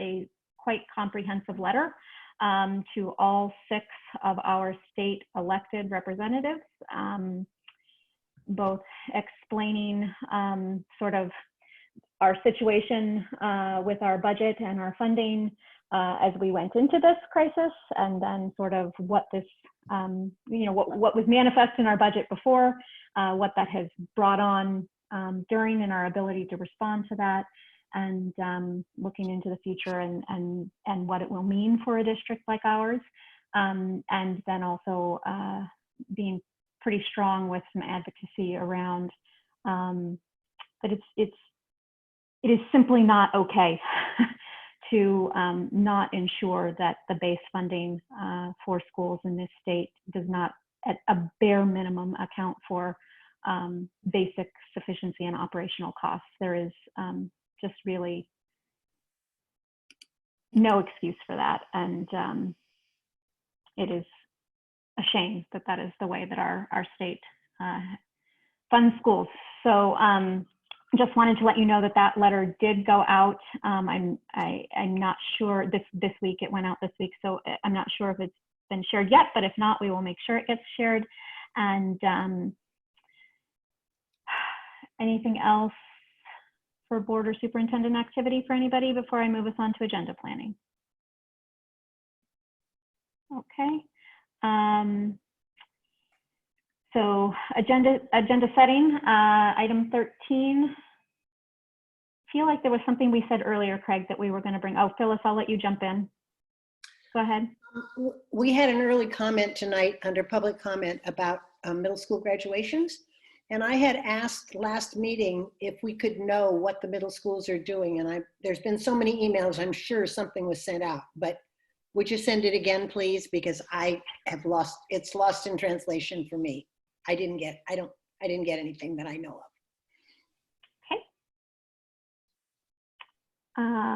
Anything else?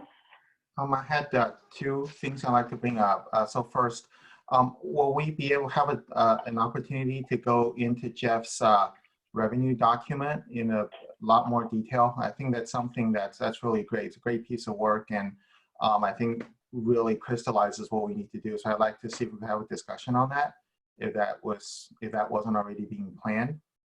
I'll second that. Okay. So I know we have budget things the next two meetings, so I'll just ask for that.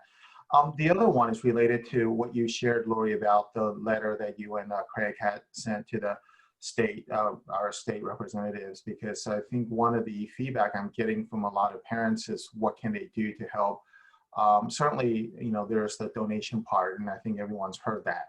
But in terms of advocacy, I wonder if there are opportunities for us to connect with other districts that are in our situation, basically ones that are just getting a base funding and without much categorical and supplementary. And are there, so sort of just rather than Cupertino Union, it's other districts like us. So I don't know if this is an appropriate topic for the board, or is that more of an advocacy group outside the board? But I'd like to have a discussion and being able to maybe share some, I guess, guidance to parents who want to engage in this advocacy and how one might go about doing that.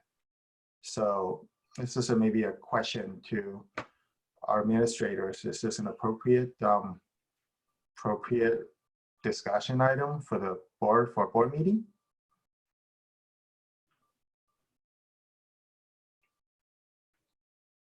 Did everybody? Craig, you're muted.